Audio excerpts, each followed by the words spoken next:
Celeste, I wanted to just say those are beautiful colors behind you.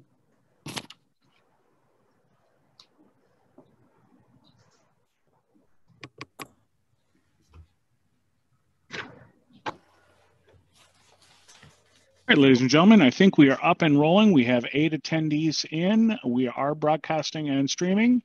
Madam Chair, the floor is yours. Thank you. Well, good morning and welcome to the Los Angeles Regional Water Quality Control January meeting. Actually, today we are going to have a symposium on race equity. And this is actually a historic meeting. And it's a meeting that's long overdue, so I'm really looking forward to our conversations. I want to say that I think it's one of the best ways to start the new year. The timing couldn't be better. There have been so many social issues that have taken place besides COVID that brings this conversation to be more vital than ever before. For me, it's a special meeting because actually this is my last meeting I will be chairing as the chair of the Water Board. And what a wonderful gift to have a meeting on something I've lived by and with, and that's the whole issue of race and race equity. So today, I really plan to listen with the intent and focus and with the learning lesson, because I think I have much to learn about this. Our meeting will also be translated, so I'd like the translators to say a few words in Spanish for those people who need the translation to have access to it. Thank you, Chair Munoz. Good morning, everyone. My name is Aldo Renteria, and alongside with my fellow colleague, Mark Gutierrez, we will be providing Spanish interpretation. Muy buenos días a todos y gracias por acompañarnos a la reunión de la Junta Regional de Control de Calidad de Agua. El programa se presentará en vivo y en español para todos los que lo deseen. Para acceder a la presentación en español, haga lo siguiente. En la parte inferior de la pantalla verá un icono en forma de un mundo. Seleccione este icono y presione español. Luego silencie el audio original. Esto le permitirá escuchar la presentación completamente en español. Muchas gracias y que tenga buen día. Thank you, Chair Munoz. Thank you. Well, you know what? This meeting, we need to have an open mind. And for me, I put together a set of guiding principles. And I think the reason I did that is because the conversation we're going to have today and the discussions that we're going to have today are difficult. I have not encountered any other subject in my whole life that is more difficult than talking about race. It gets emotional, it's scary, it's confusing, and folks, it's overwhelming. So let's all agree to listen and give each other the benefit of the doubt. This is the beginning of a journey we are taking together.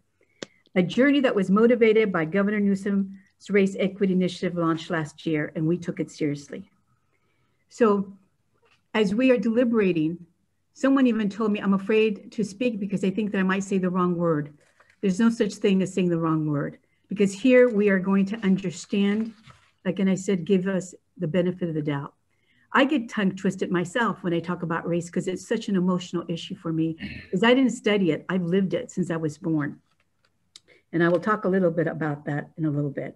This morning's meeting, there are 3 distinct sections. The first section, we have 3 great speakers that are going to be setting the stage for us. The second is the background and perspectives on environmental racism.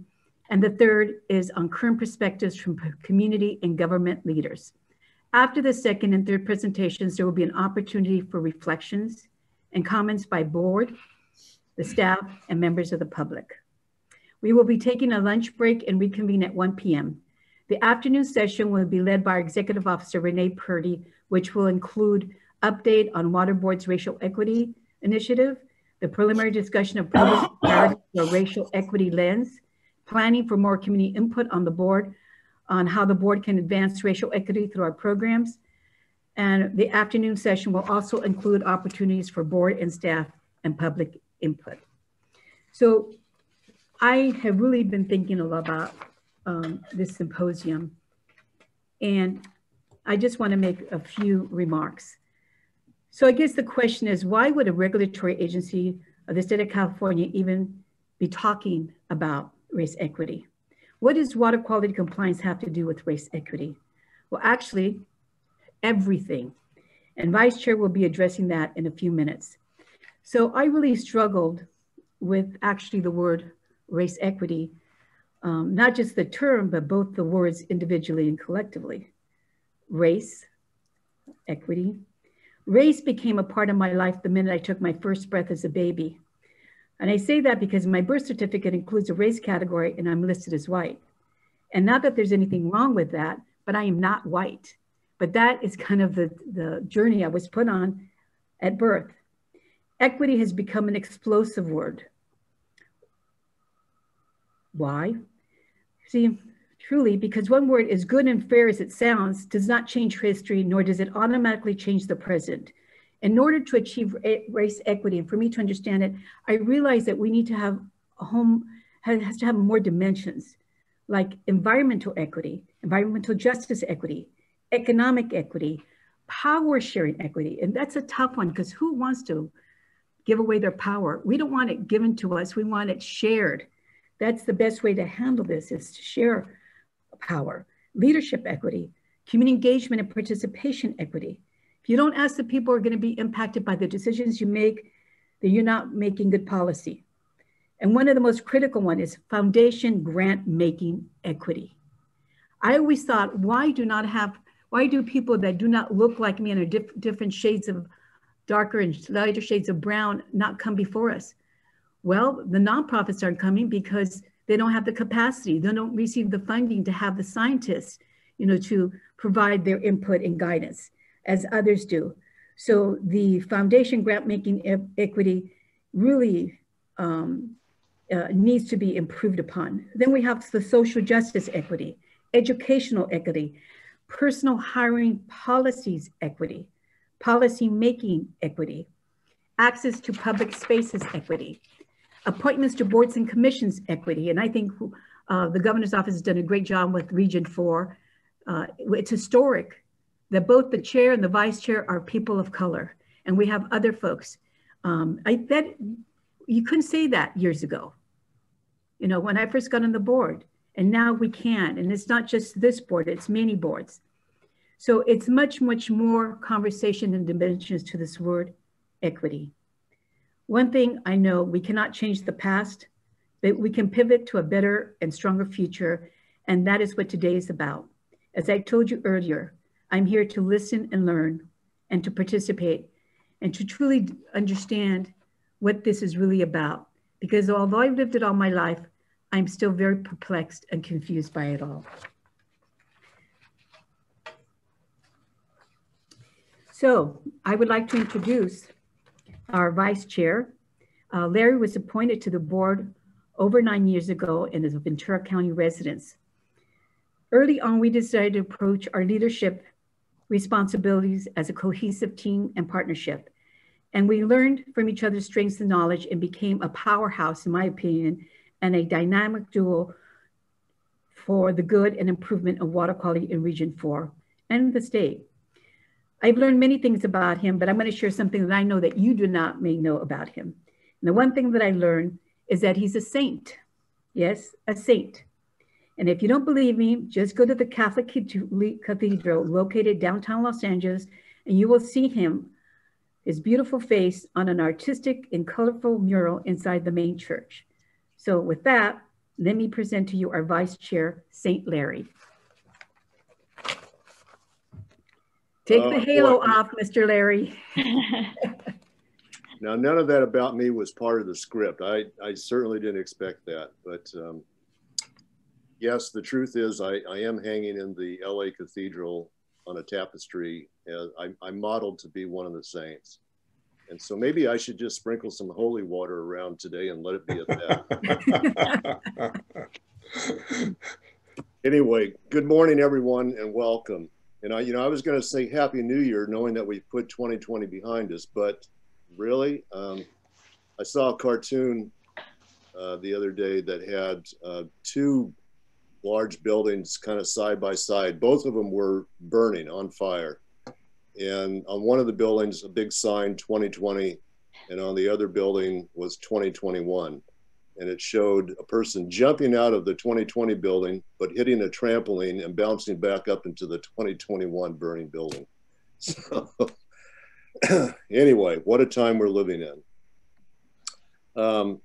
First, before I start, I really want to give thanks to the planning team of Chair Munoz and Executive Officer Renee Purdy, and our two assistant executive officers, Jenny Newman and Hugh Marley.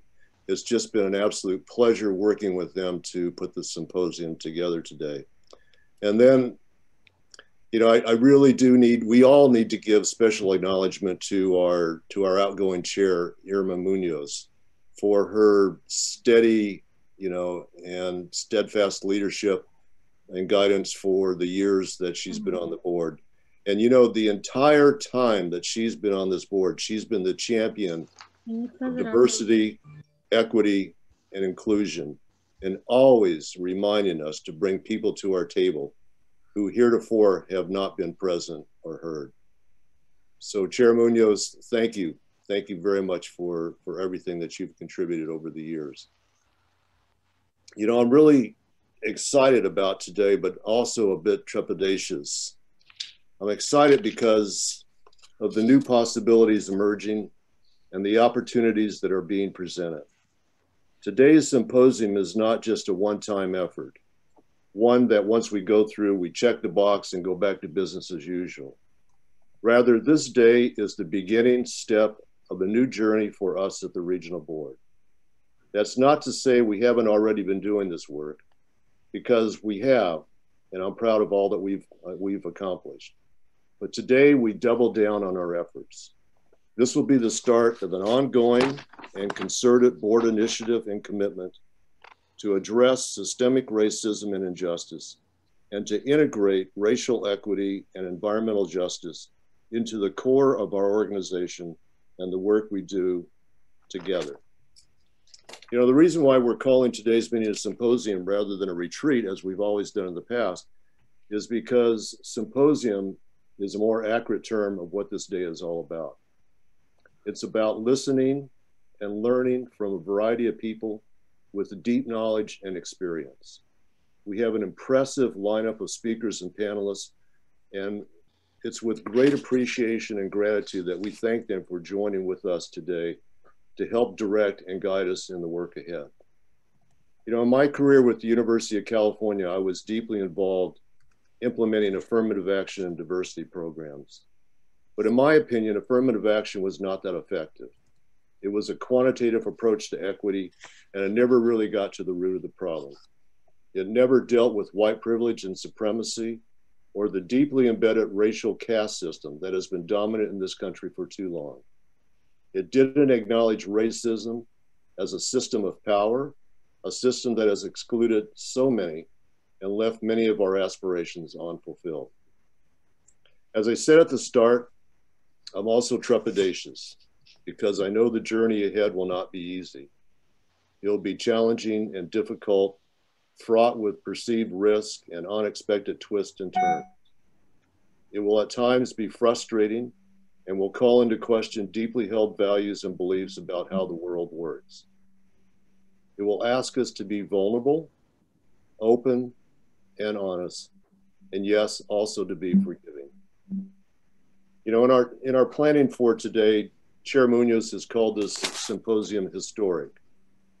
Well, it's certainly not customary of a regulatory agency such as ours to hold a symposium like this, but it will be historic if we are successful in converting our intentions and thinking into actions, and subsequently transforming the culture of our organization and how we do our work.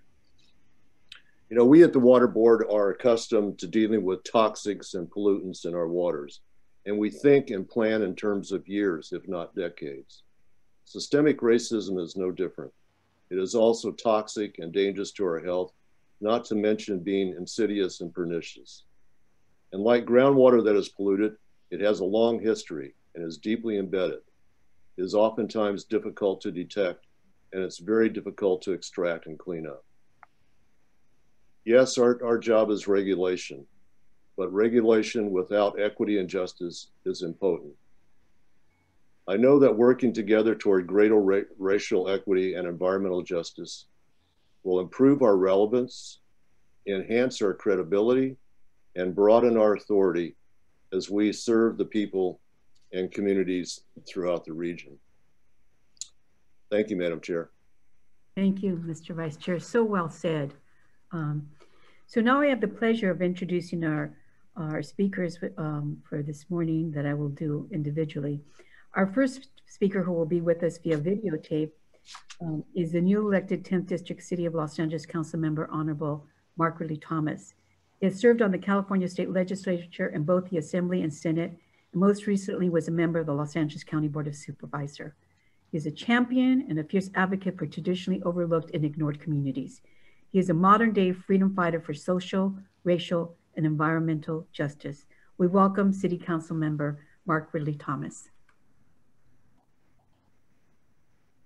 Good morning, everyone. Councilman Mark Ridley-Thomas here. Thank you for allowing me to be a part of such an important conversation.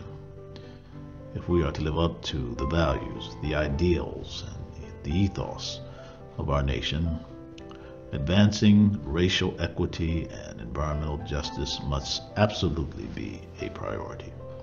In Los Angeles, more than 70% of Black and Latino families live in areas with the most polluted air.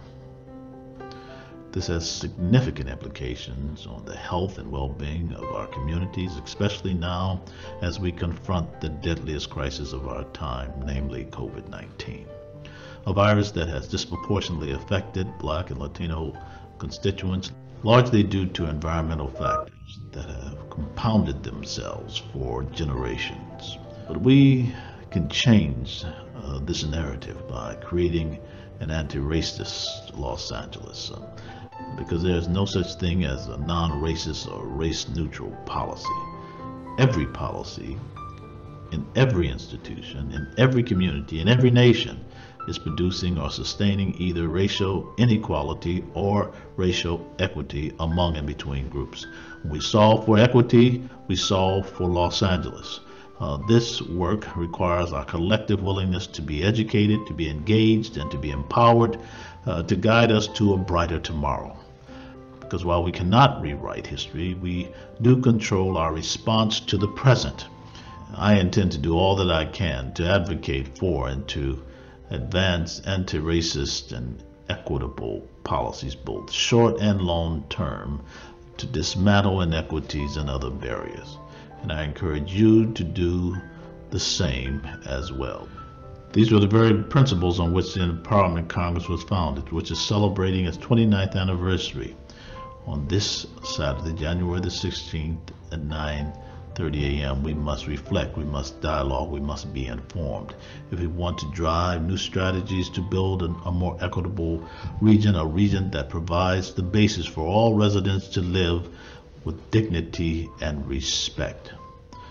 I hope to see you there. Thank you. Be well and be safe. Wow, what a way to start our symposium. And I will make sure that I give him my personal thanks for such a powerful set of words. And if that doesn't move us into action, I don't know what will. But our next speaker, who I've never met, but I have heard of for so long as a trailblazer, is who we have with us today is Supervisor Carmen Ramirez. She is the first Latina elected to the Board of Supervisors in the 147-year history of the panel that oversees Ventura County. Previously, she served as a council member and mayor for the city of Oxnard. She grew up with 6 siblings and enjoyed a semi-rural childhood. Her experiences and deep roots to the community influenced her perspective and values. She learned at a young age the importance of speaking up and speaking out. A true luchadora y mujer. Her work experiences as a legal aid attorney, a community problem solver, and a voice for marginalized people make her the luchadora and history maker that she is today. We have such an honor to have you with us today, Supervisor Ramirez. Muy bienvenida. Estamos tan orgullosas que está con nosotros. Qué orgullo para especialmente la mujer en todo el mundo. y gracias por sus labores desde que empezó. Me imagino desde niña empezó sus trabajos. So, bienvenida, Supervisor. Thank you so much. Just let me do a mic check here. Can you hear me all? Yes, we can. It's lovely to see you here and to see my friends. People helped me. Some of you helped me get here.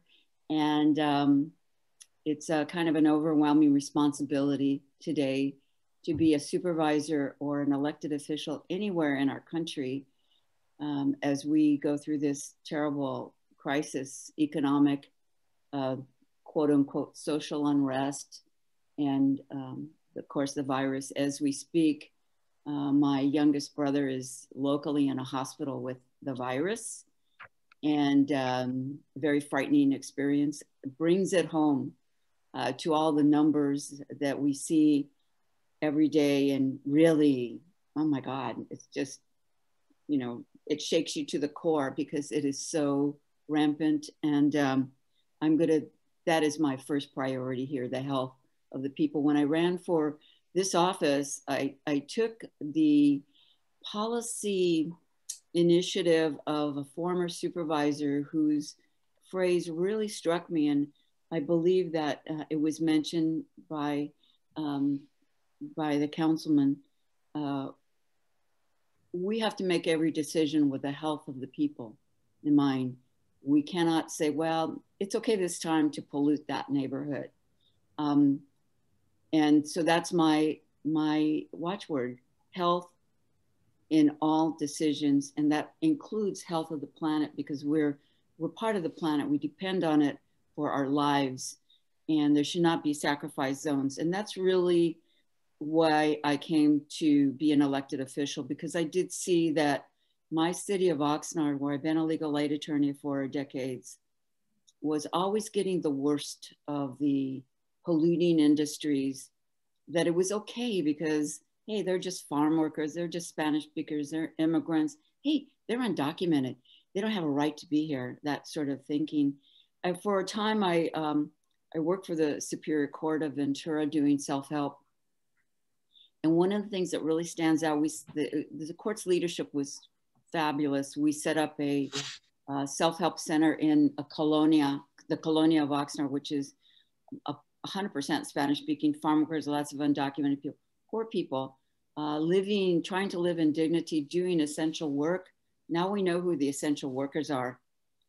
They are the people putting food on our table, cleaning our homes, custodians, people take care of our elders.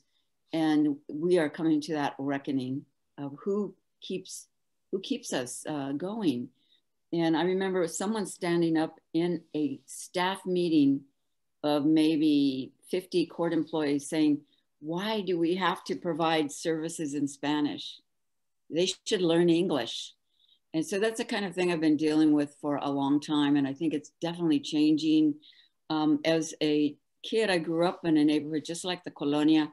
And I have a background, which is my father was a sixth generation Californian, never been to Mexico, but still spoke Spanish. He married my mother, who is a Midwestern woman of European descent. And she actually was disowned by her family for marrying that Mexican guy who and to top it off, he was a Catholic, you know, just really unacceptable. So I kind of grew up with that feeling of, hey, you're not quite 100%. You're something wrong with you. You're not 100% either. So I've always felt like this is something we do have to address. The theft of people's dignity, the theft of their self-esteem, which makes people, it just causes so many problems for all of us. One of the things that I will just talk about briefly and then move on to our next speaker is when I was looking around at things that were happening in my community, as an attorney, I saw that we were being asked to accept toxic industries. And the only way to defeat it was community organizing. So God bless community organizers, because sometimes the leaders, the elected leaders, the business leaders, your chambers of commerce, they just see a business opportunity and they don't see what actually is going to happen to people on the ground. I'm very proud that I was involved in an effort to stop a liquefied natural gas terminal off the coast of our city, which would have brought a very destructive pipeline that could have exploded, destroyed our ocean, destroyed our community. And with community organizing of those same folks, farm workers, undocumented people, people on the ground, as well as our wonderful environmentalists. And then finally, our city officials came out strongly after they saw which way the crowd was going. We stopped that because we just said no more. And since then, Oxnard in particular has been a leader and a champion of environmental justice, not just environmentalism, but in environmental justice, because it really hurts all of us. One of my first memories as getting politically conscious is the march in Memphis for the sanitation workers, which led by Martin Luther King Jr. right before he died. And it occurred to me and others that this was an environmental action because those men of color were mistreated. They were being asked to do the dirtiest, dangerous work and not respected. And we know what happened to him. And of course, this weekend we're celebrating his life. And we are, I know the people here and beyond are recommitting to that work of social justice, which ultimately is environmental justice, which we all need. So thank you for this invitation. I'm looking forward to all the discussion. Whatever we do, as my catechism teacher said, whatever we do for the least of us, we do for all of us. Thank you. Thank you so much, Supervisor. Our next speaker is actually a sister and a really good friend of mine in the struggle we met many years ago. She is a community leader with more than 2 decades of experience advancing the rights of underserved Los Angeles communities. And she's currently and the newest USC's Vice President of Civic Engagement and Economic Partnerships. Congratulations. I'm so glad you're there. You're needed there. Recently, she served as the Executive Director of the South Los Angeles Transit Empowerment Zone, known as SLATE-Z, a federally designated promise zone where she promoted neighborhoods revitalization, educational excellence, and economic empowerment in collaboration with 71 nonprofits, government agencies, and private sector partners. Ms. Turnbull Sanders was SLATE-Z's inaugural executive director and helped build the organization from an emerging startup to a thriving collective model that is leading collaborative efforts in the region. She is passionate and dedicated and an advocate for economic, environmental, and social change. Please welcome Coastal Commissioner Turnbull Sanders. Thank you so much for being with us this morning. Thank you, Chair Munoz. Thank you for that warm introduction. You are my sister in the struggle. We go way back on issues of equity and diversity and bringing those to the community, and I appreciate the opportunity to be here. I really want to thank the entire board for taking this issue on to be able to present a symposium on addressing racial inequalities and environmental justice and injustices. I want to really thank also the Vice Chair. I really appreciated his comments. And I also wanted to thank Supervisor Ramirez because she was often a friendly face in the audience at Coastal Commission meetings.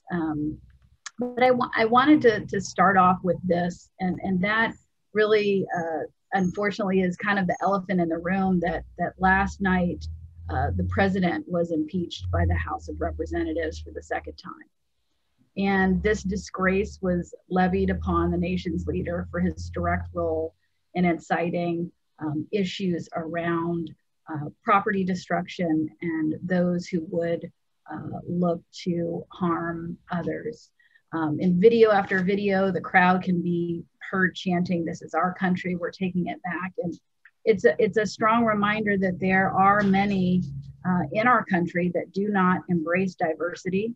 And it has and will continue to be one of the greatest challenges that we face as a nation, but we cannot shy away from having these difficult conversations. We have to be bold, we have to take action, and we must be deliberate. And those,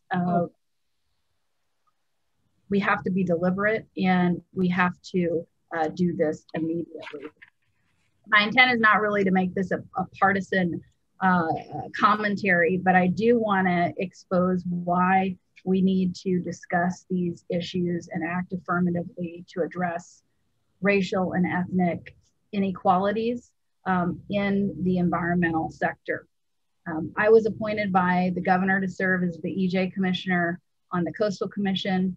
The California coastline is one of the state's most precious resources. And when we talk about resources, we're also talking about the allocation or access to those resources. And this is where we need to focus our efforts to make a more perfect, accessible union. The California Constitution guarantees the right of access to all Californians to our beaches and our coastal resources.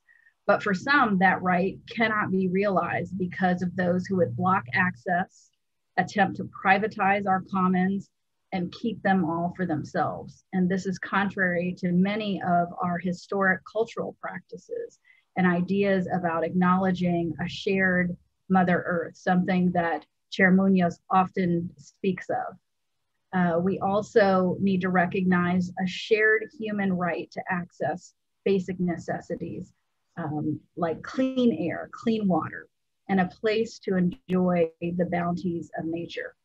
And you'll see behind me, if I move to the right, you'll see there's Bruce's Beach in Manhattan Beach. Many of you may be aware of this story. Unfortunately, our nation and our region in its not so distant past, filled with historic wrongs, continue to this day. The Bruce's Beach is now a publicly held park, which was literally stolen by the city of Manhattan Beach in an effort disguised as eminent domain, which took valuable coastal land in an African-American owned resort from the Bruce family after segments of the population, including those representing the KKK, terrorized families there, threatened and imposed violence to maintain white supremacy and a stronghold on the economy, which would not allow people of color to retain property or advance. Rather than doing the right thing by protecting the Bruce family property, instead, the city took its property under eminent domain, and this happened again and again in California communities of color with Japanese internment and the taking of property from Latino communities in our local Chavez Ravine. Another example of these challenges that we face is in the Midwest, in a city not far from where I was born. Just today, it's been announced that the former governor of Michigan will face charges for willful neglect of duty in connection with the Flint water crisis. This landmark case will help define how we view environmental justice. At issue, the decision by government officials that left communities, particularly African-American communities, vulnerable to dangerous toxins. But it's important to highlight the past for that reason. The acceptance of these actions creates a set of norms that are not easily erased and too often factor into decision-making today. And the other point that I want to make is representation matters. I started by talking about my work as the Environmental Justice Commissioner with the Coastal Commission, and it matters who represents us. It matters to bring diverse viewpoints, and it matters who is in the audience. And so far too often when I'm sitting on the dais as a Coastal Commissioner, there are very few times when I see African Americans in the audience, and people of color generally are an anomaly. And it matters because we have to have equitable representation to bring diverse viewpoints to create a truly participatory democracy. And when we have that, it creates an atmosphere and a reality like those that represents a broader swath of California. And it matters because the lived experiences of people of color often bring increased innovation and creativity and will be the ones who create the environmental stewards for the future. We need to be inclusive of the cultural wisdom of all of California communities to help us solve the environmental catastrophes that we are facing. From climate change to sea level rise, problems with water contamination, water quality, and injustices like those we've seen in Flint. But we don't have to go to Flint to see those, because we have those water quality issues right here in our own backyard. And we saw that in the Southeast cities, like the water crises, quality crises in the city of Maywood. One of my favorite quotes is from the Iroquois Society, where leaders are encouraged to remember 7 generations in the past and 7 generations in the future when making decisions that affect the people. And I think we can take a note, a page from the indigenous culture, the first peoples of these lands upon which we sit, to guide us into the future. And I invite the staff and the audience to turn to the Verde Report 2, which continues to show how leadership and representation is lacking in the environmental sector, particularly in management roles. And last, I just wanted to touch on a way that I think we may be able to support your efforts and maybe provide a model or some insights. Some things that you can pull is from the California Coastal Commission's recent adoption of the environmental justice policy. And from the first few months of my service on the commission, I, along with other commissioners, began bringing up issues around inclusion and diversity and equity and proper consultation with Native American tribes, diversity within our staff. And when AB 2616 was passed, giving the commission the explicit authority to consider environmental justice in its permitting and planning decisions, and resulted in the appointment of or designation of the Environmental Justice Commissioner, which I ended up filling that spot. The commission responded by deepening its engagement and commitment and adopting an environmental justice policy in 2019 at a historic meeting at the California African American Museum in Expo Park. This was a long journey. We fell down along the way. Our first iteration of our policy unfortunately didn't take community input into account. We went back to the drawing board. We met with over 100 groups. And sometimes we had really intense conversations about the pace and scope of our progress, but we worked through those differences, and we ultimately developed a comprehensive policy that addressed diversity, equity, and inclusion in our hiring practices and in our internal practices. We integrated that into our agency's long-term strategic plan, annual goals, and guidance we give to local jurisdictions in adopting their local coastal programs. And equity in this case demands more. We have to continue to question whether we're doing enough to provide access to all of our beaches and natural resources. Achieving this true equity requires us first to understand our own history of disenfranchisement, how systems of white supremacy, how systems of racism are perpetuated, and sometimes unintentionally. But the proof, again, is oftentimes in the pudding when you see those inequitable results with staffing, with a lack of diversity in leadership.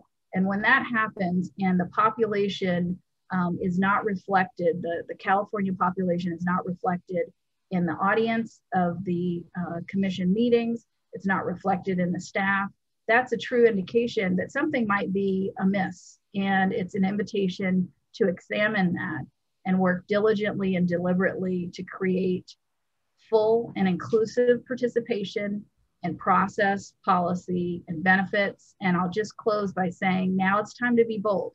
It's not time to inch along. It's not time for the all deliberate speed of the civil rights movement with Brown v. Board of Education. It's time to dig in and do this work. And we want to move towards justice as quickly as possible with intentionality and deliberation, and we can do it now and together. And I'm just so happy to be here, and thank you for the opportunity to speak with you all. Thank you so much. Quite a call of action. And if we were in person, we would be applauding all of our morning speakers who really set the stage so perfectly. So thank you so much. And we really appreciate you, Commissioner, because we know that you are having a meeting as you spoke to us. So thank you so much for taking that time. So now we're going to transition into our second series of speakers that I will ask Vice Chair Yee to facilitate.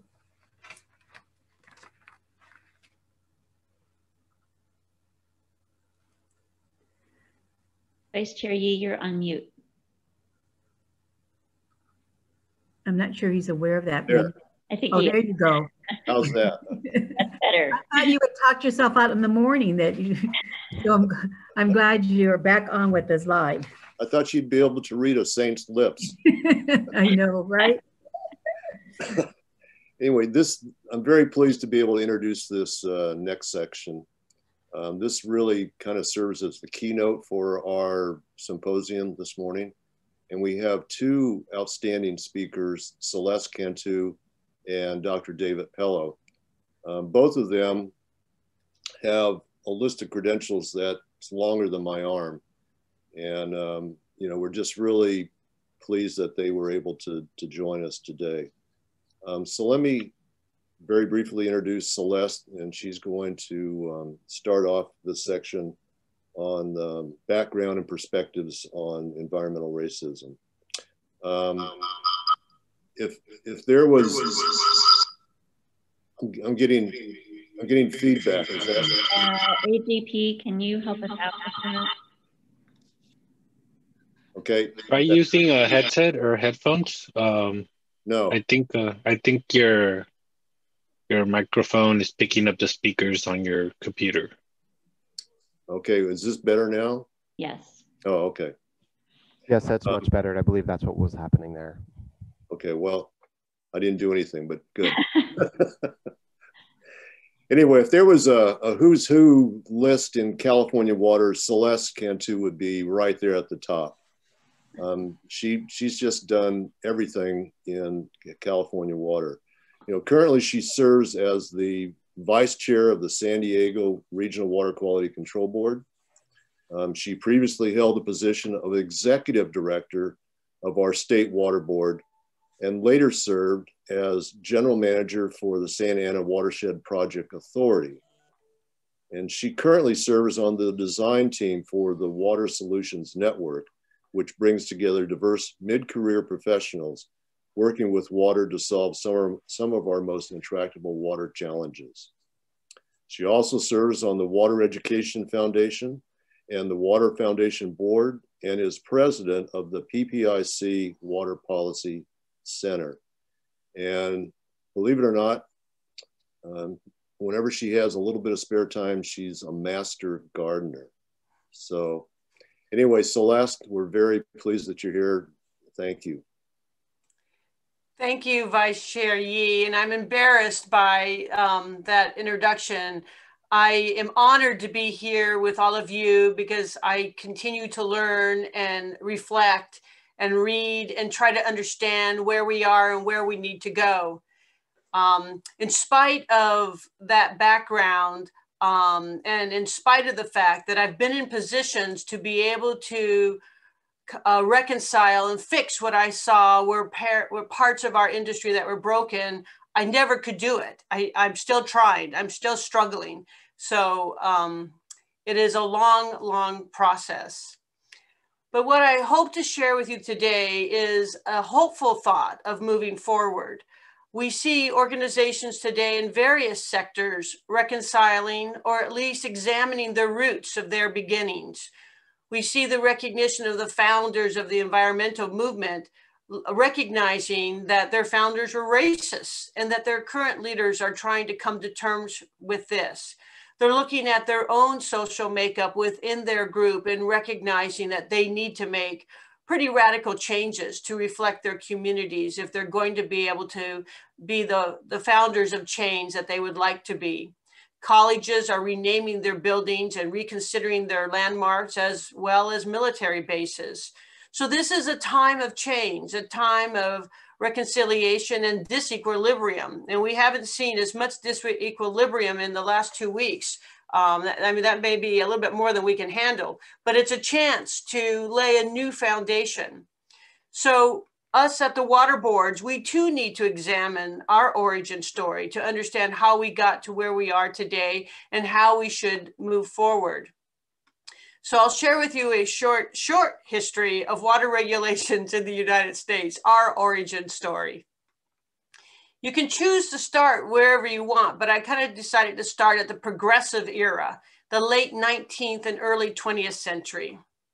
The belief that society could make progress against the abuses of the Industrial Revolution, standardized food factory processing, be it meat packing houses, and also utilities.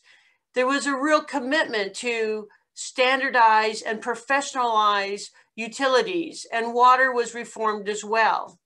This is the time that we see our nation's first conservation efforts to begin in the progressive era, with the creation of national parks such as Yellowstone and Yosemite.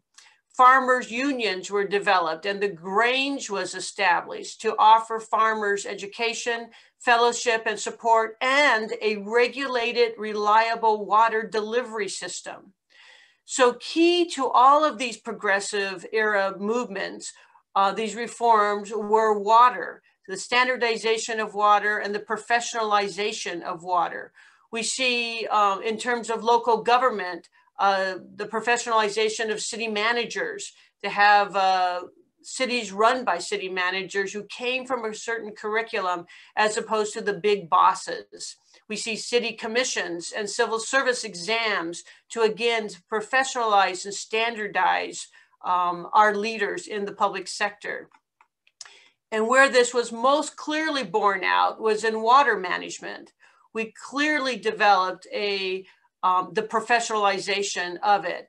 We made a huge commitment to make sure that politics or corruption could never taint water, because water was life and people recognized how very important it was.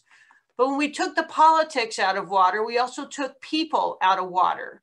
And in our professionalization of water and in that standardization, we now see themes that we put in a new light that might help us understand where we are today and where we could go forward. And I rely on the work of Tema Okun and Ken Stokes and what they call the white supremacy culture.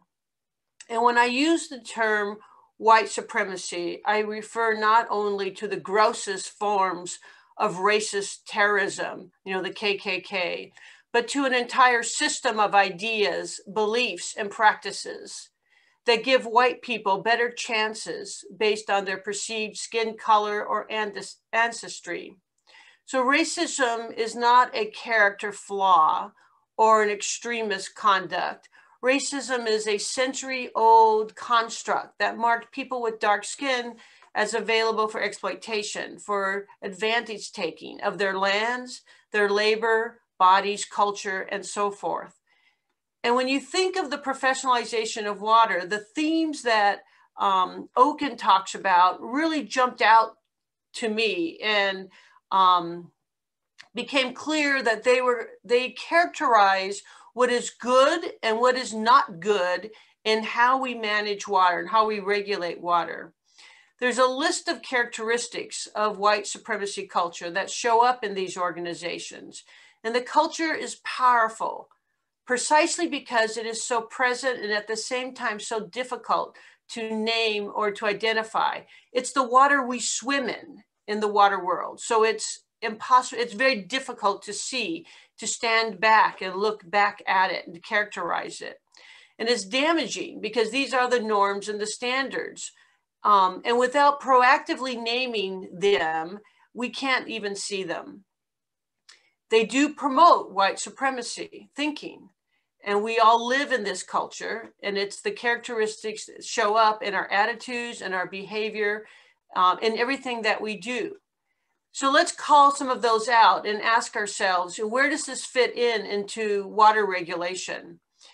And I found it really resonated, and it gives me a lens to look at how we do our work and where we can improve on it. So one of them is perfectionism. As we professionalized our work, that became coded language for white favoritism in the workplace. We said you had to understand a curriculum to do this work. You had to be a licensed civil engineer. And who were those licensed civil engineers? Generally, we look around us, we see that historically they were white and they were male and they were often Protestant. And if you look really closely in Western water, you see that they're often Mormon who came from BYU and Colorado School of Mines. And that gave us a foundation by which we predicate water regulation today. That gave us a lot of successes. And a lot of what we value about our success in water regulation today sprung forth from that work. But with it also came an exclusionary factor. And it said we had to adopt a certain vocabulary and grammar, a certain syntax.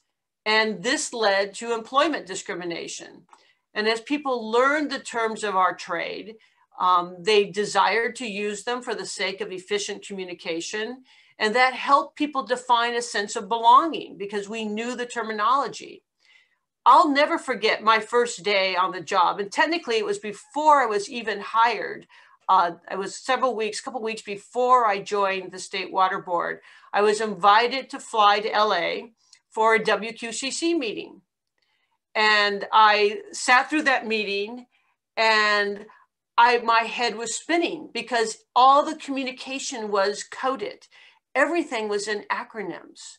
We talked about, I mean, there was no words that you could look up even because it was all in acronyms. And I thought they're thinking, I've made a terrible, terrible mistake. There's no way I understand this. And I sat in the plane next to Tom Howard.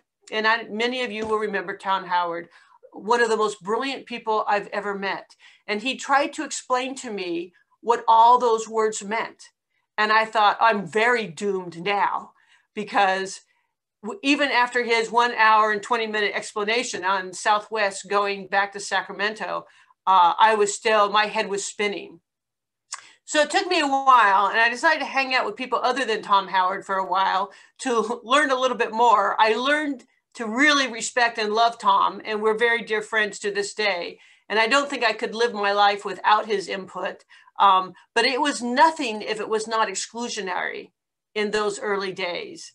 And while I celebrated that sense of belonging later, it was alienating to me. And it is to this day alienating to most of the people who have the courage to show up at our meetings and listen to our proceedings and hear our agendas and our presentations and our deliberation, which is truly in code. It is unnecessarily complex. The syntax and the jargon is only accepted by us as a biased professionalism. And it leads to all kinds of alienation and discrimination. So we really need to think long and hard about how we talk about the work that we do and how we need to be more inclusionary and how we can give all of our community a sense of belonging, and by translating and communicating in terms that everybody can appreciate.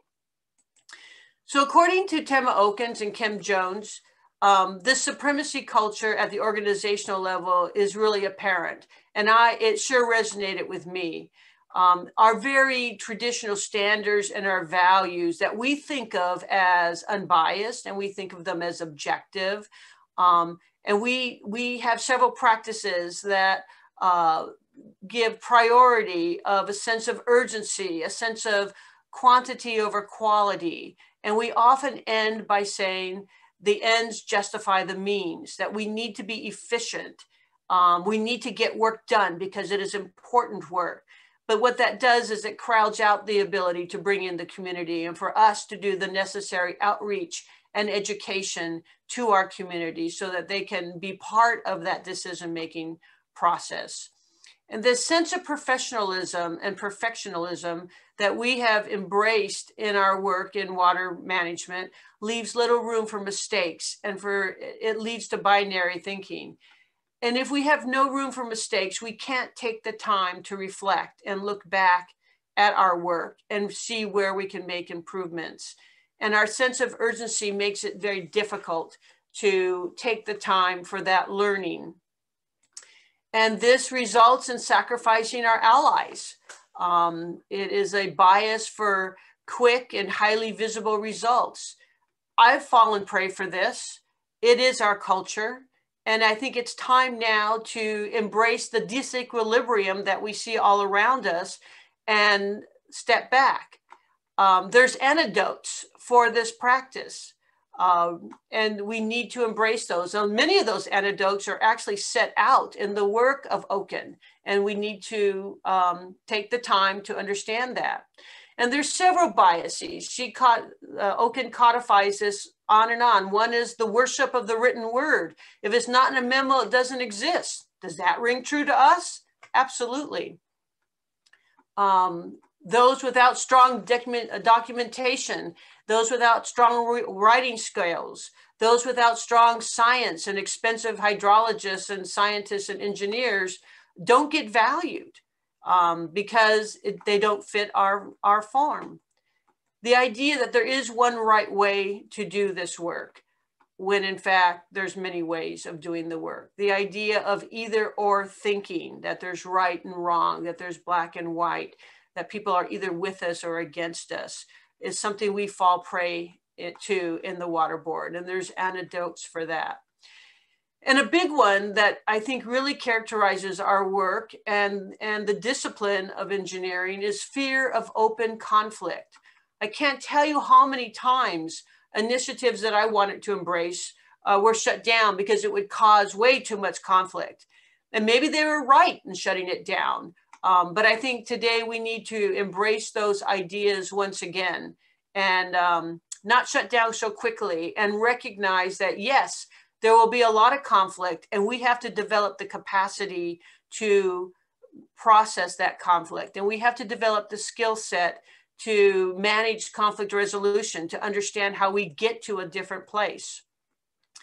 And the idea that we've prided ourselves so much in being objective, really we need to look twice at what does that objectiveness mean? What are we missing when we narrow it down to a point where we can even say that we are objective?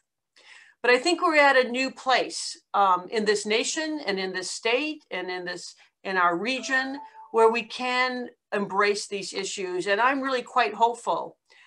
We mentioned earlier that Flint, the ex-manager, the ex-governor of Michigan, is going to be held for accountability. That is a huge thing. That happened yesterday. The federal government is trying to come to terms as to where we are. The president was impeached for a second time. My lifelong work on the Salton Sea, we saw construction started yesterday. I had been working on that for 45 years. Construction started yesterday. So I am really thrilled. So I think we're at a point where we can move forward. There's a point where we can both step back and reflect and move forward. There's so much work that needs to be done. So much of what we celebrated as our successes, we need to revisit again. So I really thank the leadership of the State Water Board in embracing a look at equity today. And I really honor and thank the LA Regional Water Quality Control Board for once again, not for the first time, but for the 100th time, being leaders in the state of California among the water boards on taking on the most difficult and the most challenging issues. So thank you for the honor to be with you here today. And I think together we're at a point that we can move forward, and it won't be easy, and we will feel chagrined and upset, and disequilibrium will prevail until one day we realize we are making progress. So thank you very much for this opportunity to share some thoughts with you, and I look forward to continuing to learn and today's work today. Thank you very much. Thank you, Celeste. I sure hope this session's being recorded because I'm going to go back and listen to that again and again. This last year really served as a reckoning for me, and now I feel like I'm going through a period of awakening, and I'm doing my very best to to read and to more deeply understand racism and equity and environmental justice and so on. And Celeste, thank you so much for your honesty, your candor, your insights. You really deepened my understanding. So we really appreciate you being with us. Now I'm going to move on to our next speaker, Dr. David Pellow. You know, we kind of reached a little bit outside the region into Santa Barbara. Dr. David Pellow is a professor there, and he came very highly recommended. And we have not had an opportunity to meet until today, and it's good to see you, David. So let me just very briefly introduce him, and he'll do the second part of this kind of keynote section. Dr. David Pellow is the Delson Chair and Professor of Environmental Studies and Director of the Global Environmental Justice Project at the University of California, Santa Barbara, where he teaches courses on social change movements, environmental justice, human-animal conflicts, sustainability, and social inequity. His teaching and research focus on ecological justice issues in the US and globally. And he's written several books, including What is Critical Environmental Justice? Another one, Resisting Global Toxics, Transnational Movements for Environmental Justice. And I forgot to mention that he does serve on a number of boards and commissions.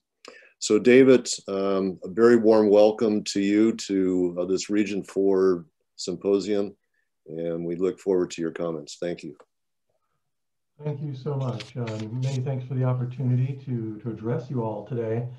Thanks to Chair Munoz and of course Vice Chair Yi. I'm honored to be on this panel with the formidable and incomparable Celeste Cantu. So one question I was asked to reflect on is this, and thank you for advancing these slides. From your perspective, what does racial inequity and environmental injustice look like? How is it manifested? And then how do I define environmental justice? So I want to give you some examples of both. If we could go to the next slide, please. Environmental inequality is the term that I and most people I think use to describe this situation. And I'm going to be a little text heavy for the next few slides. But when any socially or culturally or politically or economically marginal population, a population that's already dealing with layers of oppression and exclusion, on top of that, they're then suffering a disproportionately high burden of environmental harm. And this is often because, as was already mentioned, Celeste Cantu and Commissioner Turnbull have mentioned, there is all of this exclusion of folks from environmental decisions affecting our communities. And this can include a whole swath of humanity, people of color, indigenous folks, youth, LGBTQ folks, immigrants, of course, women, low-income populations of any stripe. So this is, broadly speaking, something we're fighting against, environmental inequality. Next slide, please. A specific form of environmental inequality, of course, is environmental racism. And we all heard about this, but I want to make sure we get sort of where I'm coming from on this. We generally define it as the unequal protection against toxic and hazardous waste exposure, a whole range of pollution, climate threats, et cetera. And again, the systematic exclusion of people from environmental decisions affecting their community. But environmental racism is a particular and unique subset of environmental inequality. It's environmental inequality when it affects people of color, essentially.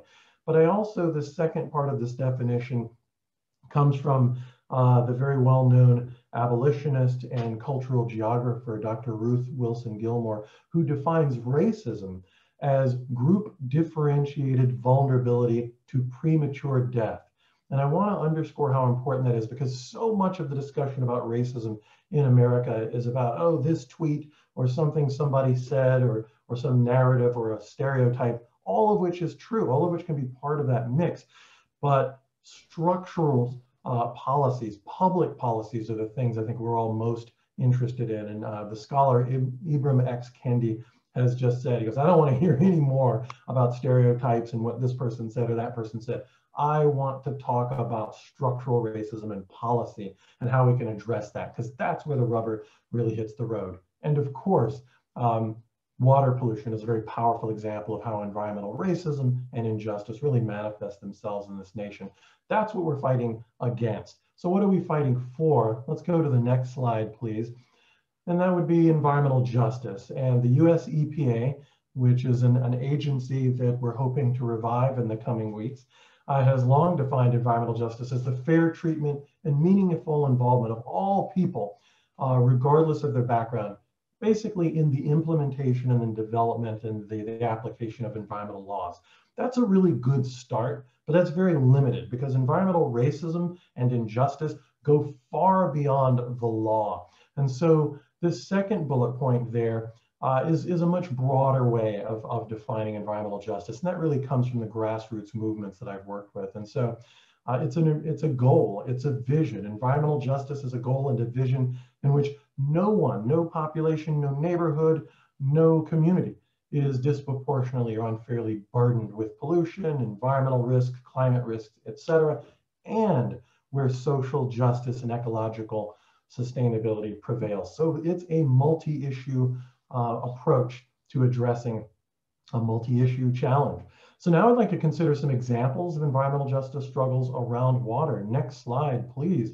We are all familiar with the Dakota Access Pipeline. This pipeline, 1,100 miles long, bringing crude oil from the Dakotas to a refinery in Illinois. We saw this massive mobilization of Native folks come together who call themselves not so much protesters, but protectors, protectors of water, water protectors. This was the largest gathering of indigenous peoples in what we call the United States since the Battle of Little Big Horn. So this was really amazing.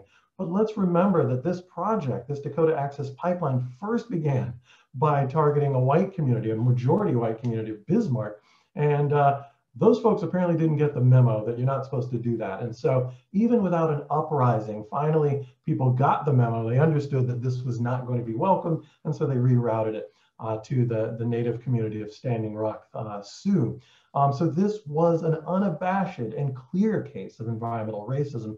But of course, this amazing alliance of people, of Native folks and their allies, has continuously succeeded in occasionally stopping and most certainly slowing down this project. So in my view, it's also a compelling example of environmental justice, although the fight is far from over.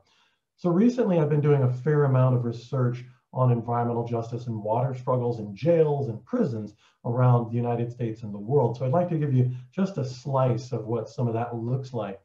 Next slide, please.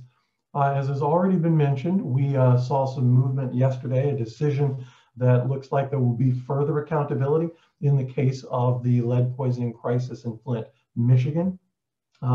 Here is a rather underreported story from that horrific chapter of American environmental racism, and that was the fact that the county jail there, Flint is based in Genesee County, the county jail there was beset with lead poisoned water as well.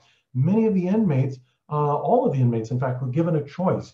You either drink lead-laced water or you drink no water at all. And this included inmates who were women, some of whom were pregnant at the time. The image you see here, water is a human right, of course, is legally true, factually correct, but in the United States, not all people have access to clean water. But this was projected by the Detroit Light Brigade. This is a very, very popular and I think creative way of protesting by projecting an image on a building that's being targeted. And so, of course, the vast majority of people in the city of Flint and in the Genesee County Jail, of course, are poor, are people of color.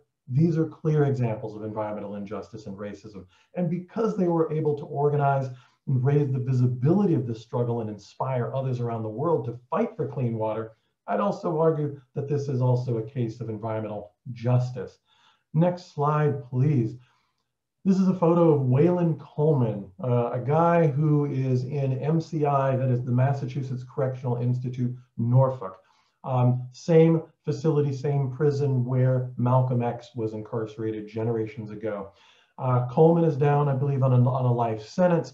He has noticed, and so has the Boston Globe after they did an investigation, that the water quality in this prison is quote unquote tea-colored, meaning it is dark colored. It is reflecting a buildup of manganese, which can actually be really bad. It can occur naturally in minerals and foods, but when it is ingested at heightened levels, it can give you neurological disorders, slowed speech resembling Parkinson's disease, tremors, etc. This is happening to many prisoners at this facility. So Mr. Coleman, with allies on the outside in a group called the Deeper Than Water Coalition, actually amassed enough money to buy a lot of bottled water for his fellow prisoners. And he kept it in his cell and began distributing it.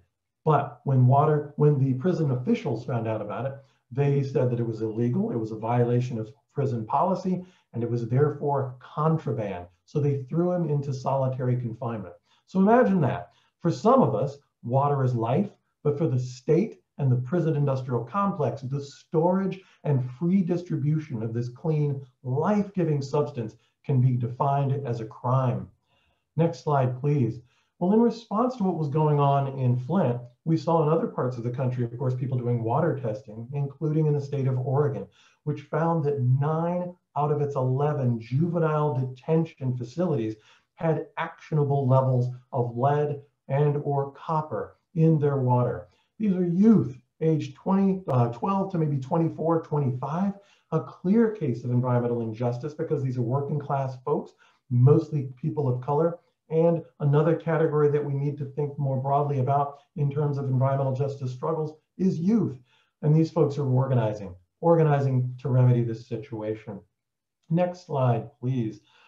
Recently, in my corner of the woods, my neck of the woods, Santa Barbara County, there's been a long struggle for environmental and climate and water justice.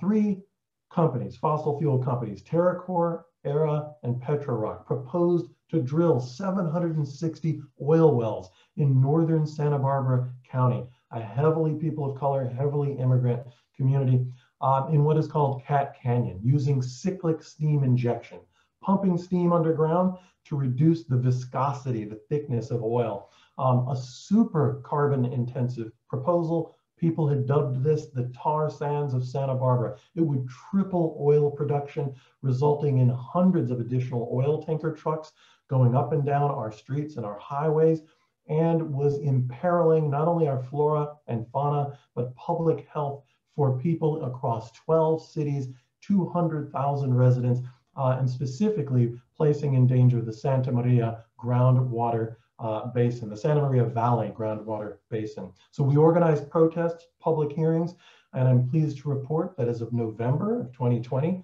the last of the 3 companies pulled out of the project, a major victory for environmental, climate, and water justice. Next slide, please. Recently, the United States Geological Survey found traces of hydrocarbons, oil, in and near water sources for agriculture in parts of Ventura County. I don't care how conservative you might be, I'm pretty sure you'll agree with me that you don't want to drink or eat oil. So this prompted an immediate but limited moratorium on oil drilling in various parts of the county.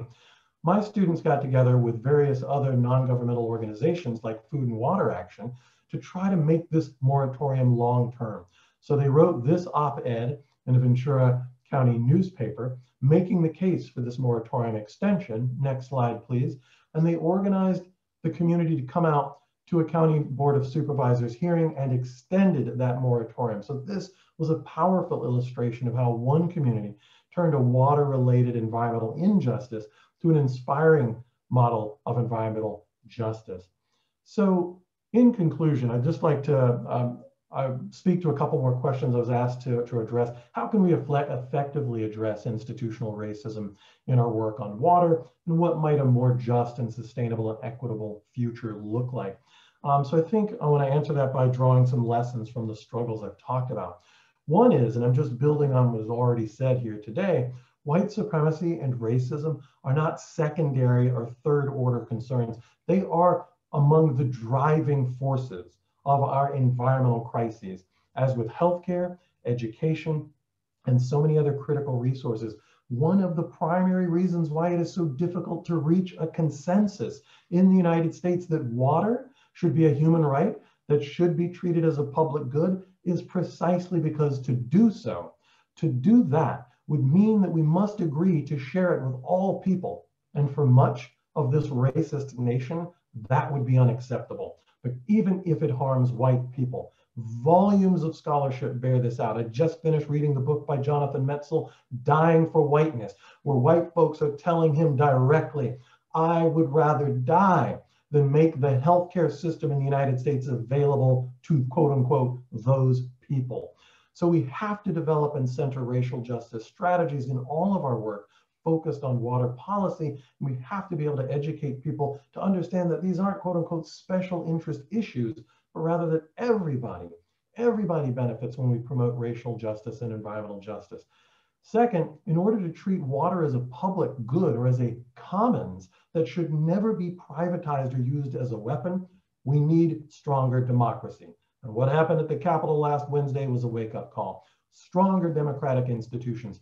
As one Flint, Michigan resident told a reporter studying this issue of the lead poisoning crisis in Flint, the problem isn't so much that there's a deficit of clean water as there's a deficit in democracy in Flint. The people were not in control of that decision around making water sourcing, treatment, and delivery. And that's why Rick Snyder is facing the music today, because he appointed somebody unilaterally and undemocratically to make those decisions. So greater democratization is critical for achieving environmentally just futures. Finally, for many of us, not enough of us, but many of us, water is life and water is sacred. The Yurok tribe of Northern California recently bestowed the rights of personhood on the Klamath River because it gives life to the tribe and to all of the creatures that interact with it.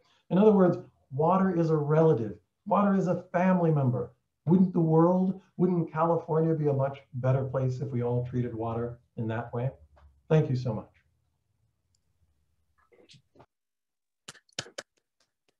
Thank you, David. You know, one of the downsides to meeting in Zoom is you can't hear everyone clapping.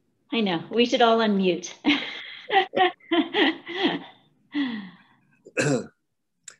That was terrific.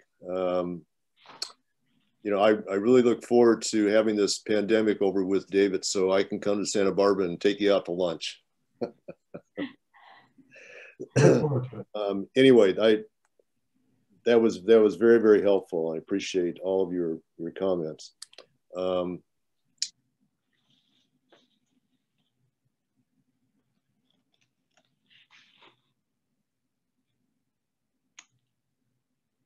Vice Chair Yee, it seems like you might, I don't know if you've paused or if perhaps your internet connection's a little slow. It looks as though you may be frozen in a good position, but frozen nonetheless. Chair Munoz, would you like one of us to jump in since it appears that Vice Chair Yee may be having internet difficulties at the moment? We would be going next. We're just looking at our time. We're at 10:20. We're doing pretty good. We're a little behind where we thought we would be, but well worth it. What a fantastic set of speakers. I feel like I need to go back. Thankfully, we are recording this, so I feel like I need to go back and listen to each one of your comments again to really fully digest them. But so, Renee, let's go into our commentaries. By the board member. And hopefully we'll bring Vice Chair Yee when technical issues resolved. So if you don't mind leading that, I'd appreciate it. Well, I think, so what we were hoping to do at this point, we will have a longer period of time for some sharing of our reflections on what we've heard throughout the morning after our next panel. But we did want to take a few minutes while we have all the speakers from this morning still here with us. I don't know, some of you may have conflicts and need to jump off, but if board members have any questions or reflections for the speakers that we've heard from this morning, now would be the opportunity to take maybe 10 minutes for some of that reflection.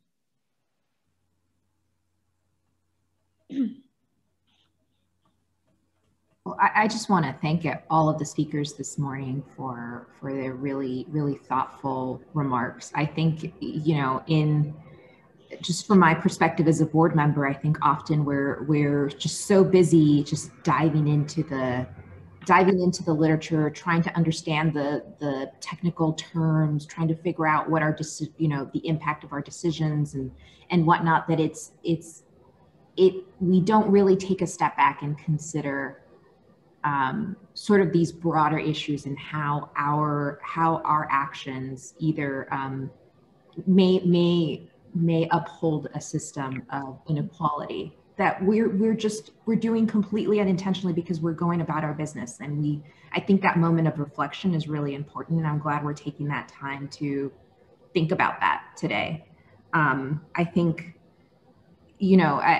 some of the materials that we've seen in the past mention the Color of Law, Richard Rothstein's Color of Law. And I don't know if folks have read that book, but everybody should read it. Grab it at your public library or something. Just it's a really thoughtful, simple, easy to read, well, very complex, but still very easy to read book that talks about how government has upheld structures of inequality and segregation through zoning, through land use, through the location of public housing, and how that's led to, the systems that we see in place today, and we may not even question in some cases.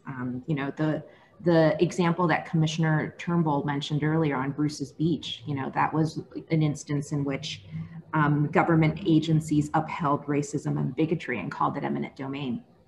So I think this moment meaning everything that's happening right now, everything that happened in the Capitol last week, I think really underscores the need for us as board members and then also as staff to really reflect on the decisions that we're making and how we can do better. I think that's another thing that Commissioner Turnbull mentioned, constantly questioning if we're doing enough. I think that's essential. And I challenge myself and I challenge my fellow board members and I challenge the staff because, staff is here for, some of you have very, very long tenures at the board. And so you all will, this is extremely important for folks to really think about and figure out how we can integrate that meaningfully into our policies and practices. And I know that's more in the second part of the day, but that's a question that's the next step that I'm really, with all of this really interesting, very thoughtful grounding, I'm really interested in the next step. What does that mean in terms of the practices and the policies that the water boards do every single day? Mm-hmm. So I'll stop there and see if other folks have thoughts. Thank you.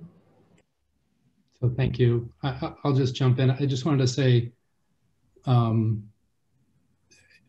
and Larry, thank you so much for putting this together. This is a long time coming, and the speakers, all of you who have taken time, your words have been incredibly inspiring.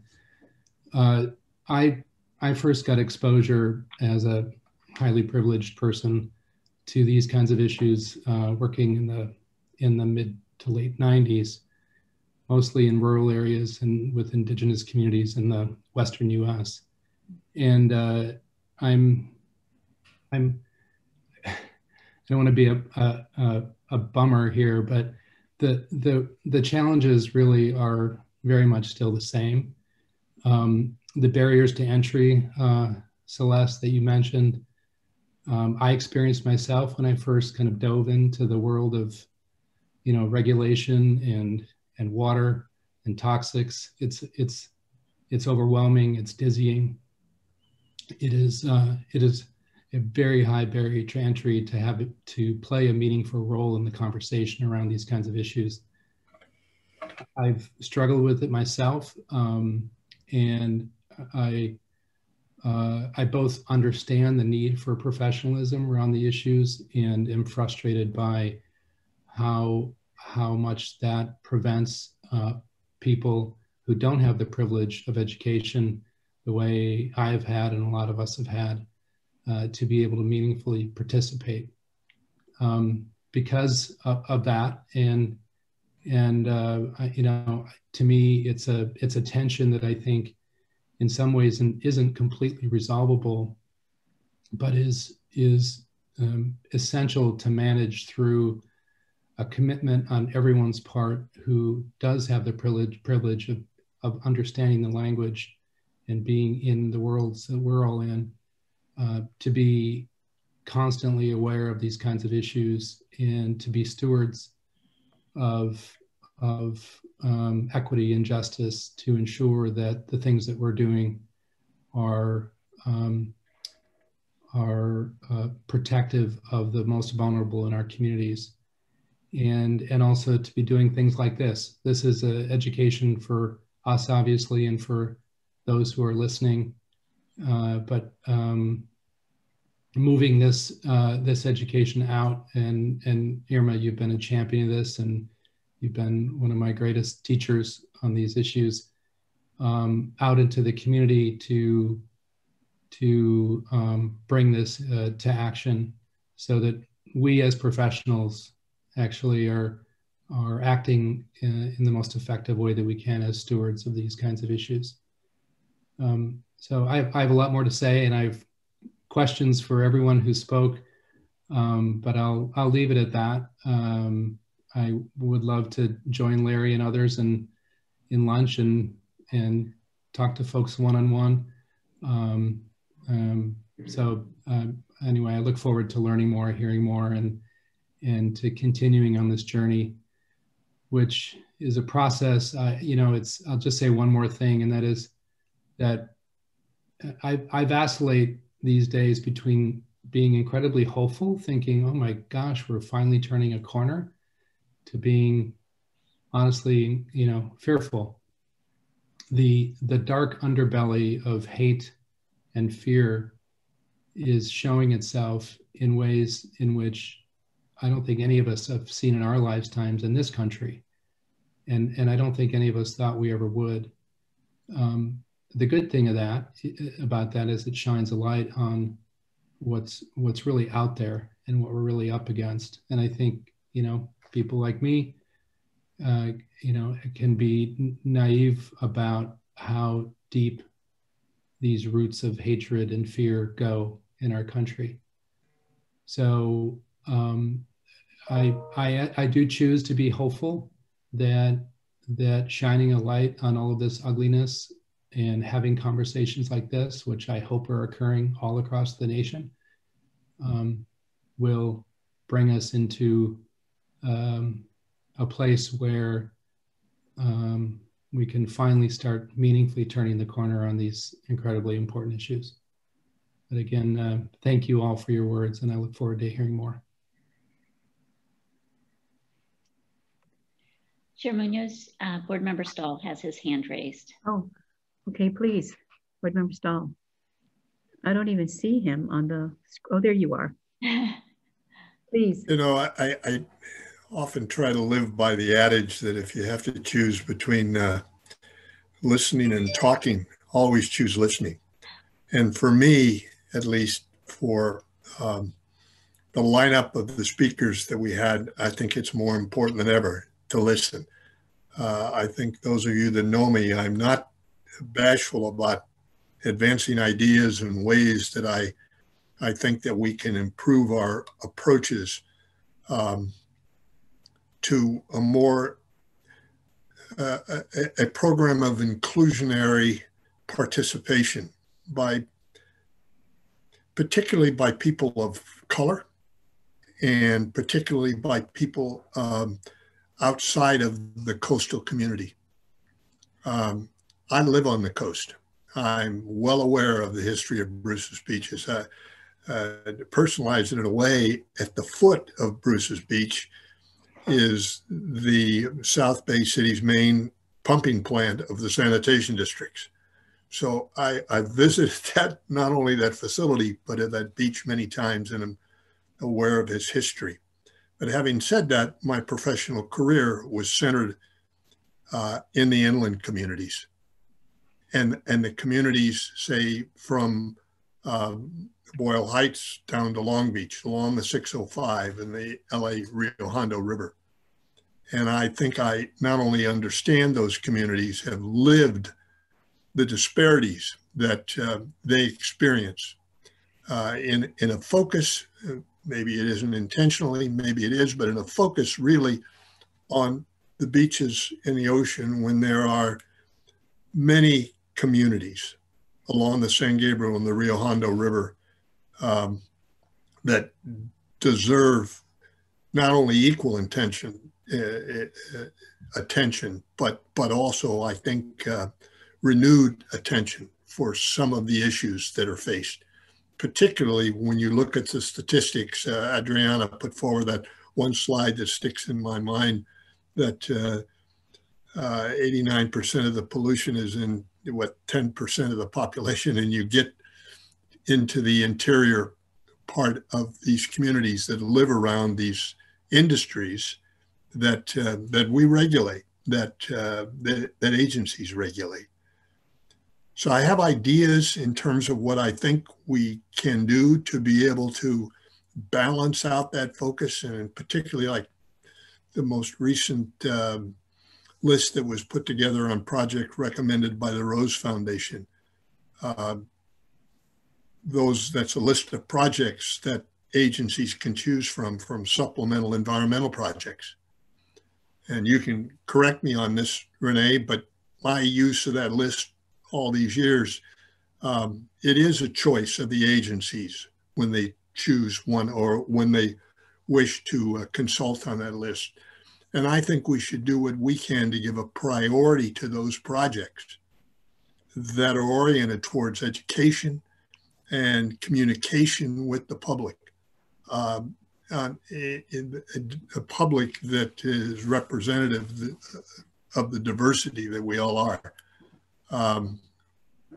So oftentimes it's difficult for me to express this. Here I am, an old white male, but I always feel that I have been sensitive to the fact that we have to get beyond the differentiation by color.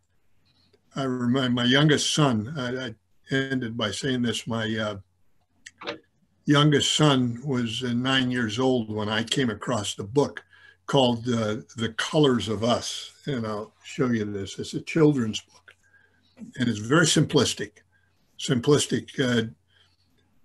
I'll go back and read The Color of the Law on Cynthia's recommendation, but this is The Color of Us oriented towards children, and in essence saying that a young girl wants to walk through the community and wants to provide color to all of the drawings that she has for the variety of people that are in her neighborhood.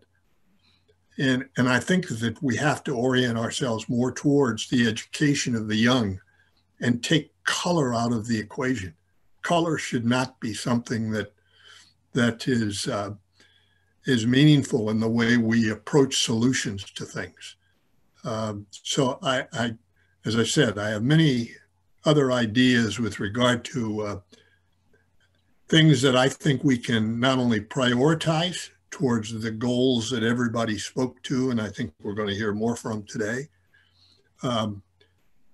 but also how we can, I would hope, get agencies that we regulate, industries that we regulate, to have more of a focus on partnering in solutions to these racial equity issues.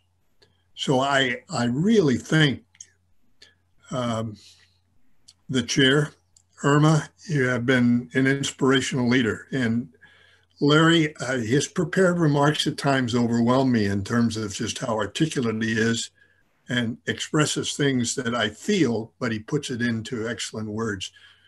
I ended by saying the cartoon that Larry, I didn't see the cartoon, but I could just envision it, where you got the fire building in 2021 or burning, and jumping out of that into a trampoline or bouncing into 2021. I would like to think optimistically with a new administration and a Congress that they are part of that cartoon, but they're standing there holding fire hoses, taking water, I would hope very clean water, and putting out this fire that we find ourselves in. So again, I thank you, Irma, for your tremendous leadership. Thank you, Jim. I'm sorry I dropped out there. I'm out here in the hinterlands and our internet doesn't work real well often. I know we're all probably bursting with comments and questions, but we do have kind of a tight schedule this morning. And so we're scheduled for a break now, but a very short break because Michelle Pritchard, who is our next speaker, she has to leave shortly. So Renee, what do you suggest? 2 minutes, 5 minutes? Well, I would suggest no more than 5. And will that work for you, Michelle? Okay. Yeah, so let's take a 5-minute break just in case anybody needs to get up, stretch, get a drink of water, and we'll be back. So that it's 10:37. So that'll put us back at 10:42. Perfect. Okay. Thank you, everyone. All right.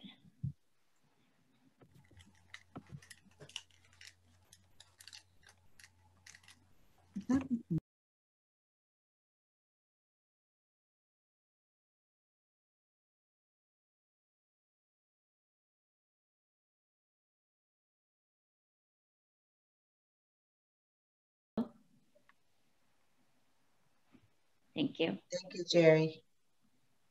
Okay, we are live and the floor is yours. Great. Well, welcome back, everyone. I think we needed a break after that incredible, powerful morning that I want to go and start moving and shaking once again out in the world. So, but we are very fortunate to have a series of very incredible community and government leaders with us. Ones who have years of experience, who have been our champions, our advocates in the field. And this morning, we have the heart and soul of the folks from Liberty Hill Foundation with Ms. Courtney Castle, who's the Chief Communications Officer, and the most wonderful, great Michelle Pritchard, who's the Director of Mental Health Justice. Following her will be Mr. Angelo Logan from Occidental College and the co-founder of East Yard Communities for Environmental Justice.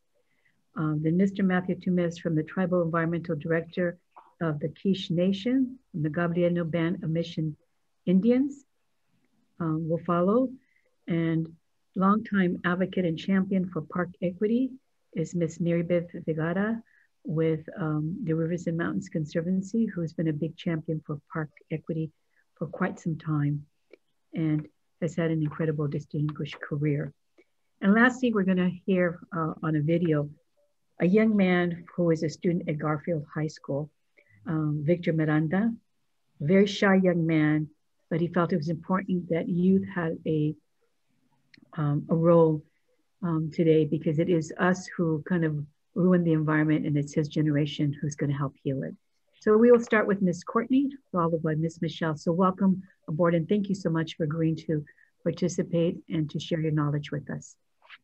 Thank you so much, Chairman, for having us here today and inviting us to speak on this important issue of advancing racial equity and environmental justice in the LA region.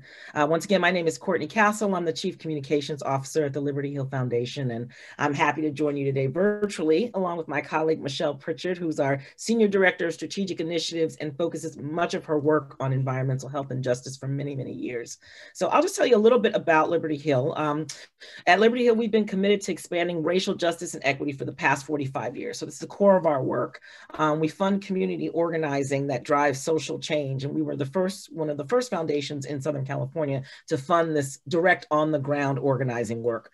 So we've really dedicated our mission to leveraging the power of community organizers, philanthropists, and other public allies to advance social justice. And we do that by investing in grants to community organizations, in leadership training and capacity building, and supportive campaigns with a focus on building power in communities that are most impacted by systemic oppression. So that's the core of our work. Right now in Los Angeles, we're focused on our Agenda for a Just Future, which has a very big EJ focus.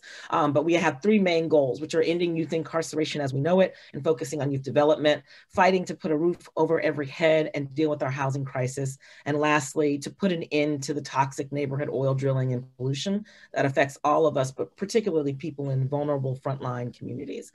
So we're a founding member member of the Stand Together Against Neighborhood Oil Drilling Coalition. So we're committed to this work and to environmental justice and racial equity in everything we do. So we're really excited to join you today as you embark on your own racial justice and racial equity initiative. And with that, I'll hand it over to Michelle, who will talk to you a little bit about the vision for a more equitable future in the world of water.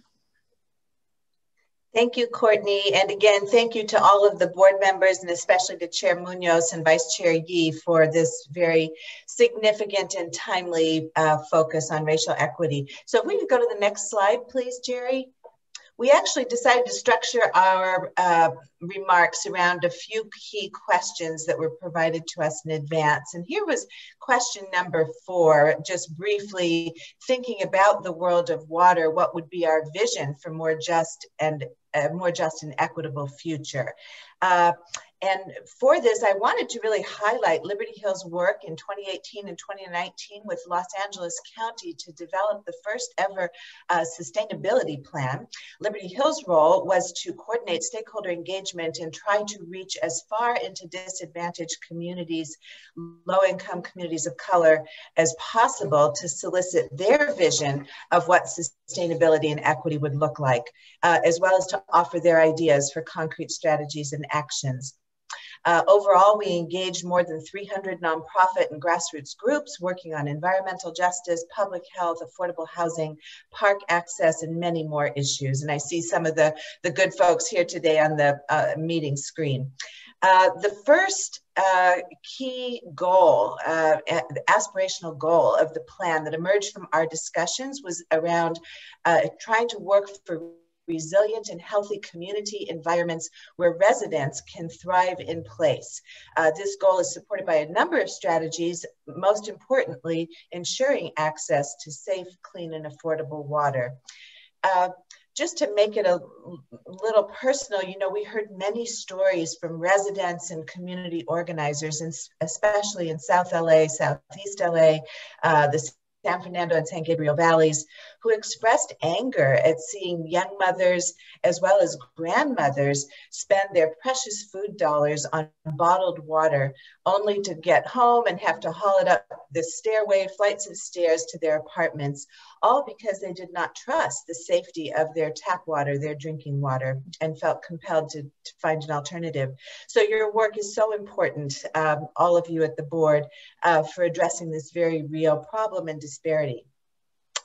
Also here, we just listed quickly, and we unfortunately have no time to really go into this today, but some of the key themes that emerged. And in the plan, which I encourage all to take a look at, which is on the LA County website, there are significant actions to address all of these. But first, more inclusive water management and accountability. We've heard that from many today, noting the patchwork of, you know, hundreds, literally hundreds of private water systems and the lack of voice for environmental justice communities.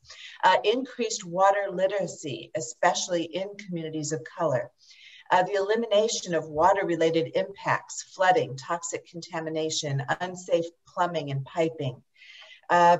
A goal around regenerative, nature-based green infrastructure with multiple benefits for all, especially in communities of color that don't have access to parks and green space.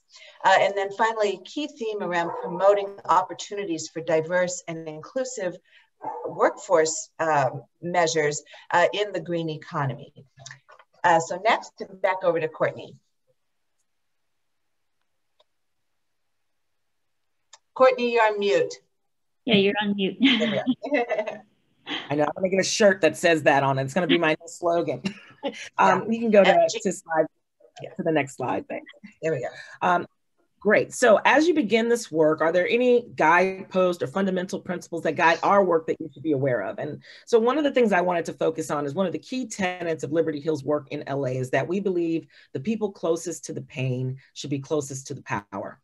It's a fundamental driving principle of what we do. So we truly seek to lift up those voices and give voice to people who have traditionally not had a seat at that table, and empower those community leaders who are well positioned to work together and have the solutions to address the issues facing their communities with proper support and funding. So that's why we focus on funding direct community organizing. But as you begin this work, I think it's critical to have a clear process. Actually, Liberty Hill is actually embarking on our own racial justice initiative this year, and making sure that we reflect internally and externally our values.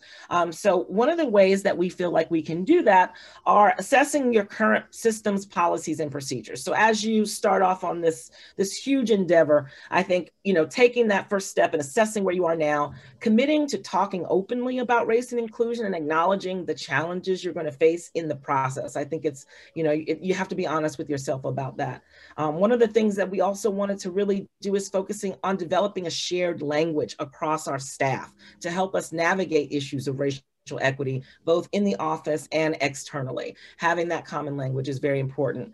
I think it's also critical to train your leadership to support staff in building this commitment to addressing inequities in both policies and practice, as well as in interpersonal interactions. So things like microaggressions and macro harms, which can often hide in plain sight and require people of color to bear the burden and do the heavy lifting. I think it's also important to develop your staff capacity in understanding the historically entrenched structural inequities that we face and build their capacity to identify their own roles, both conscious and unconscious, in perpetuating or dismantling those inequities.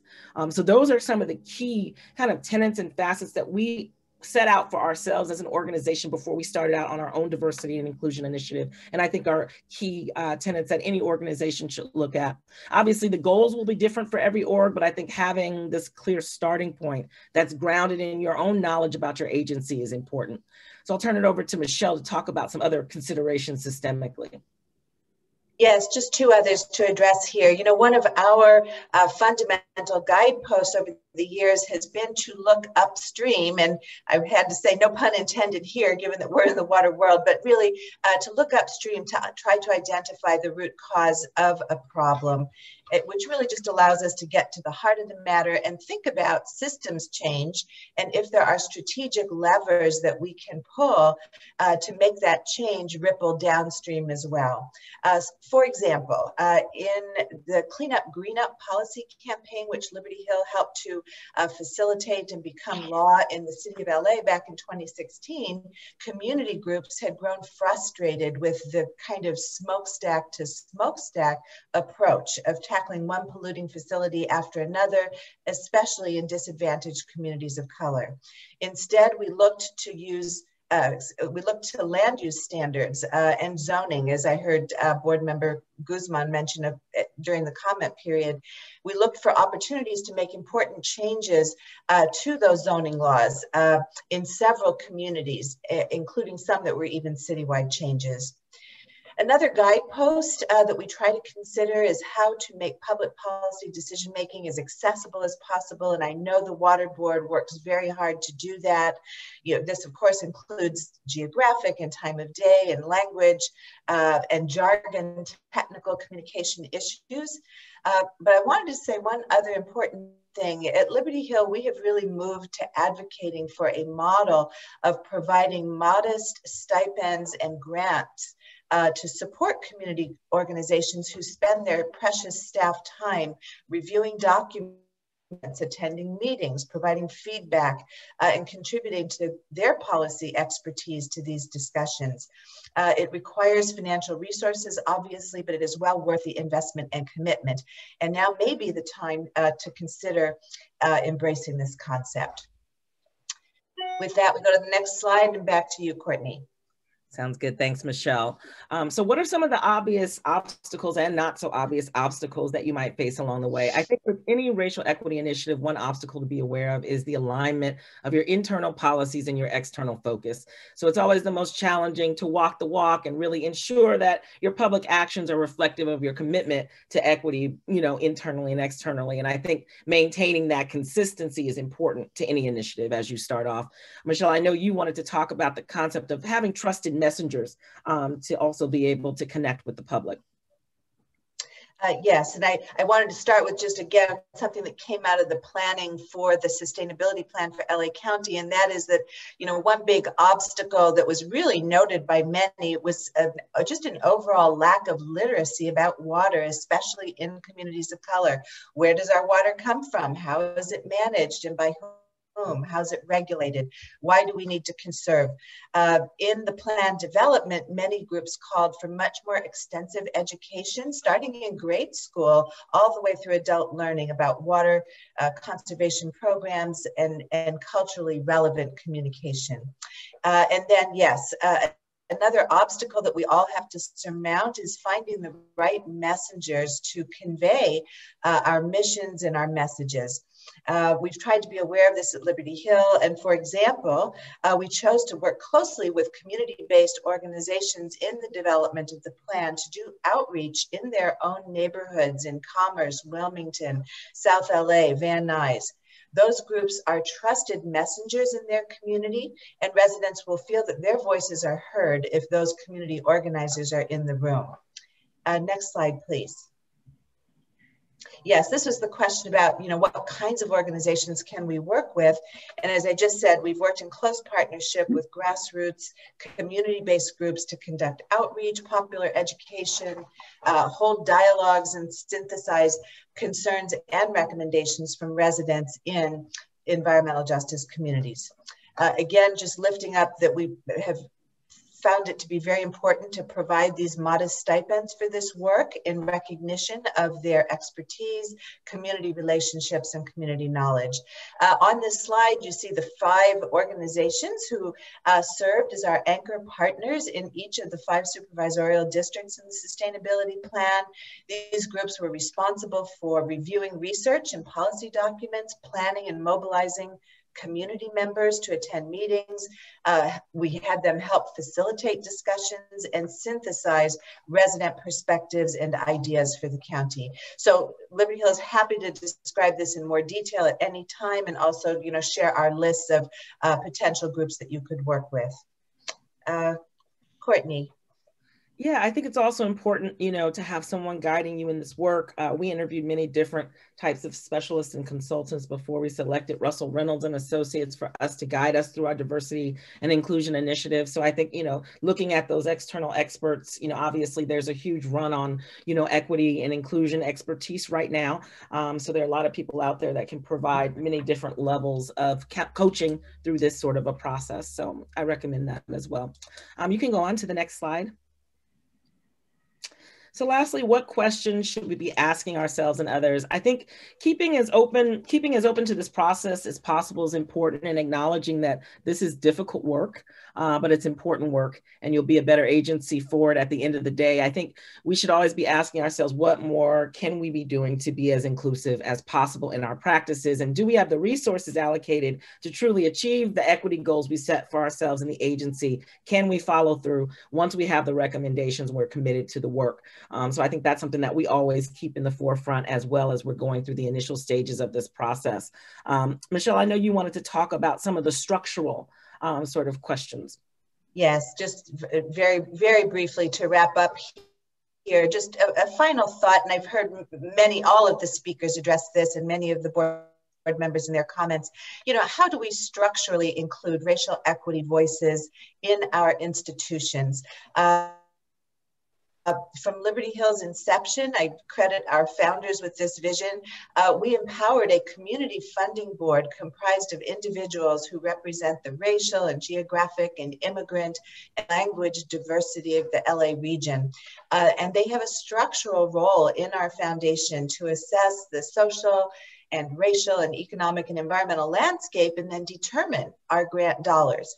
In this way, we have tried to actually democratize philanthropy and lift up those racial equity voices. So just to conclude, I think the question for you and for all of us is to keep thinking and acting upon how we can further address racial equity through the full inclusion of Black, Latinx, and Asian Pacific Islander voices in institutional decision-making.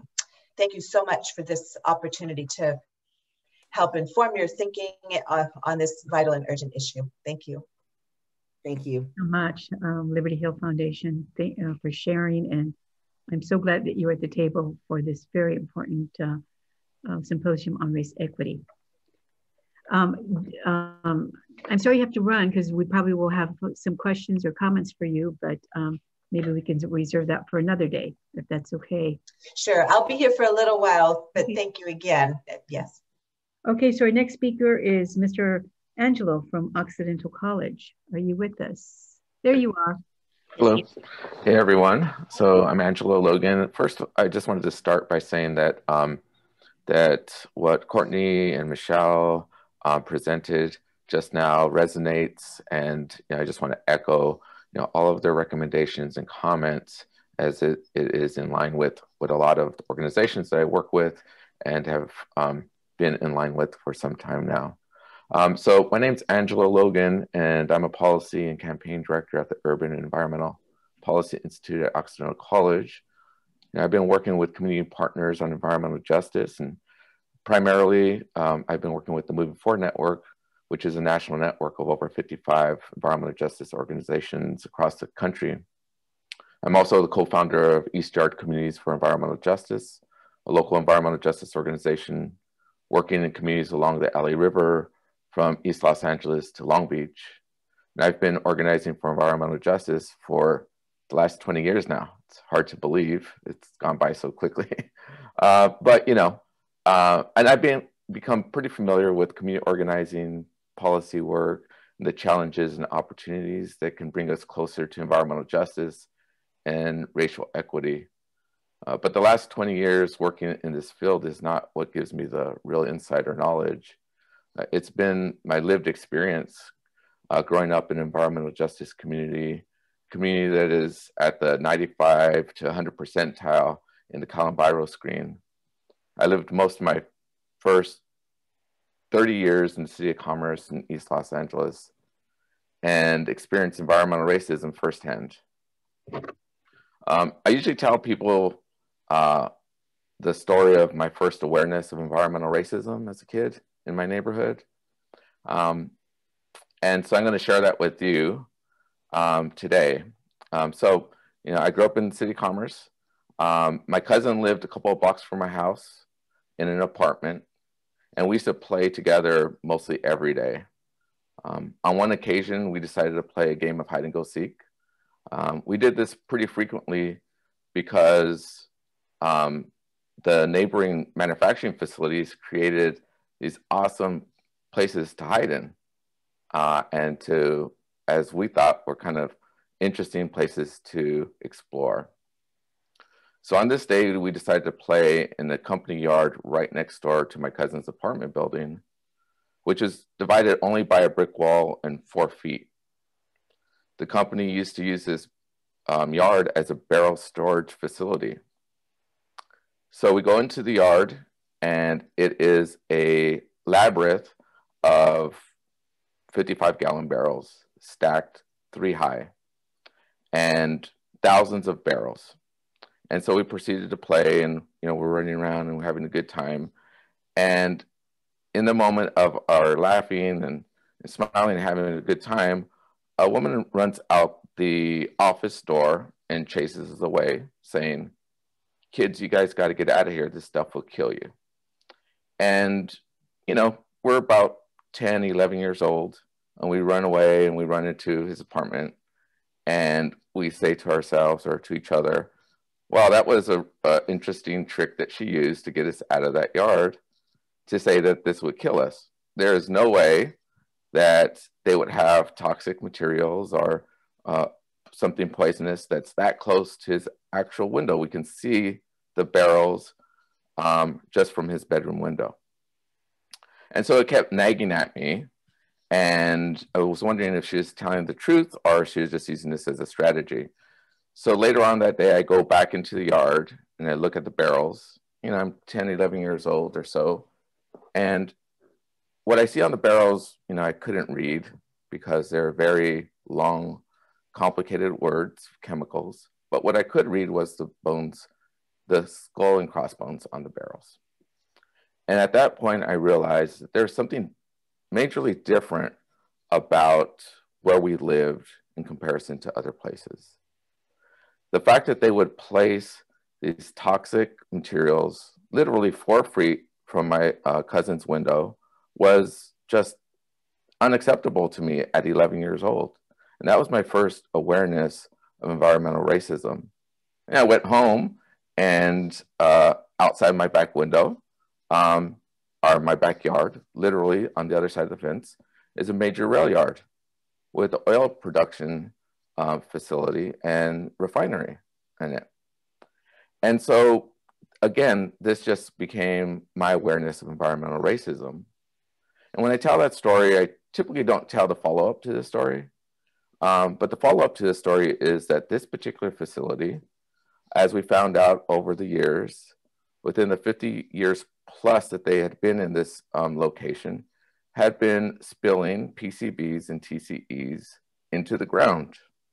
And as we found out through the work with East York Communities for Environmental Justice, as it was indicated after they're moving facilities and they're going through remediation, that we found that vapor intrusion into my cousin's bedroom was at the highest levels of that whole particular contaminated site. And so there are many health challenges and developmental challenges that our community had contend with and that my cousin contended with. And we ask ourselves, is that due to the PCBs and TCEs and the vapor intrusion into his apartment? Or was it the exposure to dioxins and lead from the trash burning incinerator down the block?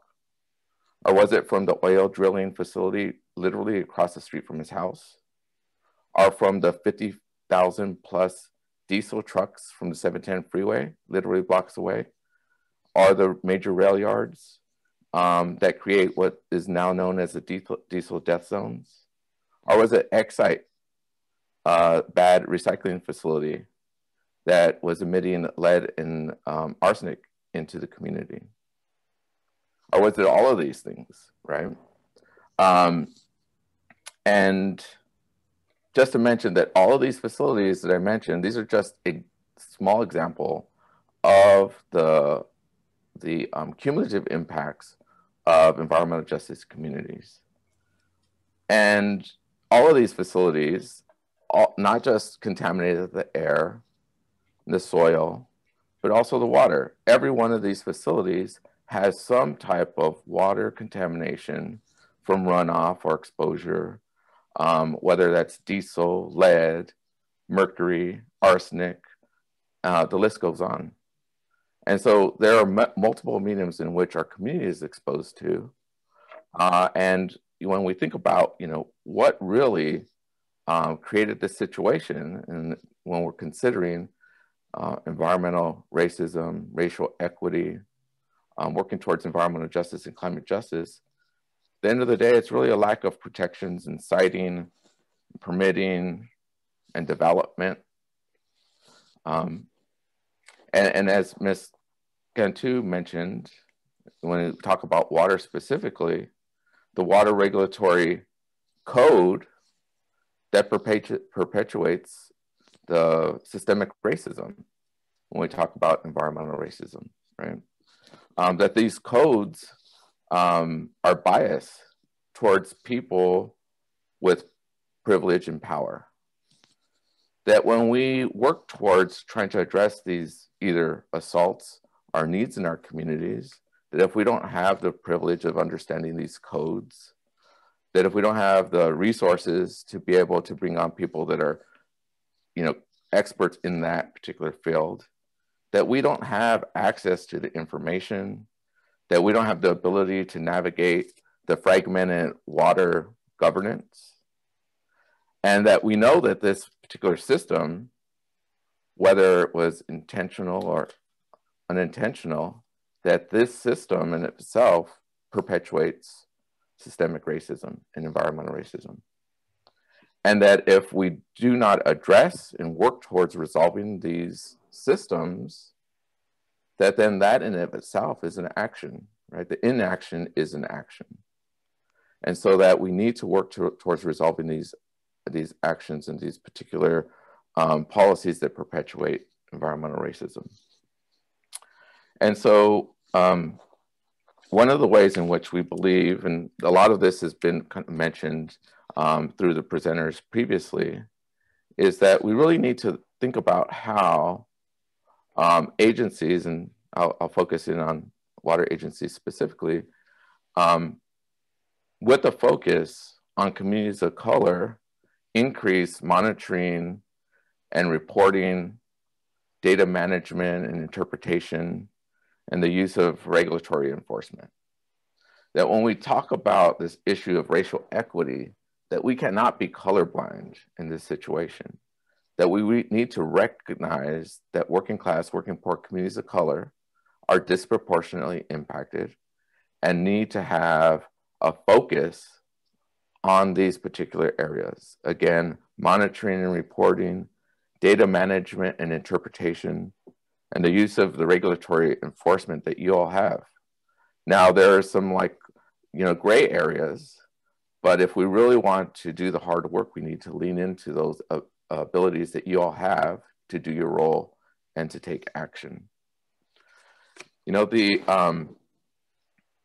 When we talk about inclusion and equity, I really want to focus in on the equity question. At the end of the day, when we talk about equity, it's really about conceding power, right? Power comes in many forms. So how do we concede power to allow for some of the things that folks mentioned earlier? Giving folks the ability to speak on their own behalf, to have a seat at the table, to be able to be the experts in their own community. Some of that has to do with allocating resources, right? And so conceding power in allocating resources or sharing resources or distributing resources, specifically to the folks that don't have those resources. And then on the other side is to concede power in roles of decision-making. So being really deliberate about how we're not just being inclusive, including folks to have a seat at the table, but to have a seat at the table where they have a decision-making role so that they have also power, not just to be included in the discussion, but then are set up to have no voice, to have no decision-making role, to be kind of just put in the same situation they were outside of that role. So really being thoughtful about how you work towards putting people of color in places of power and decision-making. And I wanted to, as an example, in a way to show good faith of working towards equity, I think that it's really important to do that through example, right? So thinking about how to work towards equity through opportunities to work with organizations, some of them that Michelle mentioned, whether it's East Yard Communities for Environmental Justice or Sacred Places Institute for Indigenous People, or the Esperanza Housing Corporation, to work on projects of remediation, redevelopment, investment, that also work towards community assets, can address climate adaptation, water replenishment, and then also meet the needs of the local residents. You can also work towards programs in which the communities themselves can be the experts, where they can do community science and education and learning and help to influence not just policy, but practices that regulators can adapt to and adopt to address equity and justice. I'll end there, and I'm happy to stay on for the dialogue today and into the future. Thank you. Okay, thank you, Angelo. Mr. Matthew, are you with us? There you are. Welcome. Thank you. Thank you so much. I'm very heartened by all these words that are being said today. Just want to introduce myself. My name is Matthew Tutimez. I'm the son of John Tutimez, elder of the Quiche-Gavilano-Bana Mission Indians. My uncle is Ernie Salas Tautimez, chief of our tribe. Currently, I ask for prayers for him right now. He's currently on hospice and going towards the end part of our existence here on this earth. And so from us, this struggle has been real, and our generation has now taken on that struggle since our past generation is now passing. I didn't want to start that way. Anyway, I thank you again for your for this opportunity to have a voice at this table, and I kind of want to just echo what's been said from the previous presenters. I heard a lot of words that actually struck true to the personal experience that me personally I've had in my journey with my family and my tribe, trying just to get a seat at the table to be able to have conversations and discussions and to show that, hey, we as a tribe, we do have, you know, knowledge, expertise, this sort of information set that the government now, through different legislation, being AB 52, SB 18, Executive Order, B 1011, whatever you want to call out, all these legislations are now trying to get involvement from the Native community. And the reality for us is that everyone wants the involvement, but no one wants to help us to get involved. And that's, I mean, some of the words that have been saying in terms of what Mr. Logan just hit on, which was perfect, the concession of power. That's really what we're talking about. And that's where we come from. We are known as, you know, a Native tribe to be these stewards of our community, to have all this wisdom about, you know, how to take care of environmental stewardship. And it is true, we are very wise and we do have a lot of knowledge. However, that knowledge is never accessed other than in a free form, in a way where, hey, tribe, tell us what you know, and then we'll use it in our own way. And that's where this professionalism component comes in. And I've been told this multiple times, even by conservancies that we've tried to interact with, to say, hey, we know a bit about how to steward land and about the different plants and the different animals and how they work together in this cycle that we've been given on our environment. We know a little about that, but they say, oh, well, you guys don't have a college degree. You guys don't have these credentials that we require in order to have on our documentation to show that what we're doing is good and right. And so we've been told, hey, tribe, you can be part of us because we can actually get land by using you guys. And then we'll show you how to manage the land. And this, I was just like, wow. And this all stems from, because this whole inequality component is not new to our families. Our first occupiers here on this land in California were the Spanish, the European occupiers of this land. One of the main terminologies that they used was, you know, savages for the non-Christian folks, what did I say, where you got baptized, the non-baptized folks.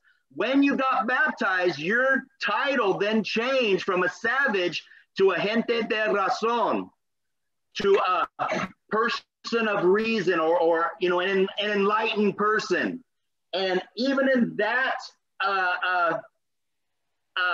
identification, it shows a domination of the local people here by the incoming crowd. And then you have the California period that also had decimation. Then you have the American period.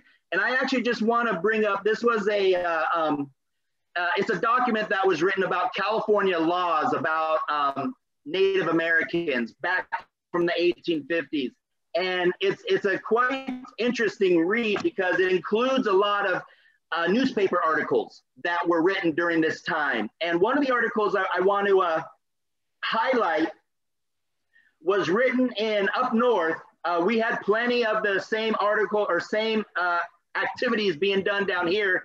We had multiple posses that were done here, but I want to read you what this is talking about up north. It says, published in Mendocino County, there's a long article upon the practice of Indian stealing, so extensively carried on in that section of the country, and says that one white man has been caught with 16 young Indians in his possession, being about to take them out of the county for sale.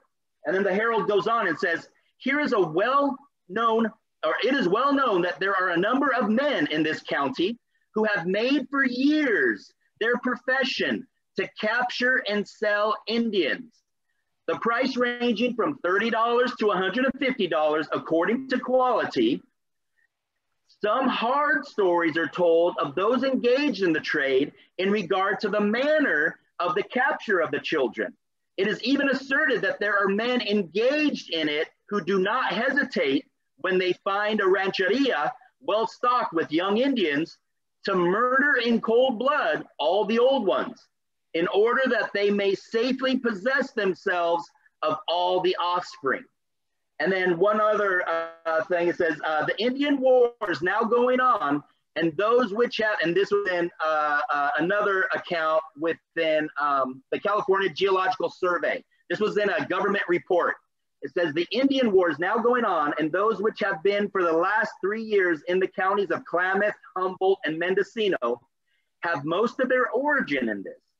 It has for years been a regular business to steal Indian children and bring them down to the civilized parts of the state, even to San Francisco, and sell them, not as slaves, but as servants to be kept as long as possible. They had to put that not as slaves because that was abolished prior to that. Anyway, Mendocino County has been the scene of many of these stealings, and it is said that some of the kidnappers would often get the consent of the parents by shooting them to prevent opposition. So these stories are not just from up north. We have our own personal stories. My uncle and my own grandfather, my grandfather didn't go. Actually, I just found this kind of funny. I'm actually drinking from this cup right now.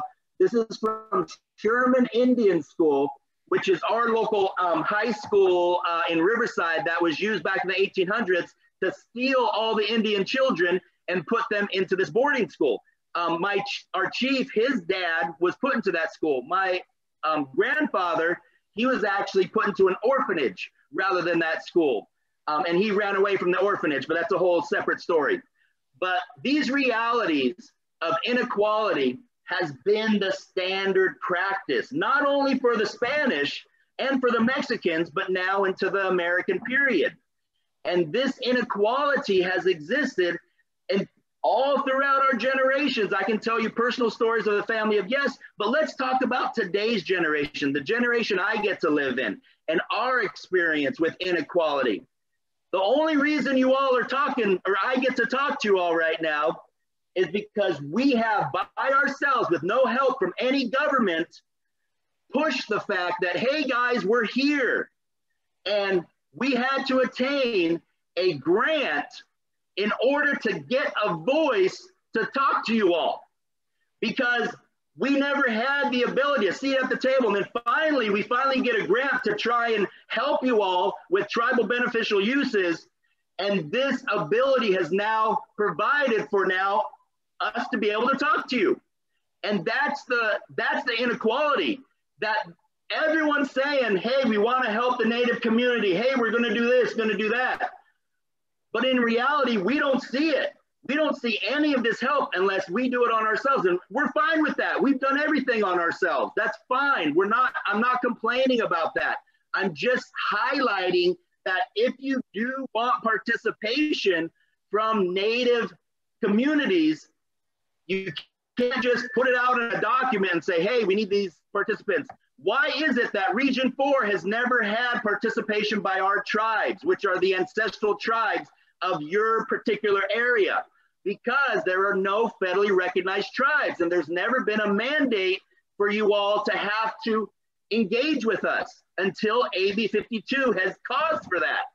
And that reality of never, because you don't have to engage, you never have, that's the reality we're living. Is there's all these, I wrote down a bunch of stuff that you all were saying because I loved it. I mean, this discussion, I haven't been able to personally been part of a discussion like this yet. You guys are on the cutting edge of being able to, let's talk about it, because this is all true. We all see it, just we don't want to talk about it. And by talking about it, then we can actually come up with ideas such as what Mr. Logan was talking about, what Miss Cantu. I appreciated her words so much, especially that part about the professionalism part, because that's something, for me personally, I got to go to school and I have my master's in biology. So because of that little credential, it gives me access. When people find out I have a master's in biology, they literally treat me different. And I've been told, hey, if you get your doctorate, just because you have a doctorate, people will give you opportunities and they're going to treat you a whole bunch different. And I see that in terms of that credential. But then I also get to put on the hat for my family of a tribal representative. And it's those times that I totally see the difference in treatment when I am just presented as a tribal representative without any credentials of what I've accomplished in my life. I get told, oh, and I've been told this twice by professionals that, oh, well, just tell us what you guys know, and then we'll put it in a professional way. And I'm just sitting there like, if these guys only knew, we all, like, for instance, for the Tribal Beneficial Use Project, we have a geologist on our team. We have me as a biologist. We have traditional healers. We have a computer expert, a GIS expert. We have all these professionals, but because it's always thought that Native communities don't house them, and truthfully, we don't house them, because it's only myself and another one of my cousins that have ever gotten to go to college. Majority of our family are laborers. We had to get jobs right out of high school because we had to make money. We're not supported by any other way other than through ourselves. We've had to self-support, and that's majority of many non-federally recognized tribes. And that's one of the other aspects I wanted to bring up in terms of recognition. We're only not recognized because of the land we live in. It's a very resource-rich land, and there are so many efforts against that. But that doesn't mean anything to us. We are still members of this community, and we want to provide the resources we have access to, which is a lot of our tribal ecological knowledge, to provide for all of our community, not just for our tribe or not just for LA, for all of California and even the US and even all around the world, in terms of how these, because that's what LA is known for. A lot of the environmental, what is that word, progression comes out of California and even LA. And so I know I'm surrounded by a bunch of thinkers in my local area. And that's what's exciting, is that now this generation, you all are now taking the times of the past and acknowledging them, but realizing that this has to be a systemic change, because the system was created to marginalize all others other than a certain ethnicity, a certain color of your skin. And that reality, we all understand, is not working for our progression of our communities. And so by understanding that we do have these resources within all these other communities, that is what's going to bring our future, our next generation. I'm looking forward to hearing from the high school student, because those truly are the ones that have to deal with all these decisions made from our, grandfathers and things of that sort. And so from our perspective, we are so grateful to be able to be part of the discussion. And we have definitely been decimated by this process of inequality, but we have not been removed. We are still here and we still want to help. And so I speak on behalf of not only our tribe, but all the tribes that are incorporated with our project that is going to be with Region 4. We all are here to help. And by starting these conversations in this way, where we're trying to make it more, understandable and equal, because truthfully, I asked for our other tribal members the tribal leaders from the San Fernando Band, from Ventureño Band, from the Barbareño Band, and they were hesitant, because there is a total, I want to say misconception, but there is a conception, because I felt it as well. And oh my goodness, I just can't tell, she brought it up perfectly, that everyone speaks in acronyms and everyone speaks this different language. And when you come from a community not part of that language, you're automatically overwhelmed. And a lot of the tribal leadership get overwhelmed when they interact with agencies that only talk to each other in this way. And it's not until we can get down and just kind of speak, you know, just regular language, just the colloquial language, you know, of hey, this is what's hurting me, you know, how can we help in this effort?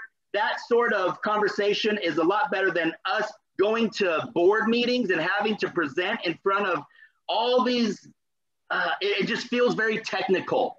And it's technicality that can be way more simplified. And from our reality, simplification is just the way of life for us. We enjoy the simple life. And that enjoyment can happen in our next generations, but it seems as if agencies like to complicate stuff. And so we're here to help in that venture towards working together in our community and all speaking the same language of healing. And so I thank you for your time today. Thank you, Mr. Matthew. We really appreciate it, your words and your honesty. And I think we need to have more very honest conversations. So thank you so much. Our next speaker, Miss Mary Beth, who is a powerhouse in the world of park equity and open space, and making sure that everyone has access to parks regardless of race, income, and geographical location. So I'm very pleased that you were able to join us, Ms. Mary Beth. She is with the Rivers and Mountains Conservancy. Thank you, Irma. Good morning. Buenos dias. I just feel like I was set up, Irma. I can't follow Matthew. That was just very, very exhilarating and truthful. And I feel humbled to listen to him speak, and definitely you know, want to do more as a state conservancy to engage our tribal communities. So Matthew, I'd love to get your contact information. I just want to say I commend the board, like everyone else, for hosting this symposium, having these public policy discussions in public, putting a face to the people behind the regulatory agencies is a huge plus. I first learned about the Regional Water Quality Control Board when I first started my professional career, at the time working with the Trust for Public Land with the Maywood Riverfront Park, which wasn't a park back then. It was a combination of industrial sites. And I just had heard of the, you know, the acronym LARWQCB, but I never talked to anyone. I never spoke to everyone. I just knew that there were certain numbers that had to be reached, right, for that cleanup to take place. And so it was kind of like the Wizard of Oz. You know, we knew they were there and they told everyone what to do, but we never met them. So it's good to put the face to the people behind these regulatory agencies. From my perspective as a state employee, I work with the Rivers and Mountains Conservancy. We're a state urban conservancy where there's 10 statewide conservancies. We cover the San Gabriel Mountains, northern Ventura County, northern Orange County, the San Gabriel, the entire San Gabriel Valley, Southeast cities, portions of unincorporated LA County. I've been with the organization 12 years now. And you know, working in a variety of capacities as a project analyst. And to answer your questions, I guess we're just gonna go ahead and answer them. I see racial inequality and environmental justice reflected in every vacant lot, every piece of property that can be turned into parks, open space, or something that the community wants, underused parcels. But they're not, because for whatever reason, and there's many of them in all the communities that we're familiar with. We see it, we get it validated by the maps. People have mentioned the CalEnviro screen.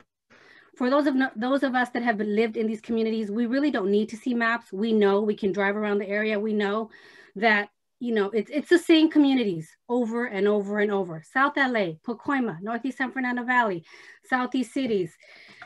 It's the same communities. And so it's what we do is a drop in the bucket, but it's an effort that we try to achieve as far as accomplishing our mission of creating more parks and open space access through this environmental justice lens, and putting the funds towards where they're most needed.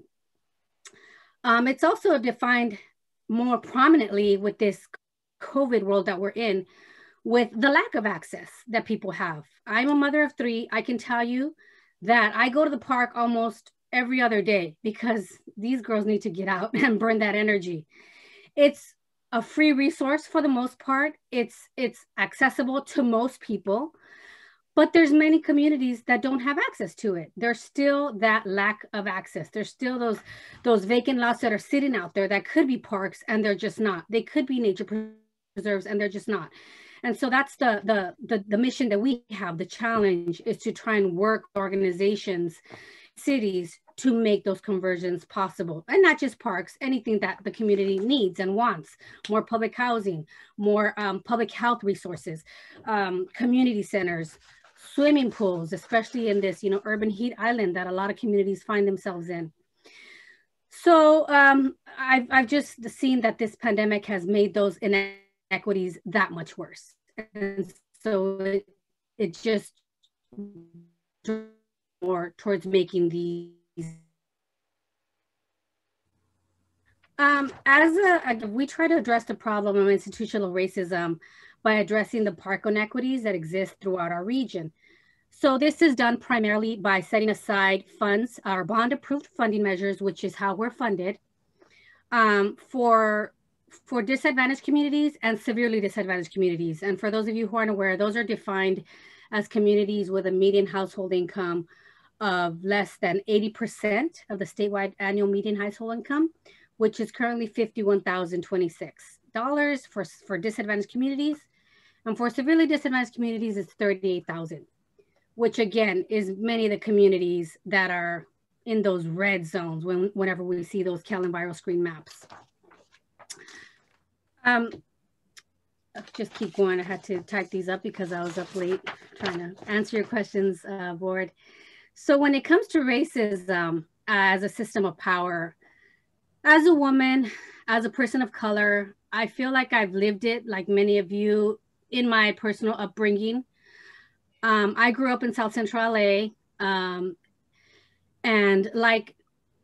kind of like Angelo, thankfully I never ran into those toxic barrels, but the environmental justice was distributed throughout.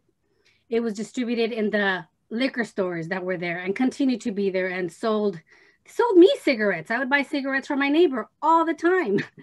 Just give them a little note and they would sell it to me. I didn't know I was doing anything wrong. I was just doing a favor for a neighbor. But after the 1992 riots, I realized that uprising riots, whatever you want to call it, as my community literally burned to the ground, and to this day, many promises were not kept. And if you drive down where I grew up, near the corner of Vermont and Manchester, the area is still full of blight. There's still many vacant lots. There's been some progress, a little bit of buildings here and there, but a lot of the plans and the promises that were done for the community, that were made to the community, just never became a reality. And it's upsetting and it's disheartening and it's embarrassing that 30 years later, it still looks horrible. And we have to continue to pressure the people in those areas, the representatives, to do better. And for myself as well, I'm fortunate to be in a position where I can try and put in my little piece. If there's plans for parks or if there's any space for green space, to try and encourage and work with those communities. The challenge that we have, and I think this resonates with a lot of the nonprofits, is that there's that lack of capacity. You have the grants are there, but it tends to be the same cities or the same organizations that apply for the funds because they know how to do it. So it makes the inequities worse because like we've all kind of been highlighting, you have to check the marks. Yes, you have land access. Yes, you have the planning funds or you have the design ready. And certain organizations, all they have is an idea. And so you have to get them to the point where that idea can become a project that's fundable. And that's the challenge, is that a lot of these neighborhood organizations have never applied for a grant before, or if they have, you have to hold their hand so that they can actually complete whatever it is that you're trying to fund. And so that's a challenge. There's no capacity. There's organizations that are working on it, and I thank Liberty Hill for their work in the past with working with lots of the nonprofits that we have funded as well, and other private philanthropy organizations, but we need more. And so that's the challenge that we're currently facing now. We had a grant deadline just yesterday for region-wide competitive program. We only have $30 million, maybe even a little less.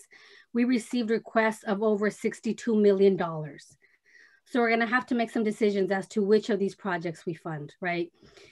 So that's my long-winded answer to that question, but I just wanted to give you the perspective from how I see it as a state representative working for a state conservancy.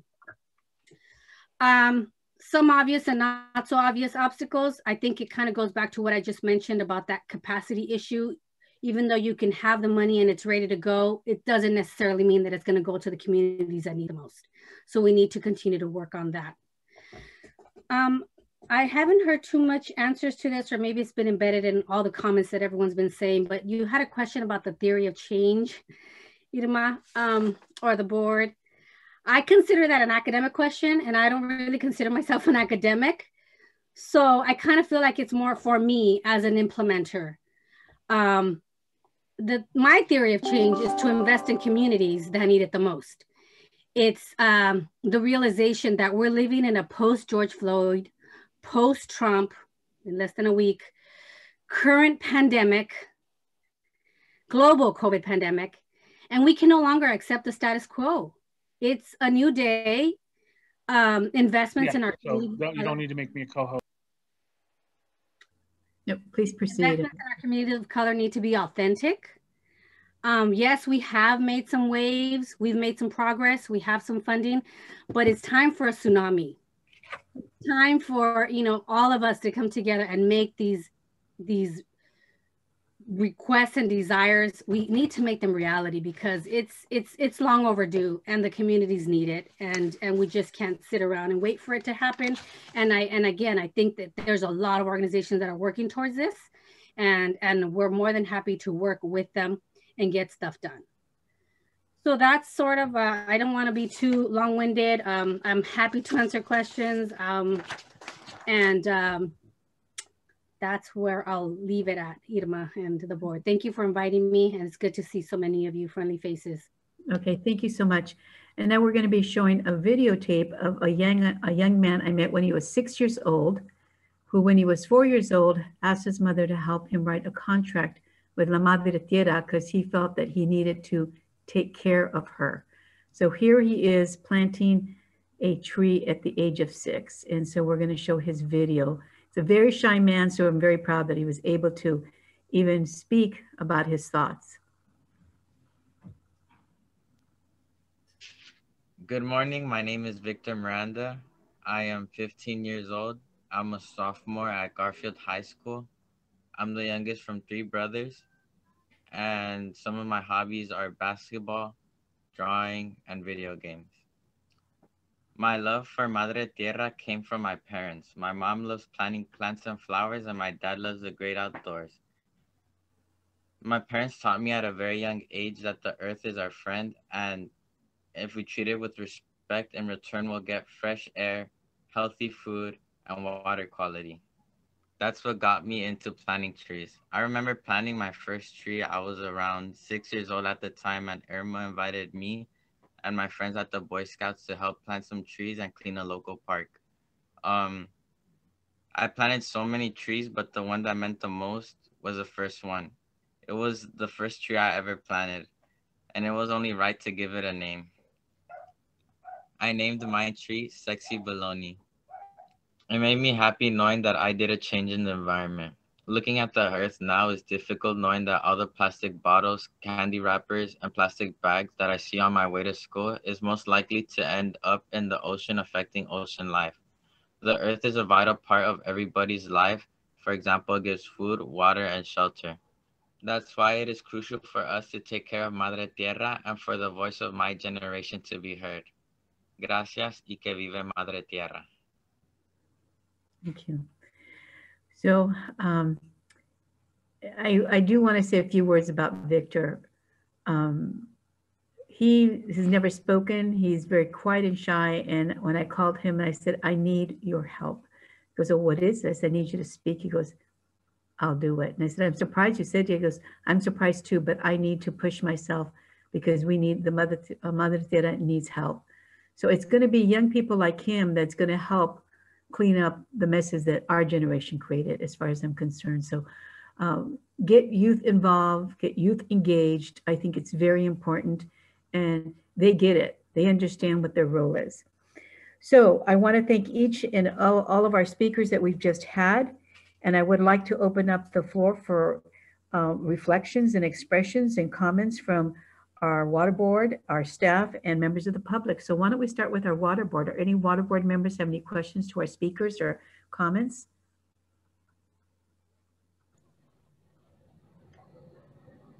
Just a comment from me. Well, thank you for the folks that spoke in the second part of the symposium. I'm learning a lot from all of you, and I think I just want to really reflect and honor Mr. Matthew Titume's comments. I think this country, and this goes beyond the scope of this symposium. It's something that's affecting us as a country and as a society. We just have never dealt with the original sin of slavery and subjugation of Black people and Indigenous people. That's just something we haven't dealt with as a society. And, they're very uncomfortable conversations. I think, when Matthew was reading from the language of historical documents that described the enforced enslavement of peoples in it, I had a visceral, a visceral reaction. It was upsetting.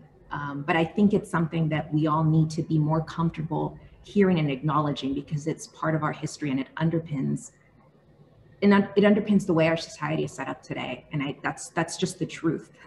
And I think our country has done a terrible job at acknowledging it. And I think it was manifested in the ugliest way last Wednesday at the Capitol.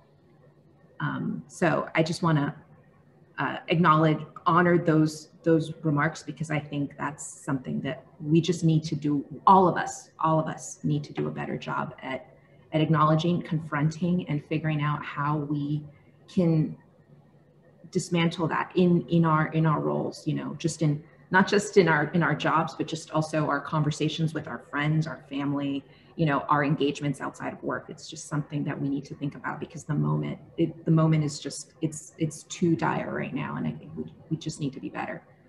So there's that. The second part that I want to acknowledge, and Mary Beth spoke to this, and Matthew spoke to this, and Angela spoke to this, which is really around the capacity of organizations, groups within Region 4 that want to be engaged in these issues, care about these issues, have historical, generational, ancestral knowledge about our waterways, that we need to be engaging, but simply cannot because of a lack of resources and capacity. And that's something that I've had conversations with many of you on the board, and I've certainly had a conversation with staff about this, but we need to figure out a way to reconcile this very complicated regulatory framework and connect this framework to our communities that are affected by our decisions every single day.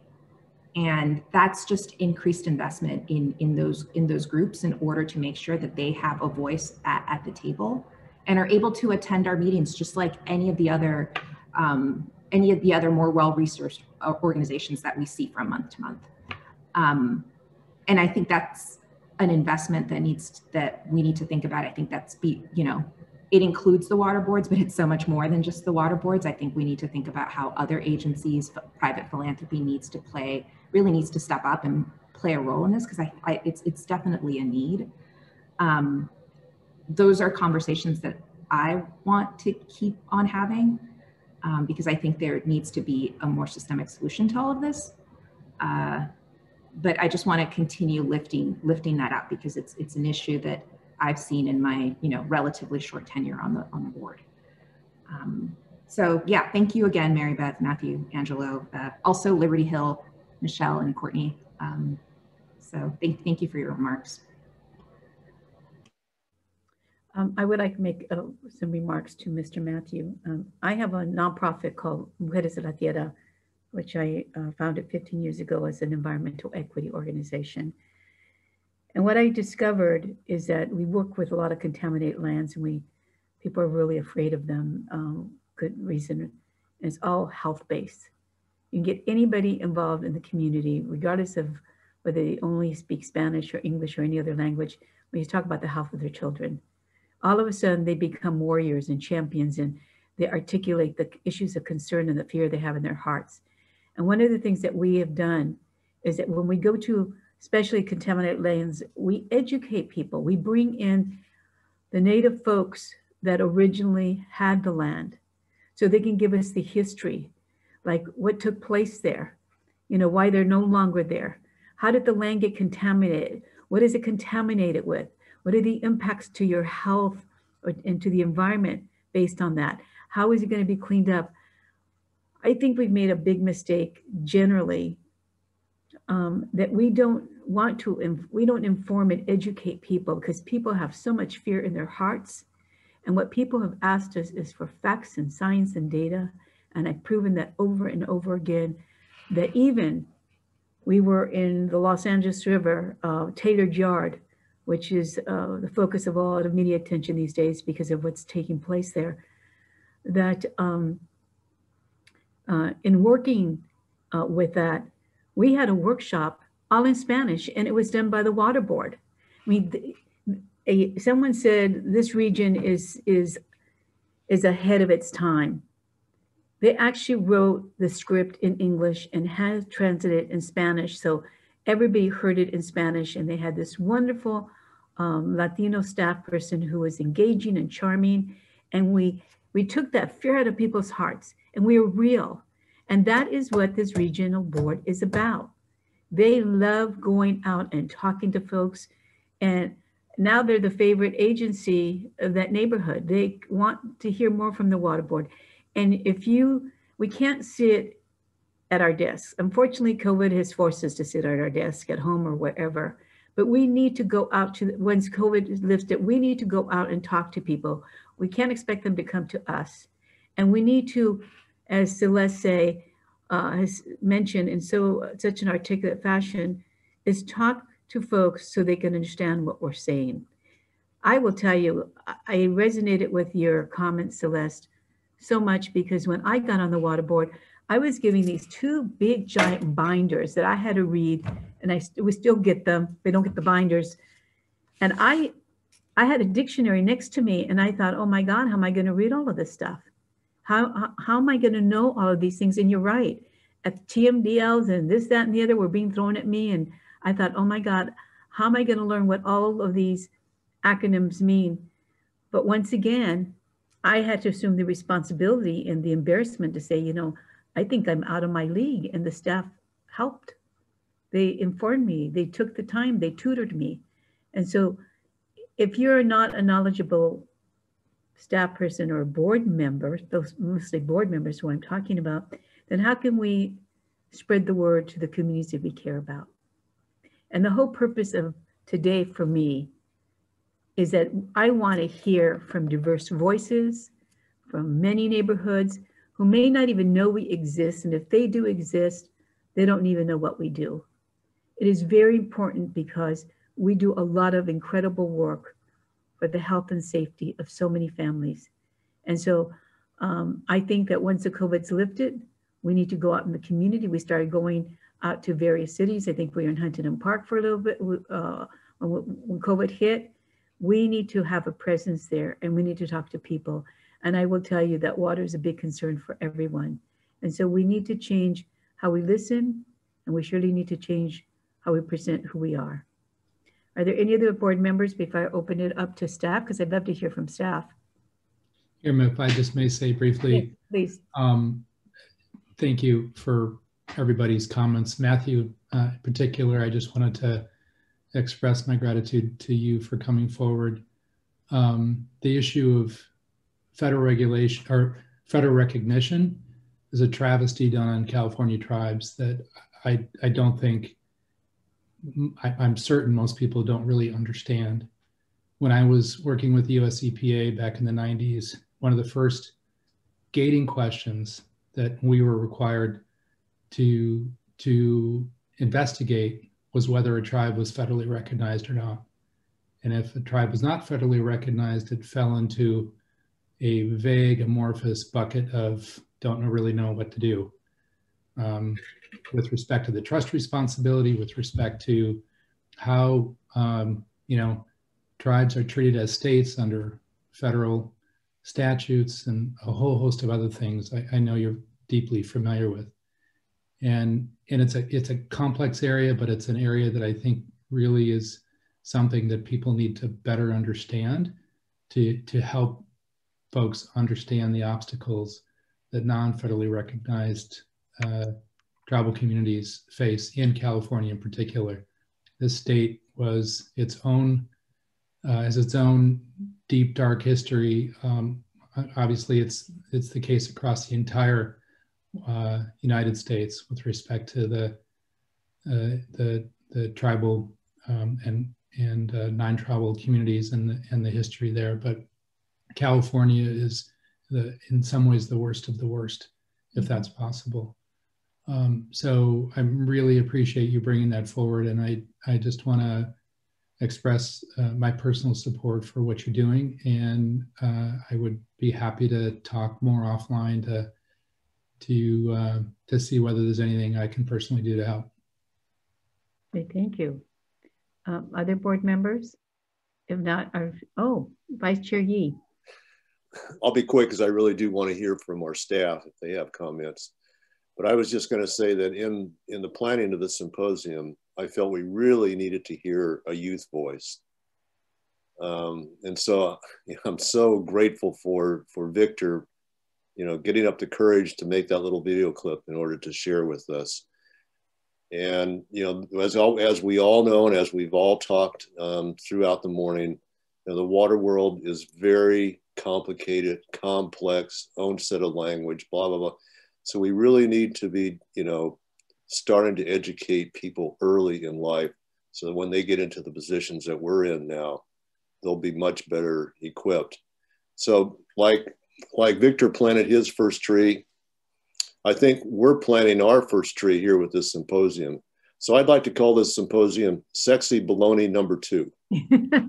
I'll let him know that. And he still hasn't explained why he named the tree that. And hopefully maybe when he becomes an adult, he might be able to figure it out. Okay, staff members, we'd like to hear from you.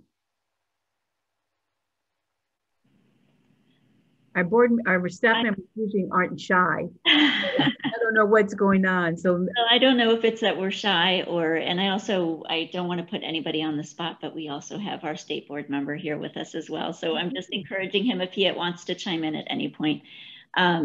And I don't know that it's that we're being shy as much as I can speak for myself, just really feeling like there's a tremendous amount to think about and to digest from what I've heard this morning.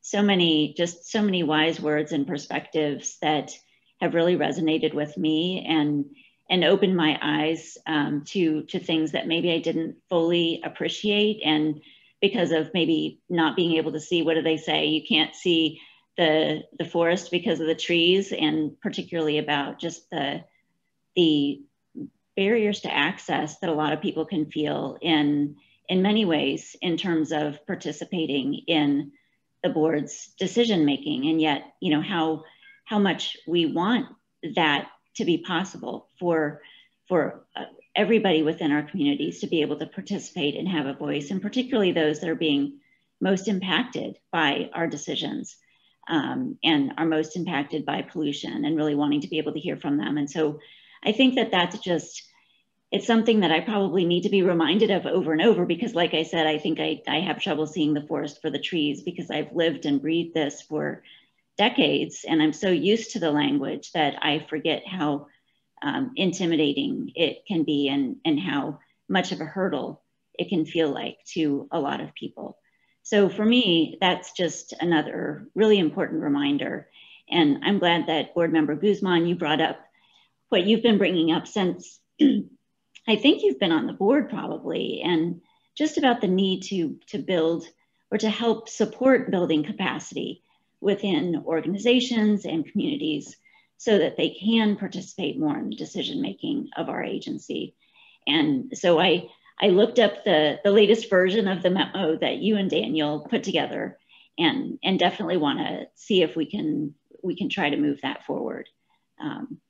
But those are just some initial thoughts. I don't want to take up all the time, and would love to hear from others as well. But those are some of my initial reflections on what I've been hearing this morning. Okay. I'll chime in. Okay, Miss Jenny. I just want to thank all the speakers this morning for taking time out of your schedules to help us do our jobs better and to serve the people of the state and our community. And I just want to say that I've heard what you said and taken it to heart. And I know all the staff at the Water Board has also heard, and we are going to do better. And thank you very much. Thank you. This was very helpful, and I look forward to reflecting more on what you said and actually making changes to our programs and policies based on what you said. So thank you. Thank you, Ms. Penny. Mr. Hugh, you have to say something. Oh yeah, yeah. I was going to take Board Member Jim Stahl's approach and listen and learn, and I am listening and learning. And I got to say, it is an honor and a privilege to be here listening to this esteemed group of speakers and on this terribly important subject. And I'm I got to say, I'm overwhelmed, and I'm learning, and a lot of this is just hits you, bam, and it is emotional, and including listening to Victor. I was a shy little chap myself, and I know how painful and difficult it is to do that. And he's the future. It is so refreshing and so heartwarming to hear that. Yeah, and we're going to talk more about our priorities and how lessons we learned today can be incorporated. It's a slow process, so I totally appreciate it. Thank you. Thank you for allowing this to happen, Ms. Munoz and Vice Chair Yee.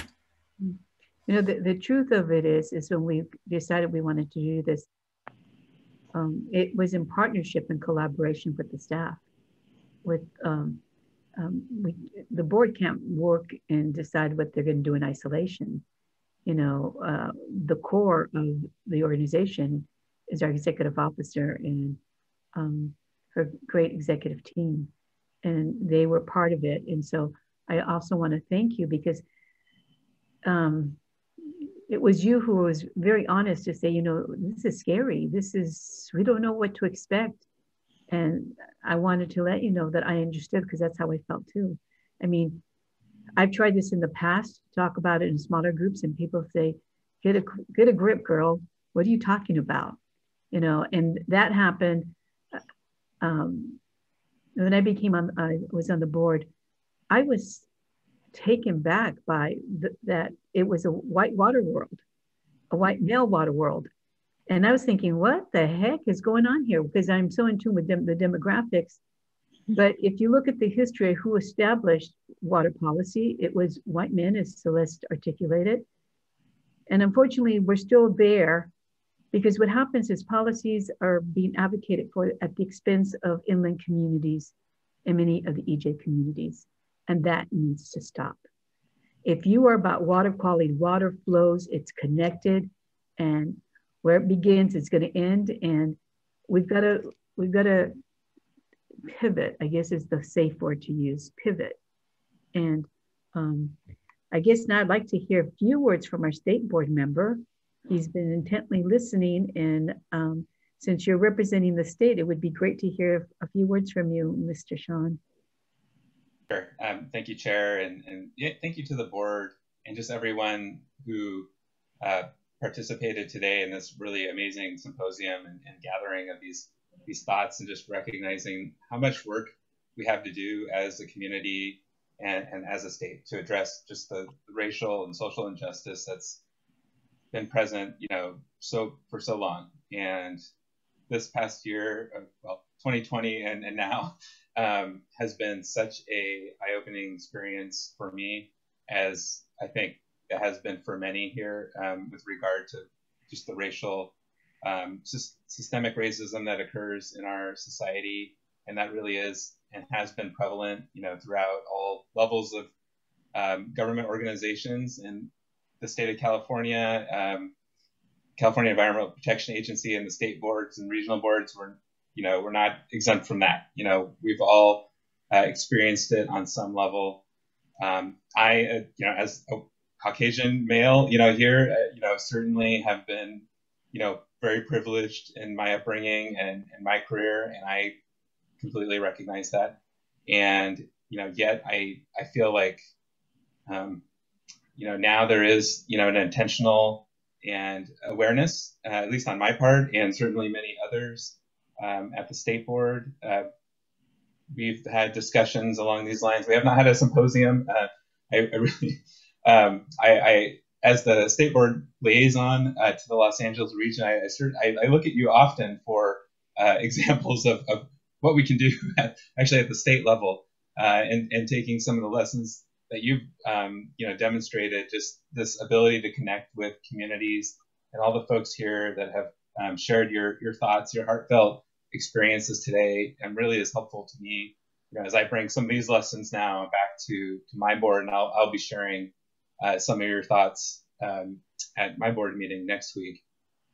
And so I do want to just take a real quick moment and just recognize that, although, progress is slow and incremental and difficult, we are, I think, starting to chip away in some respects. And so just for those of you who are maybe listening and just not as familiar, one of the primary responsibilities of the State Water Board now is regulation of drinking water. That happened about 5-6 years ago when the Division of Drinking Water came to the State Water Board. And within the last couple of years, there's been a real acknowledgement of the human right to water challenges, that everyone is entitled to accessible, safe, clean drinking water. And I think, whether you're at the regional board, whether you're at the state board, or anywhere, I think we all acknowledge that is one of our biggest challenges that we're facing. And so, the legislature passed about 2 or 3 years ago, SB 200, which made funding available for the first time, really on an ongoing basis, to address some of these disparities, in that we had, at one point, and even today still, close to 1 million Californians that are, if you turn your tap on, the water that comes out of that tap is not meeting drinking water standards.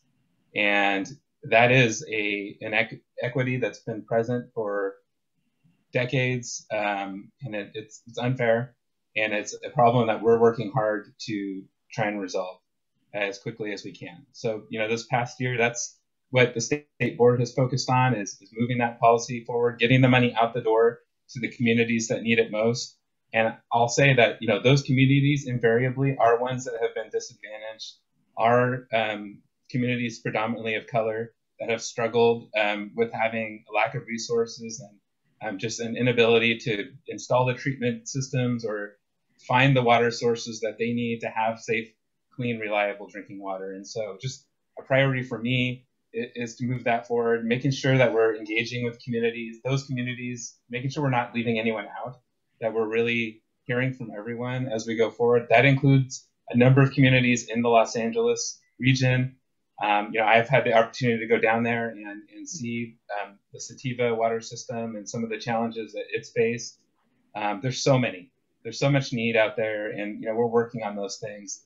Again, no silver bullet, no perfect answer here, but I am committed here as a board member to continue to listen and work with you, Chair Munoz, and members of the board and others, to move this fight forward. So thank you again for this opportunity today. So are there members of the public who would like to speak, Ms. Purdy? Before we do a check-in with members of the public, I do see that Sophie Froelich, one of our attorneys, has her hand raised. I don't see that. Okay, there you go. She has her virtual hand raised, so I don't think you can see it, but I can. Thank you. I just have a couple of things to say. I am one of our lawyers assigned to support Region 4, and I'm also a member of the State Water Board's Racial Equity Steering Committee. And I first want to start with saying thank you very much to everyone who participated here today, all of our speakers and all of our staff who are on and taking this extremely important issue so seriously. This is a start of some very important conversations that we need to have.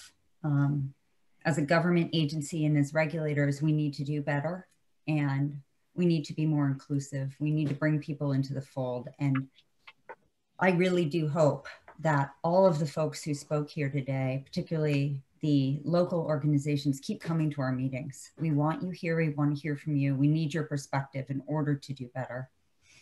I also want to say that I have said to our board members and our staff many times that the regional boards are really on the forefront of this effort. And that is because we actually are out in the communities. We are actually serving communities. And I want to applaud all of you for engaging in this effort and taking big strides toward it. As State Board Member McGuire said, you really are on the front lines of this effort. This board has done more than any board that I am aware of to try and reach out to communities and hear your voices. And I hope that we can continue to do that. I applaud everyone's efforts, and I must say again, thank you to all of those who spoke here today. Your voices are important. Please keep coming. Thank you. Do we have any other hands up? So I don't see any other, though I certainly encourage anybody on the management team, if you would like to reflect on anything you've heard this morning, please just virtually raise your hand so I can keep an eye to see if there's anybody else who would like to say anything. And we do have an opportunity now as well for any public comments on our morning symposium agenda item. We will have an opportunity in the afternoon for public comment as well. After, we'll do items 4 and 5 immediately following lunch, and we'll take any public comments on items 4 and 5 collectively after those 2 items, which are both really diving in a little bit more to what we're doing statewide and in the LA region with regard to the Racial Equity Initiative. So if anybody though from the public who's in the Zoom platform would like to make a comment right now, I do see we have one hand up, Chair Munoz. It's from Mr. Alva, and we have been in communication with him, so we could call on him now. Perfect, Mr. Alva, welcome. I don't see you though. Let's see, I will promote you to a panelist. Give me just 1 minute here.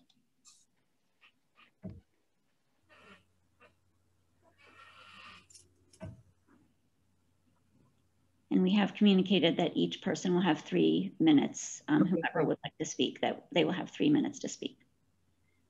Mr. Alva? Yes, there you are. Welcome, good to see you. Hello, everybody. How are you? We're good. Good. Good afternoon, Chair Munoz and members of the board. Thank you for the opportunity to speak to you today on this very important topic. I also want to thank all the great speakers that spoke this morning. It certainly resonated with me, and I certainly echo everything that was said this morning. For the record, my name is Paul Alva. I'm an assistant deputy director with the Los Angeles County Public Works. Los Angeles County is facing a financial crisis due to the COVID pandemic, including a $1 billion shortfall this fiscal year alone. Budget shortfalls will continue since it may take several years for the local economy to rebound to pre-pandemic levels. Unfortunately, the county's stormwater program is not exempt from these budget cuts. Since the start of the pandemic, the program's budget has been reduced 8%, and we expect additional reductions in the coming fiscal year. Fortunately, through the Los Angeles County voters, the region has secured a sustainable source of funding to continue the permittee's efforts to improve water quality. The Safe Clean Water program will bring in at least $285 million a year to improve water quality, increase water supply, and enhance the communities that we serve. Based on the applications that we have seen so far in round 2, the Safe Clean Water program is leveraging over $100 million in additional funds from water purveyors, transportation agencies, and others to construct multi-benefit stormwater capture projects. Well-planned multi-benefit projects help address equity issues in underrepresented communities. For example, the county's recently constructed Roosevelt Park project. Hello, sorry to interrupt. This is Adriana. I'm one of the lawyers for Region 4. I just wanted to caution you on what you were about to say, because it sounds like you're going to get into some of the details for the pending MS4 permit, which hasn't been noticed for discussion at today's meeting. So if you could keep all of your comments high level about the MS4 program, I'd greatly appreciate it. Sure. Thanks. For example, the county's recently constructed Roosevelt Park project brought recreational amenities to disadvantaged community in need of an enhanced recreational opportunity. Based on our experience, these projects take years to plan, design, construct, and optimize. When weighed against the current economic climate, the Safe Clean Water program should be deemed sufficient for MS4 permit compliance for at least the next few years. Cities are already fiscally strapped, and the need to fund critical services such as health services and mental health only compounds this incredibly challenging situation. As we urged before, funds from the Safe Clean Water program should guide what is achievable in the pending permit.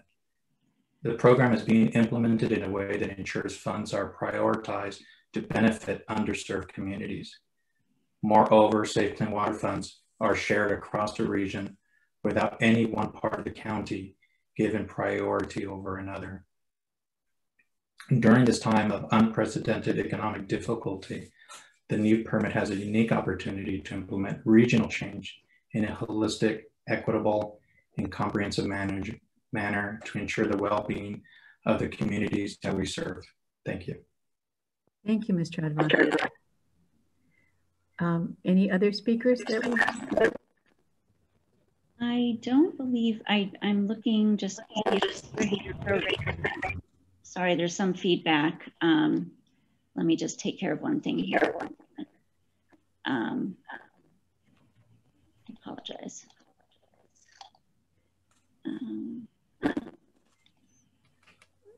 I do have one question for Miss Mary Beth. Okay, that sounds good. I can deal with the sound issue here. But. Okay. Can I move forward? Video, if I'm sorry for interrupting, Chair Munoz. If somebody could basically move Mr. Alva back to his attendee status, I'm having trouble doing that.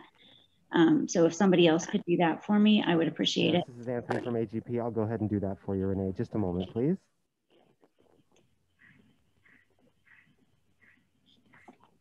And hoping that might solve the feedback that we're getting.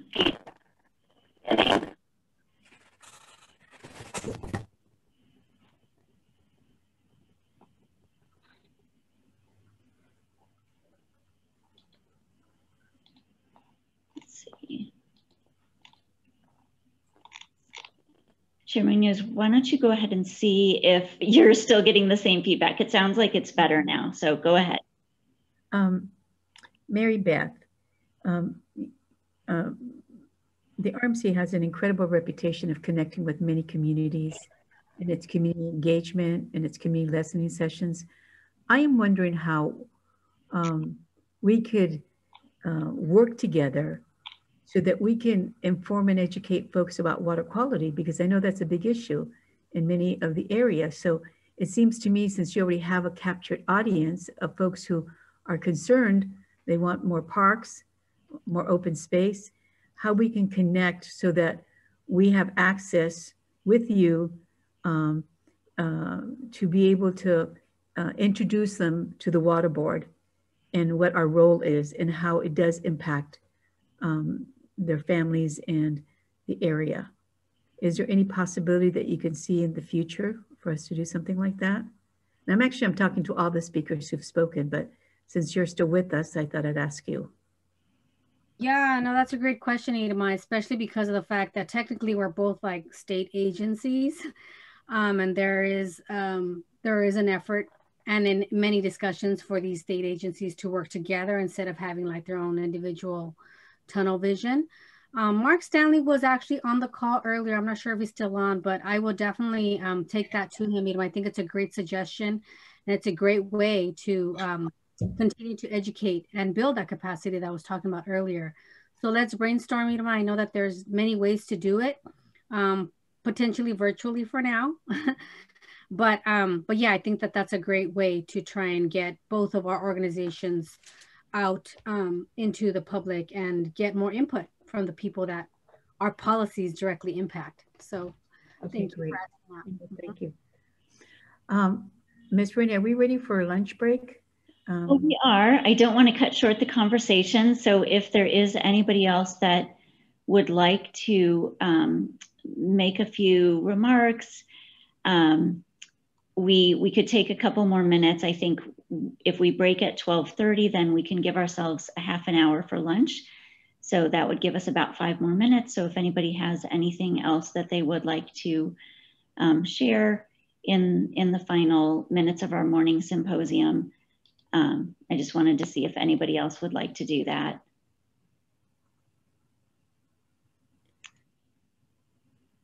I don't see any hands raised. Question?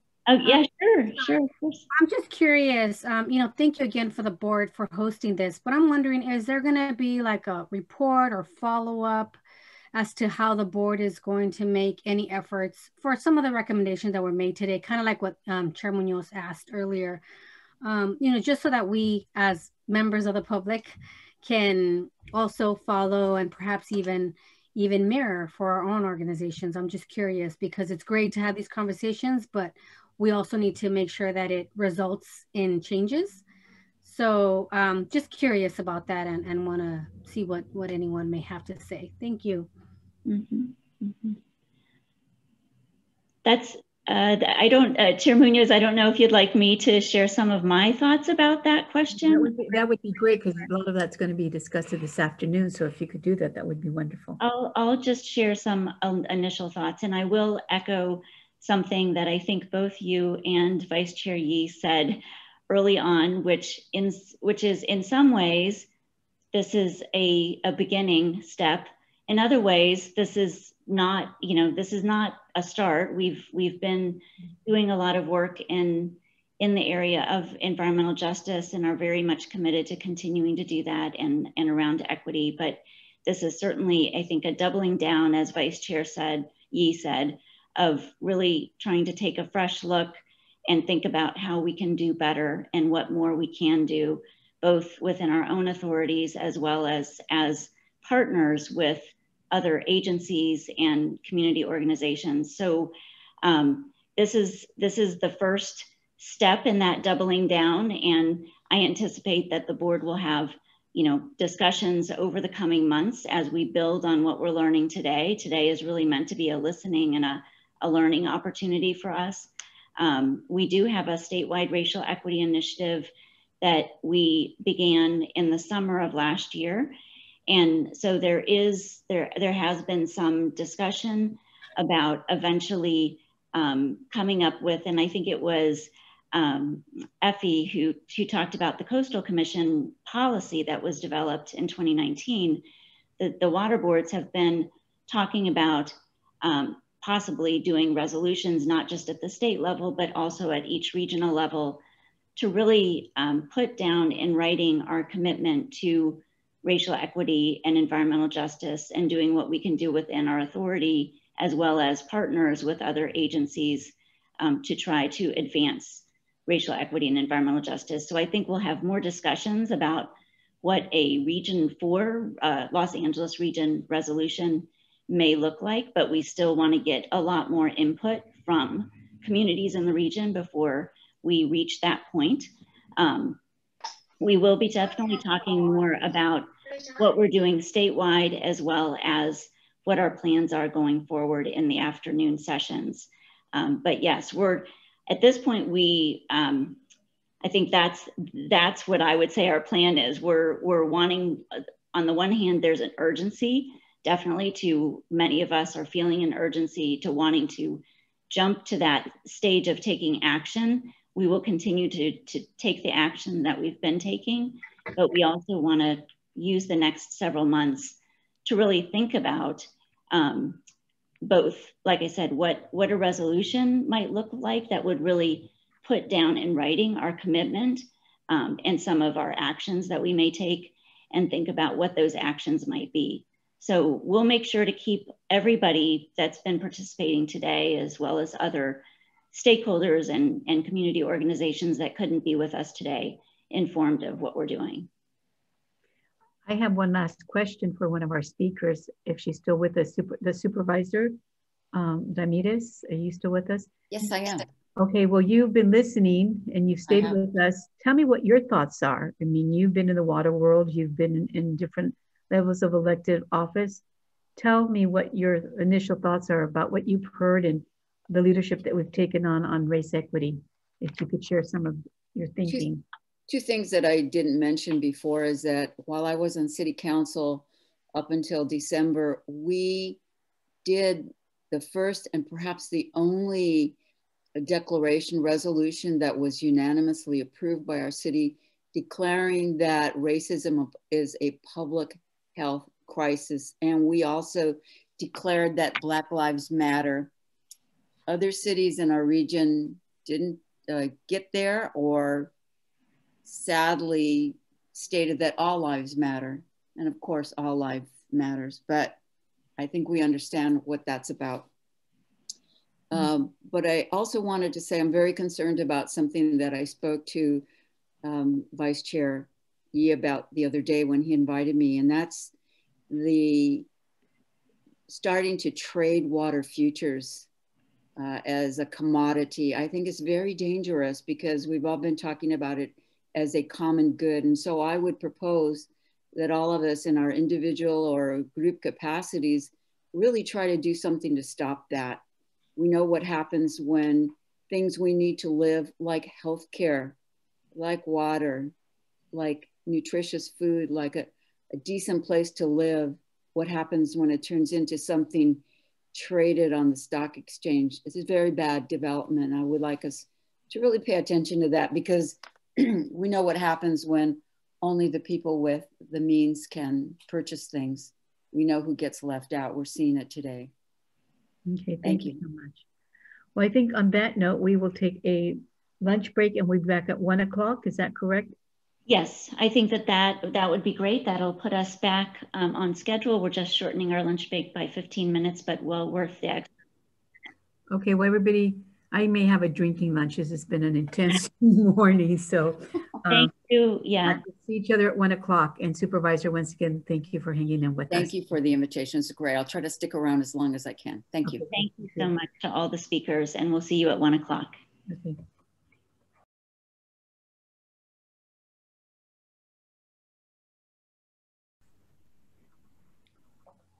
That sounds great. Devices are rolling and the floor is yours.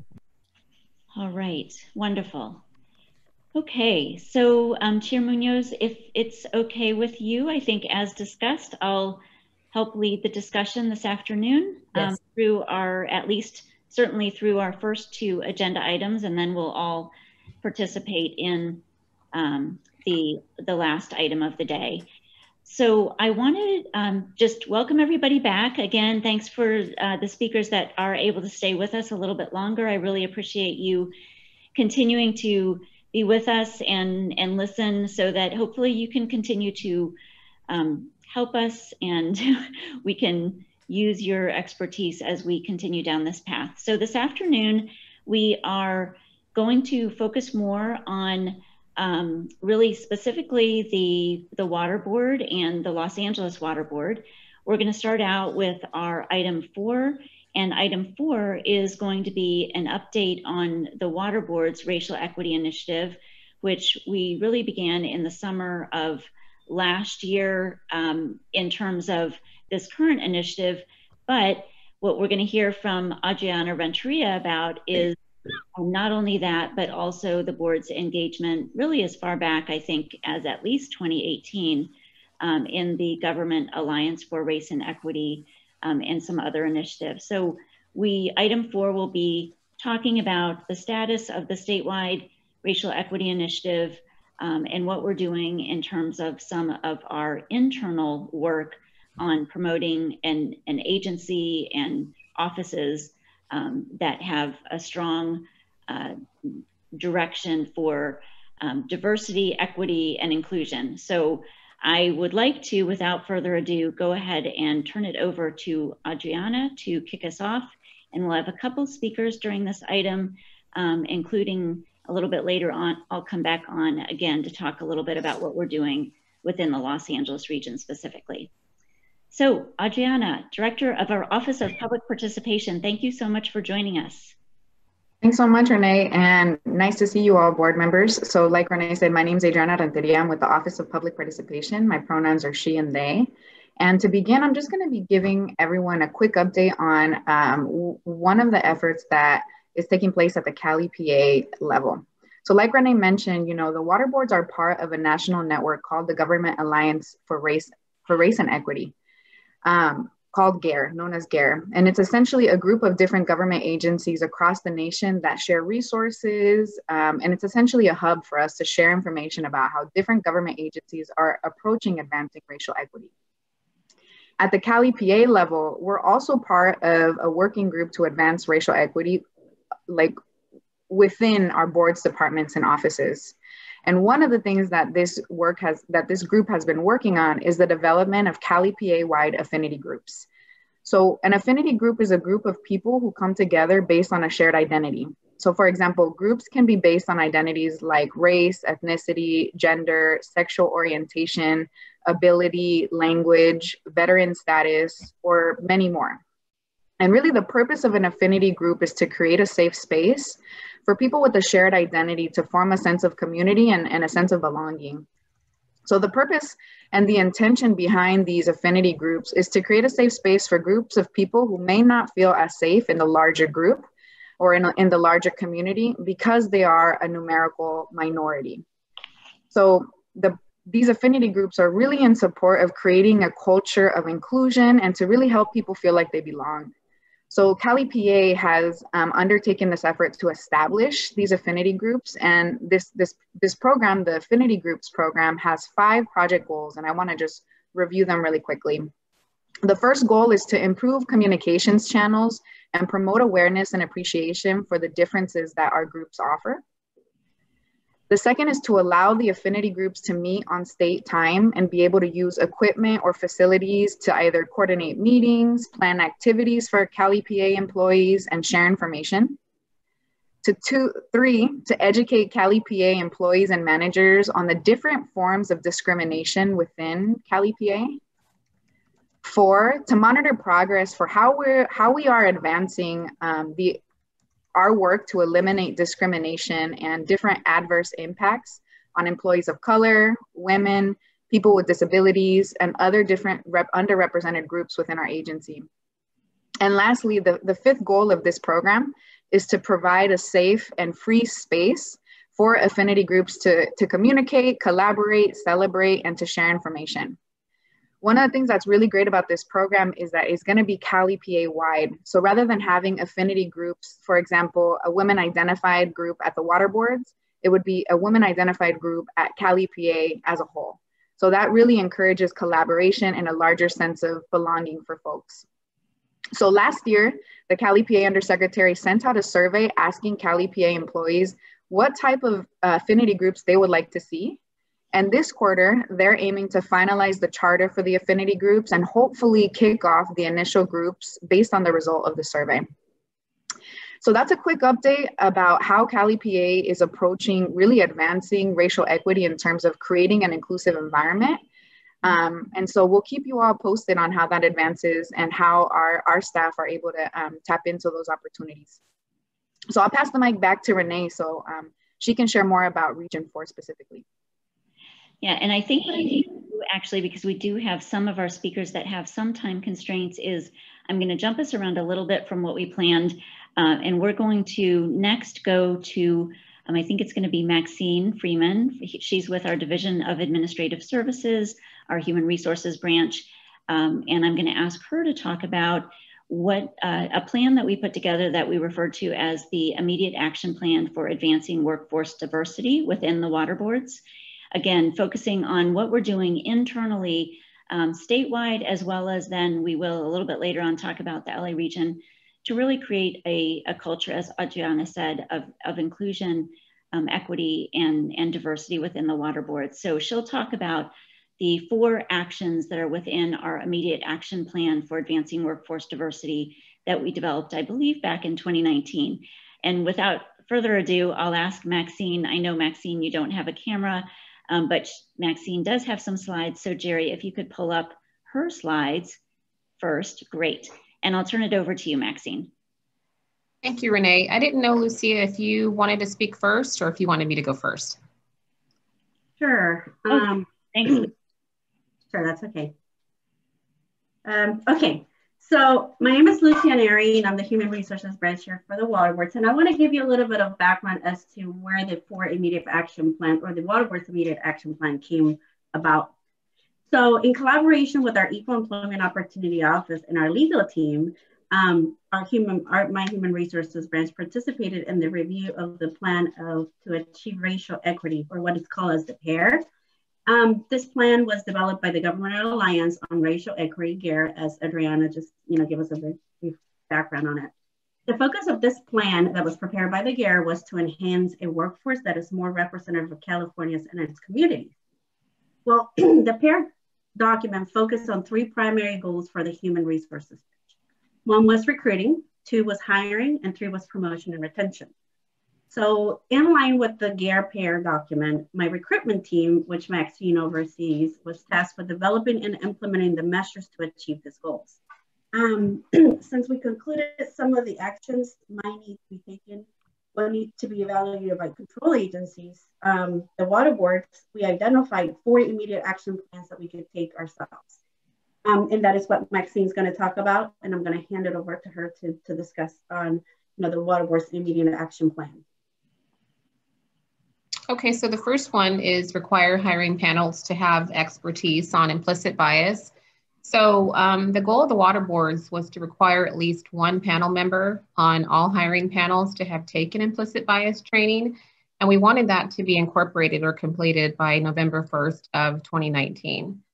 The implicit bias trainings that we developed or that we collaborated with were CalHR had an ethical decision-making course, and also CPS, which is an independent HR consulting. They also had an implicit unconscious bias. Both trainings did satisfy the implicit bias training requirement, and additional similar training was approved by the Training Academy. Also, the water boards achieved the goal to have at least 1 panelist completely done and actually racial equity trained beginning January 1st, and we have met this goal. The second initiative was to include a diversity statement in all of our job advertisements and also on our duty statements. We have completed that initiative as well. So all of our job ads that are on our CalCareers site, when any potential employees want to come and apply for a position at the State Water Resources Control Board, we do have a diversity statement on our job ad and also on each person's duty statement. The third initiative was to work on and establish model diversity interview questions. This initiative also was established around November of 2019, and we created and adopted a set of questions for all hiring managers and supervisors to incorporate when they do have interviews. And the intent of this was to elicit responses from candidates that reflect their knowledge, their skill, and their ability in relative to being part of a diverse workforce. And we wanted to ensure that they were interacting with a diverse group of stakeholders. Sorry, Maxine, sorry to interrupt. I think you have a slide, and I don't know that it's been forwarded yet. Do you have a slide for that you can show the questions? I thought it might be useful to have. I think that's the whole true. slide's for. Sorry, Maxine. We probably just need to know when you want to advance the slides. So maybe Jerry, if you could go to the next slide. I think we're probably on slide for action item. Oh, yes, I'm sorry. There we go. Sorry. So, yep, that's the questions. I just thought the questions for action item 3 would be helpful for everybody to see. You can move forward one more slide. Sorry to interrupt, Maxine. Thank you. No, I think that's perfect. Thank you, Dave.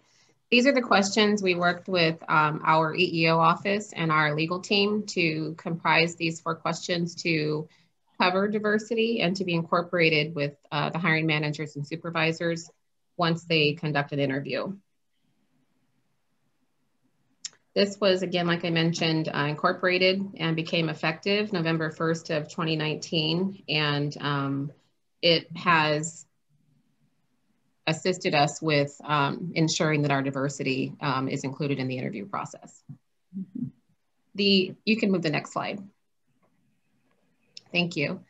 The next initiative and our final initiative was recruitment efforts. So January 1st, and like I mentioned before, in November of 2019, we started this initiative and we wanted to roll out recruitment efforts to cover diversity. So we, effective January 1st, developed some schools. We looked at diverse schools in California and colleges that either, had a student body population more reflective of the diverse community at the water boards. And I'm actually working from home as we all are. I don't have that information with me, unfortunately. It's at my office. I could have provided you those schools that we had deemed, but it is in my office, so I do apologize for that. And also with our intention when January had begun, COVID came. So we had attended some career fairs in January and a lot of our efforts had stopped due to COVID. What we had done in the recruitment unit was to try to collaborate and to continue our diversity and recruitment efforts. So we did take the organizations in the back of the GARE, the appendix of GARE, and we currently send all of our water boards job ads to every single school and organization in the back of the GARE. We do that every other week just to ensure that they're receiving, every job ad that we get. We also advertise all of our job ads on Handshake so that we're trying to do what we can remotely to ensure that we reach, a more diverse group. We also, around February, prior to COVID, some of the schools were talking about other innovative ways to do recruitment fairs. We were doing them in person, and then March came and some of them changed their ideas with doing them remotely. And there were some surveys that kind of flew around that stated that they weren't as successful, of course, as in person. People really missed the in-person and the conversation between the potential student and the subject matter expert or the person representing at the water boards. So there haven't been many recruitment efforts, in person because of COVID. We do focus a lot of our efforts in the recruitment unit on volunteers, student, non-paid, interns. We do a lot of fellowships with a lot of schools. So we're still trying to get our recruitment efforts out there and to also to support our diversity efforts. It's just been a little different road due to COVID. So some of the slides that we are showing, this was our intent at the beginning of last year. We just had to travel down a different road. But I wanted to say finally too, that the recruitment unit is committed to developing a well-rounded and diverse workforce that definitely is more reflective of California's diverse population and will better enable us to accomplish our mission and engage with our stakeholders.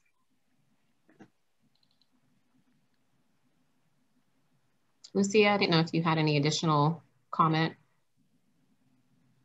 No, like Maxine said, as part of the immediate action plans, we did look at things that we could implement immediately, including training on implicit bias and looking at recruiting and different types of recruiting. I know Maxine and her team are doing recruitment through now with COVID, through various platforms where we could widen a wide range of a diversity pool, such as, we use Handshake, advertising all local colleges and universities that are identified that contains the specialties that we need within the water boards. So we are looking at those things and potentially moving into some, electronic platforms in the near future. So we continue to look into those efforts to again, in line with our immediate action plan.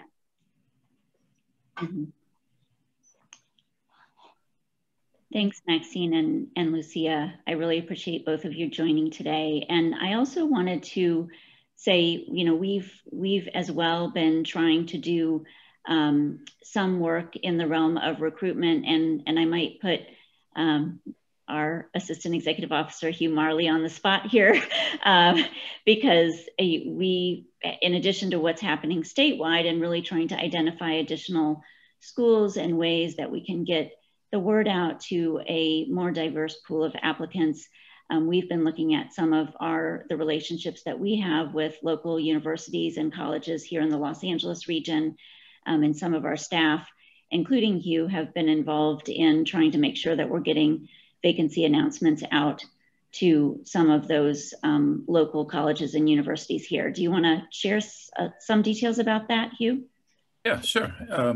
Love to. So we've been working with Dr. Rebecca Obermeyer Velasquez from North Whittier in Avocado Heights, and she's a professor in Whittier College, and she approached us with a proposition that sounded really hard to turn down. She wanted a number of staff from our program, primarily groundwater program, to come to her class and talk to her students and tell them about the environmental field and working in the environmental field, and to essentially recruit them. And we couldn't turn that down. So we're doing that. I believe it's going to be on February 10th, 9:30 to 10:45 in the morning. That's going to be on Zoom. We've got folks from different backgrounds going there to talk to the college students. Folks who's they're the first person in their family who's ever been to college, and they went to college and ended up working with the water board. So we're going to tell them the good things that we do, and plant the seed in their mind that once they're out of there, come on over. Then there's another thing too. I graduated from Cal State Fullerton, and I talked to our AO, administrative officer, and every time there is a job announcement, Rosie sends it to a contact that we have in that college, and that contact distributes it, puts it on a board and distributes it to everyone who is interested. And we have a number of geologists and scientists from Cal State Fullerton who are in our office. So go type. So we're doing that. So that's those are two examples I have, Renee. Yeah, thank you. Those were the two that I was thinking of, and I know that we're continuing to look for other opportunities to expand our applicant pool. And I do see Board Member Cantu. I see that your hand is raised. Would love to hear from you. Thank you. I think it's really admirable that you're casting the net far and wide, but if you're looking for the same kind of fish, you're going to still get the same kind of fish. And so one of my frustrations that I was never successful to be able to change, and I would continue this quest, is to change the kinds of position classifications. You know, basically we had the geologists, the scientists, engineers. You can cast your net wide and far, but basically the bench of those people is pretty monolithic. And if we were to diversify our position classifications to include other skill sets that we desperately need, land use planners, I think would be very valuable, and a variety of other people, you would be able to get with ease, I think, a greater diversity of employees. Mm-hmm. So yeah. I know that's hard to do. I tried for years, and it's incredibly hard to do. But we were very close at one point to change the position classifications. Mm-hmm. Or at least make some additional classifications perhaps more accessible for us to use. And I appreciate that comment from you. I mean, we've certainly experienced that to a certain degree. We've been fortunate to get recently an economist on board, which is very unusual for the water boards. But it was a challenge. It was a bit of an uphill battle. And we're fortunate enough to have a public participation specialist as well, which I know the state board has more of, but most of the regional boards are not so fortunate, and we're very fortunate.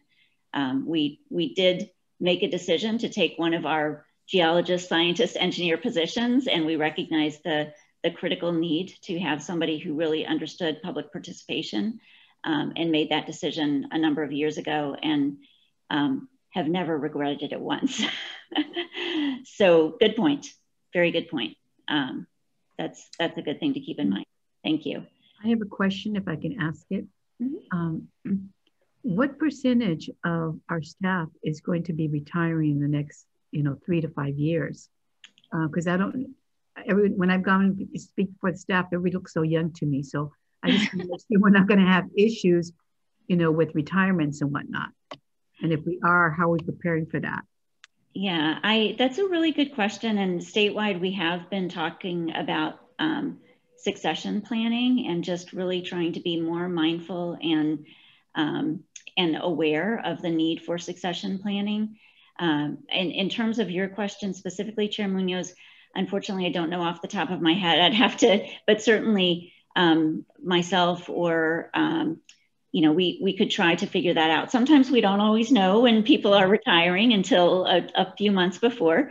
Mm-hmm. So we won't know exactly, but maybe what we could do is look, perhaps give you some statistics about the number of retirements that we've had recently. We have had a number of retirements recently, and of people who have really had a lot of institutional knowledge, and I'm happy to see them moving on to that next wonderful stage of their lives of retirement, but very sad to see them go because they represent a lot of institutional knowledge and expertise that we have, are now losing. But we've got a lot of great young people that are coming in too. I now guess I'm in the old group, but I don't feel that old. But I can look into that a little bit more, Chair Munoz, and see if we can get you some details. We do always, there's always some attrition, either retirements happening or staff who have found opportunities with other agencies, promotional opportunities, sometimes within the water board, but at a different office. So there's always that movement happening, and change always feels hard, but it's also a constant. Change is a constant within our agency. But I'll see if we can get you some details on that. Okay, thank you. Renee, I think Lucia had a comment. Oh, great. Yes, Lucia, you're on mute right now, but can you unmute? Sorry, I'm trying to figure out how to raise my hands in Zoom. I'm used to Teams. It's almost like you get used to Zooms and then you go to Teams and then from Teams to Zooms. Okay, so just to answer some of the comments or questions that seem to come up is we do currently have, throughout the water board, so a little bit about 20% of our workforce is eligible for retirement. Which is one of the reasons. Now, we do have it breaking down, and I don't have it right here in the top of my head, so, but we do have it breaking down by region. So, Renee, if you want me to follow up with you and provide you those numbers, I can do that. Okay. Now, now that doesn't mean that the workforce will retire, but which is one of the reasons on why the Water Board has had this big initiative on, workforce and succession planning, to identify those gaps and ensure that we are, developing our workforce and ensuring that they take on those key positions, when these people are eligible for retirement and do, potentially, decide to retire. Now, as far as the other question regarding classifications, I know that that's, been a big topic of discussion prior at the Water Boards, not just at the Water Boards, but also for the entire state of California. As you probably all know, revising a classification and adding specialties or type of specialties, it goes through a very extensive process. Sometimes some departments take, I was involved in a classification revision that took about 30 years to finally revise it. So they take quite some time. However, with part of the governor GovOps initiative to reform state government, one of the big initiatives is consolidating classification. That's still an initiative of the administration. The administration looking at the various pools of classifications. And our classifications, which are majority of the engineering classifications, are the ones that are going in the next pot of looking at reconsolidating. That will be our time to provide information or provide advice as to what we want included. If we want additional specialties, we want additional in which ones do we want consolidate, and that's just aside from other things that are being discussed, but to meet the needs of the organization. Once and those come along and we get notified, we will have an opportunity, and we will bring subject matter experts like yourself to come in and provide us with that expertise, so that we could properly ensure that this classifications that get when they get consolidated, that they meet the needs of our organization. But that's still in the works. I guess that's the bottom line. Thanks, Lucia. That's helpful. And I do, Board Member Guzman, I see your hands raised, and I do want to let everybody know I did have a little bit more that we wanted to say about item 4 once we have a few more questions for this portion of the discussion about our workforce planning. Board Member Guzman? Thanks.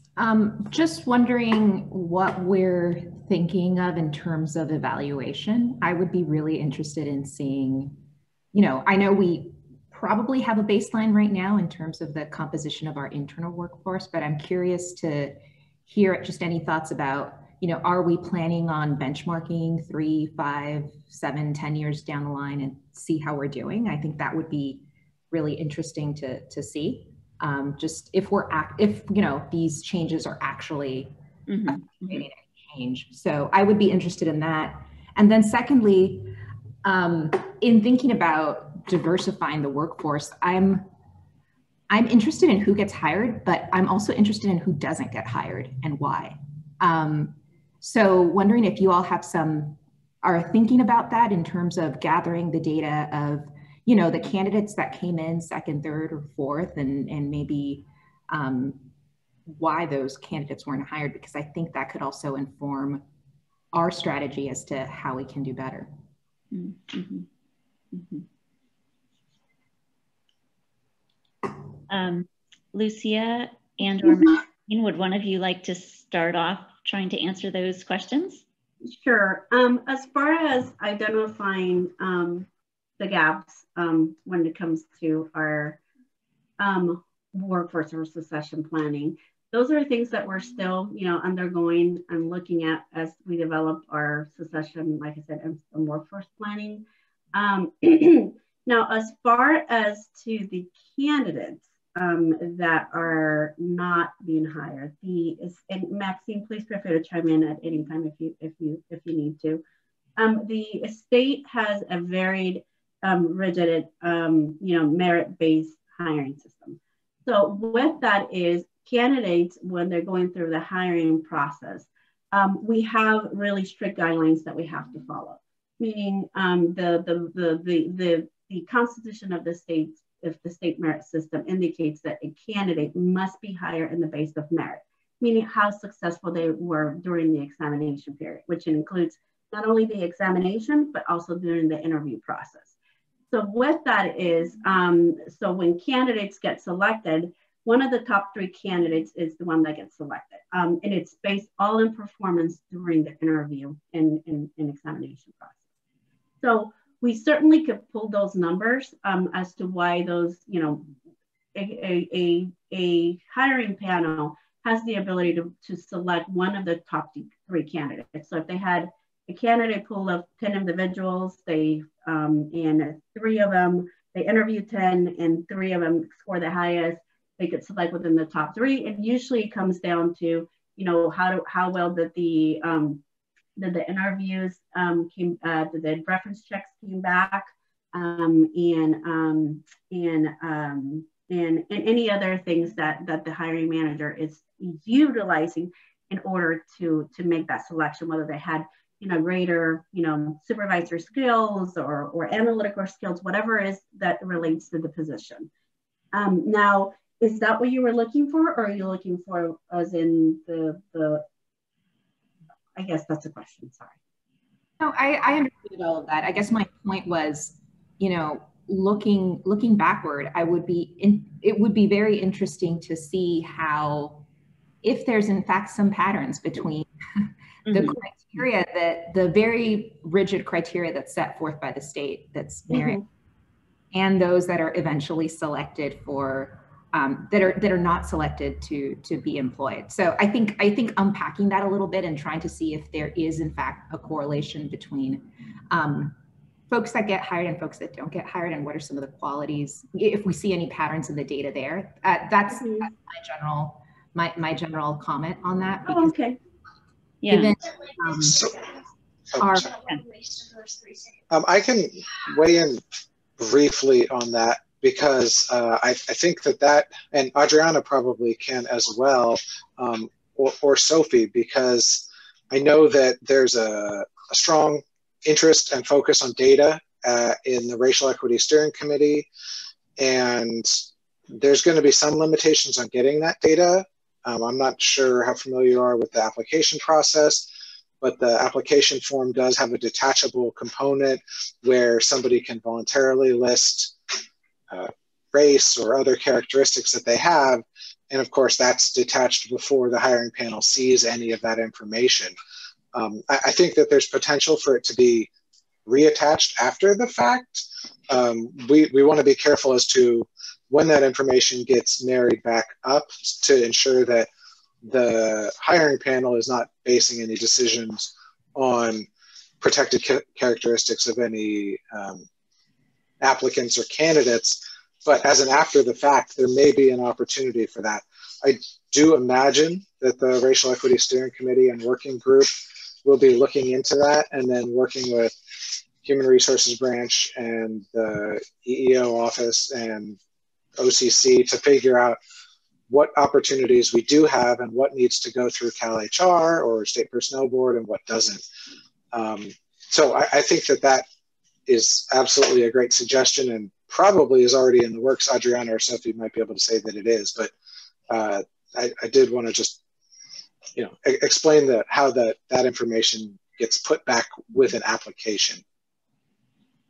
I have a question somewhat related.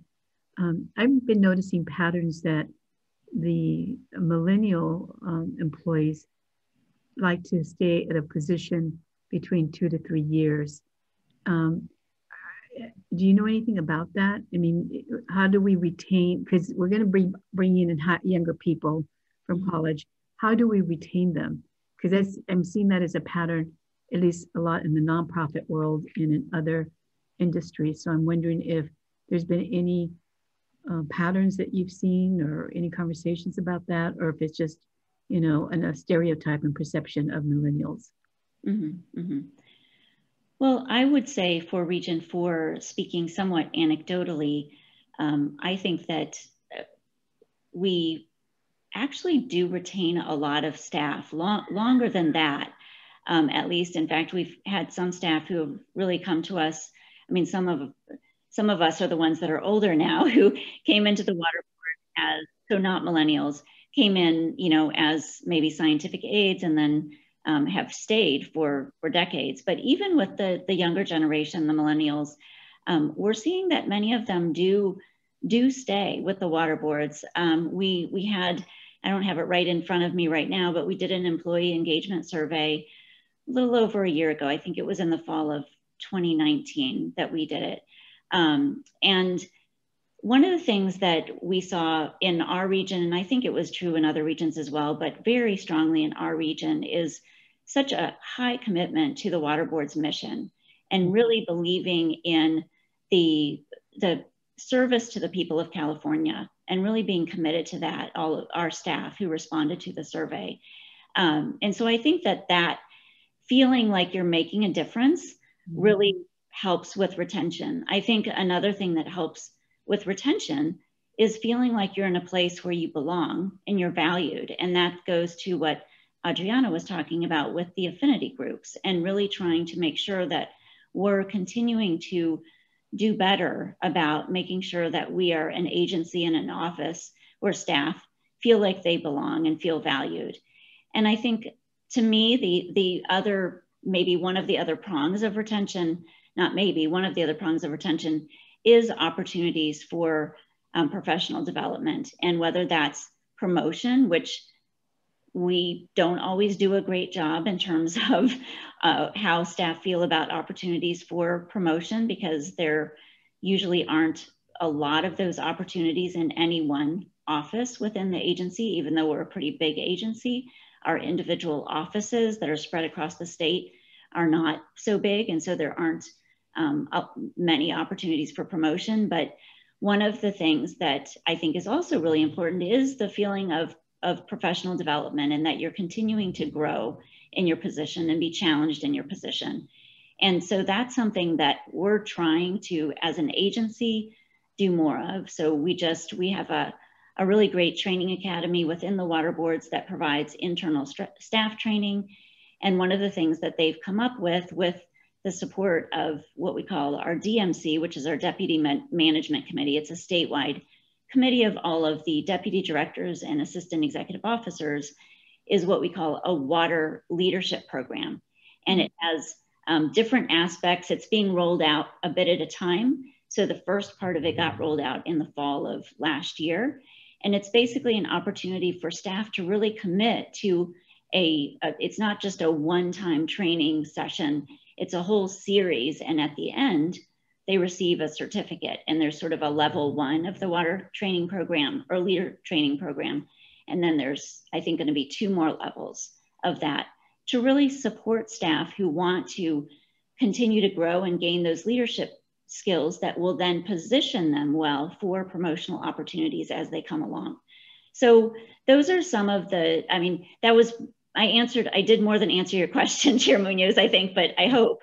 But those are some of the things that I've seen with regard to retention, and some of the things that we're trying to do as an agency to ensure that we do retain the good staff that we're able to hire and bring on board. And one last question for now.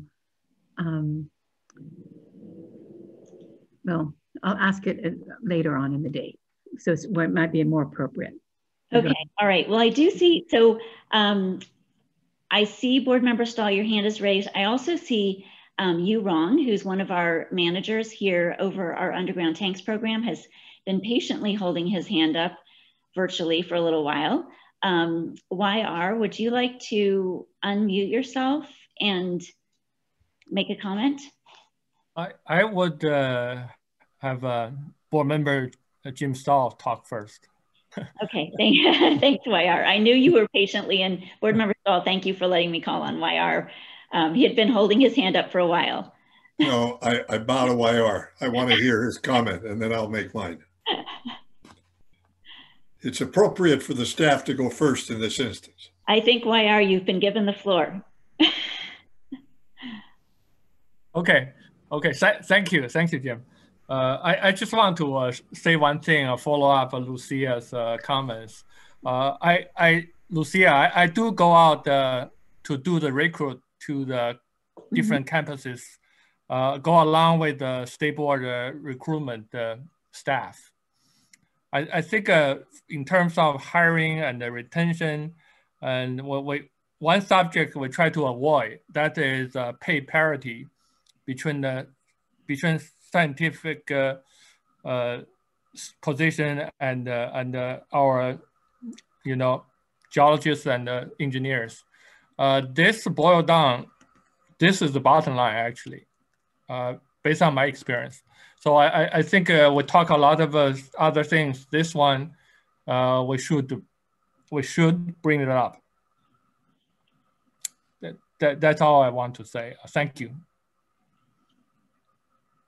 Thanks, YR. Board Member Stahl? YR was reading my mind. Maybe I wasn't listening or heard it before, but I would be interested in the metric with regard to turnover rates or retention rates.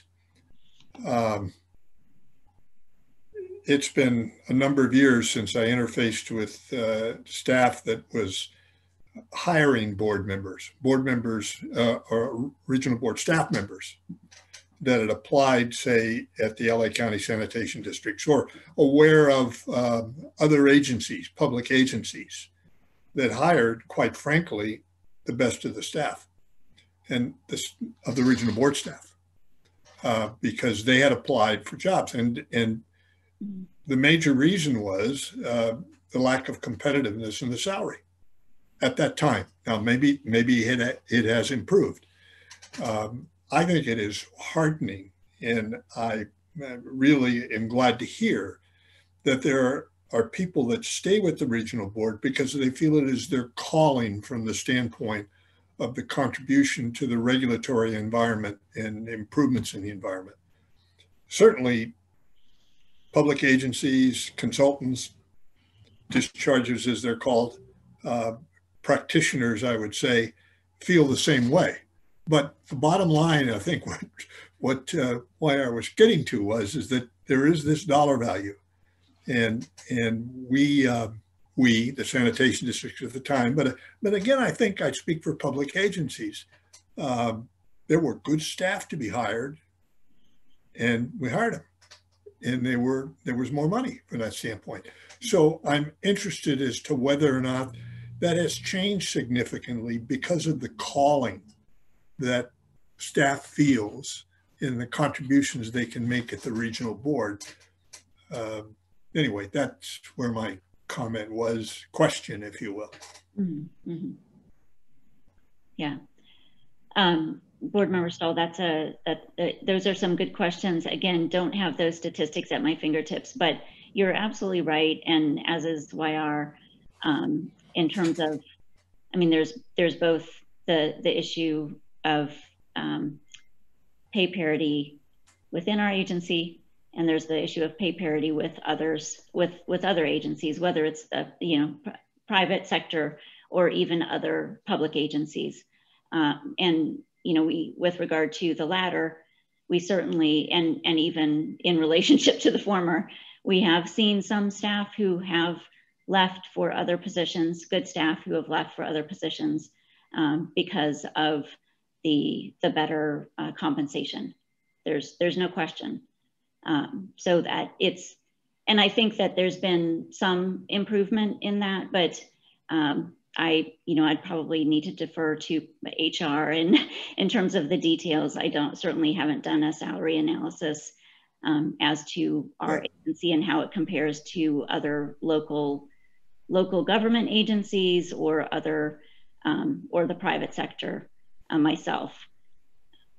Well, in some ways, Renee, it's almost, I shouldn't ask the question because I feel quite certain that there is a wide disparity. And that's why it's important for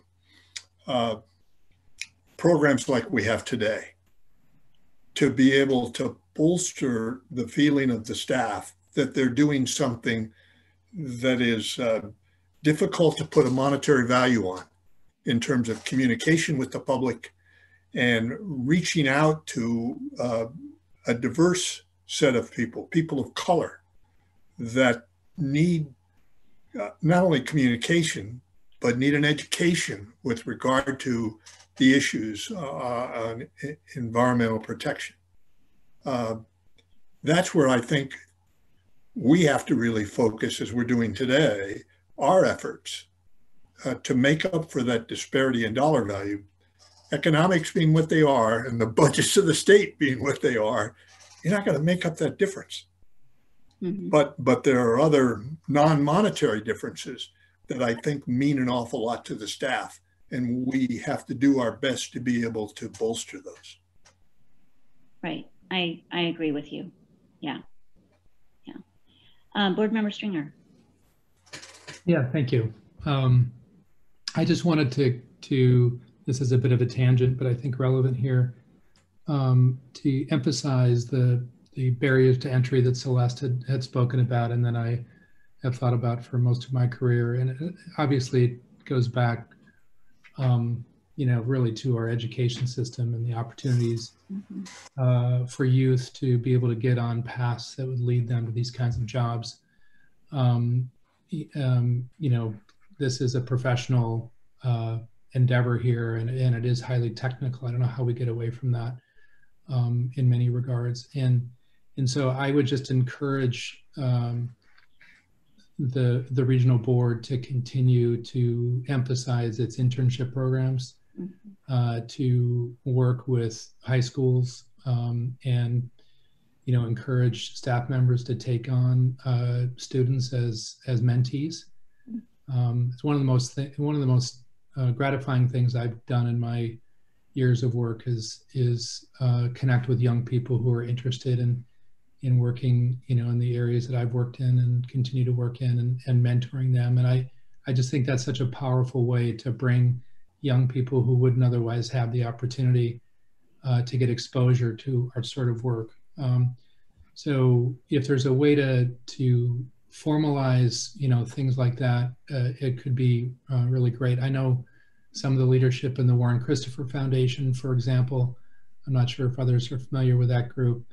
And there are others out there as well that go into the public school system and in the LA region and look for kids who are interested in opportunities to get exposure to this sort of thing. So there's a bunch of people working on this kind of stuff, but I would just encourage the board to really kind of look, 10 years ahead, I guess, is one way of saying it, and really go into the high schools and maybe even middle schools and start to look for kids that are interested in learning more about what we do. Mm-hmm. Mm-hmm. Yeah, Board Member Stringer, that's a great idea, and I know Chair Munoz has relationships with, has worked with some students in Venice High School. Jenny has strong relationships with Venice High School as an alum of Venice High School, as well as, of course, we heard from the young man from Garfield High School today. I think, thinking about that a little bit more and how we might do more of that is a really wonderful idea.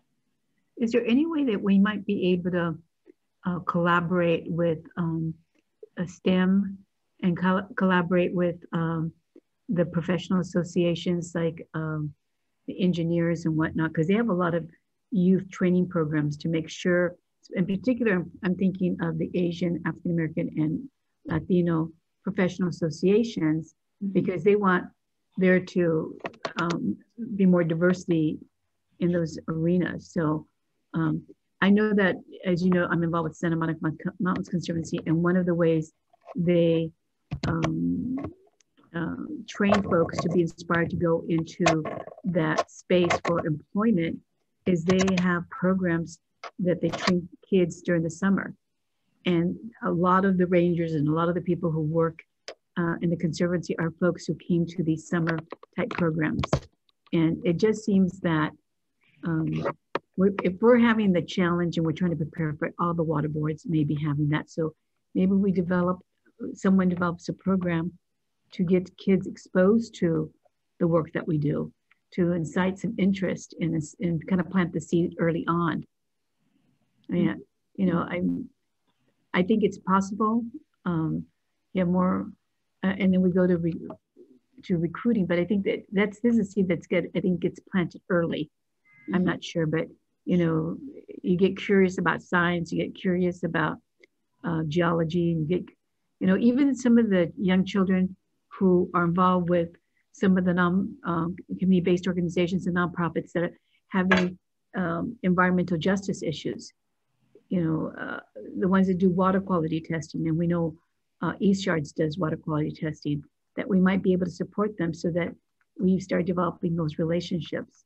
I think it's trying to create and brand the water board in these communities as being a good place to work, number one, that you would have a great career, number two, but that we really need you there, you know, as opposed to being seen as a governmental entity that I'm not sure I ever want to go work with them.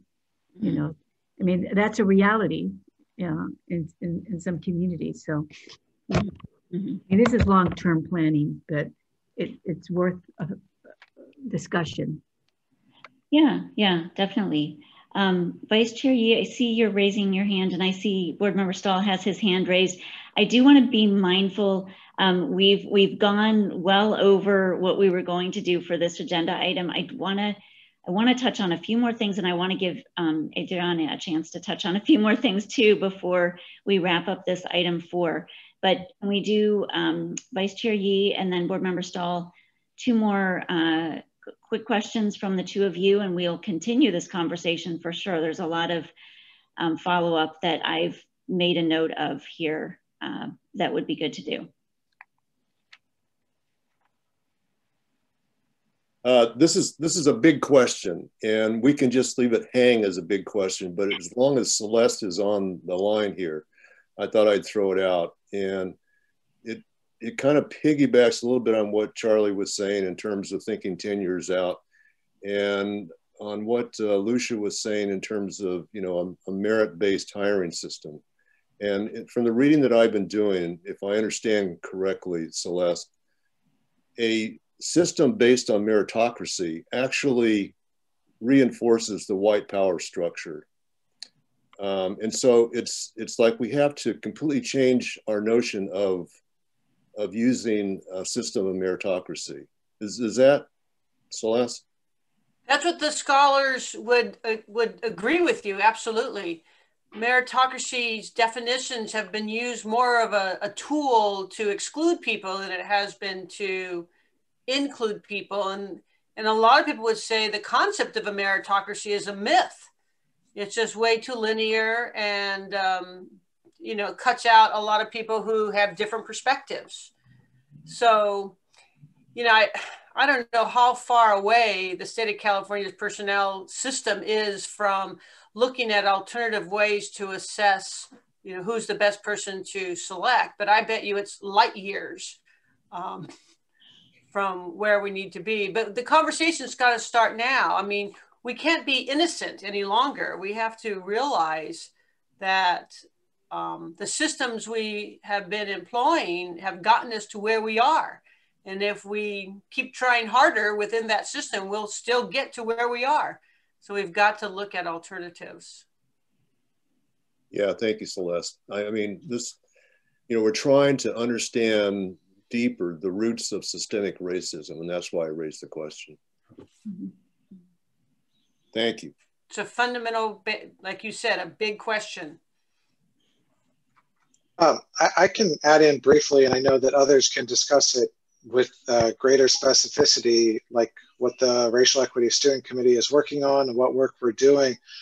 But I do want to note that the 4 immediate actions that Eileen put out that Maxine discussed earlier, the point, you hit it right on the head, is that there's a tension between systemic racism and the system that we still have. I think like what Lucia noted is correct in that we do not have control over moving quickly away from the merit hiring system that we have. But one thing we have done as part of implementing the 4 immediate actions, and I can't say how it's going yet because we don't have metrics, but I've been to some of the trainings myself that we've tagged or identified for members of hiring panels to go to, the implicit bias or racial equity training. And I think that those were, I've been to 2 of them, and they were excellent trainings, and they are designed to, and hopefully will get all of the members of our hiring panels, everybody who's making these decisions, to think of merit differently than it has been to the exclusion of minorities in the past, in essence. And we've talked about this in the trainings, and merit for the water board can easily fit within the merit hiring system, that we don't take into account protected characteristics in hiring decision making, but we also broaden our, have an open mind as to the benefits that a diverse workforce will give us in dealing with the communities that we serve. And so that, I think, is already underway. And of course, it's one small step, but I did want to flag that that was actually intended to be one of the first things that we jumped right on, is something that can fit within the existing system, but hopefully pay large dividends, which is thinking about how merit under the existing system need not be looked at narrowly in the way it always has been, which has excluded groups. It definitely has. So I know that doesn't answer your question, but I wanted to put that out there because that that work has started, and there's room for plenty of improvement. The immediate action was having at least one person on every hiring panel have taken that a class like the ones identified on racial equity or implicit bias. I think the intent is to have every member of management, every member who's involved in a hiring decision, take at least one of those, so that they know in making decisions how the existing system can be used to increase the diversity of our workforce. Just wanted to say that. Thanks. Thank you, David. That's heartening to know. Yeah, yeah. Board Member Stahl. Just quickly to follow up on what Charlie and what the other board members have said, and in particular, the experience that Hugh shared with us when the Whittier College professor reached out to Hugh, could you come address my class? I'd like to see if we can't be more aggressive in reversing that, rather than the university reaching out to us, we reaching out to high schools and universities to take our staff to be able to go and articulate to them the importance and the benefits of them considering the science classes, them considering a career in environmental protection. And it's not just a recruitment tool for the regional board, but for the industry, if you will, the profession as a whole. There may be people in the high school class that choose not to go to college, or maybe they just want to go to a junior college. And I don't mean that as well at some substandard. They could become a treatment plant operator. They become instrument techs. The point is for them to be able to have a career in environmental protection, and that we introduce it to them early. If they choose to follow the regional board, well, then that's great. We benefit from that. But I think the greater thing is for us to have programs that the profession benefits from. And rather than waiting for the college or the high school to reach out to us, that we establish a program, a structured program on how we're going to reach out to those schools. I think that's what Charlie was talking about in Irma, because I think that that's important for us to do that.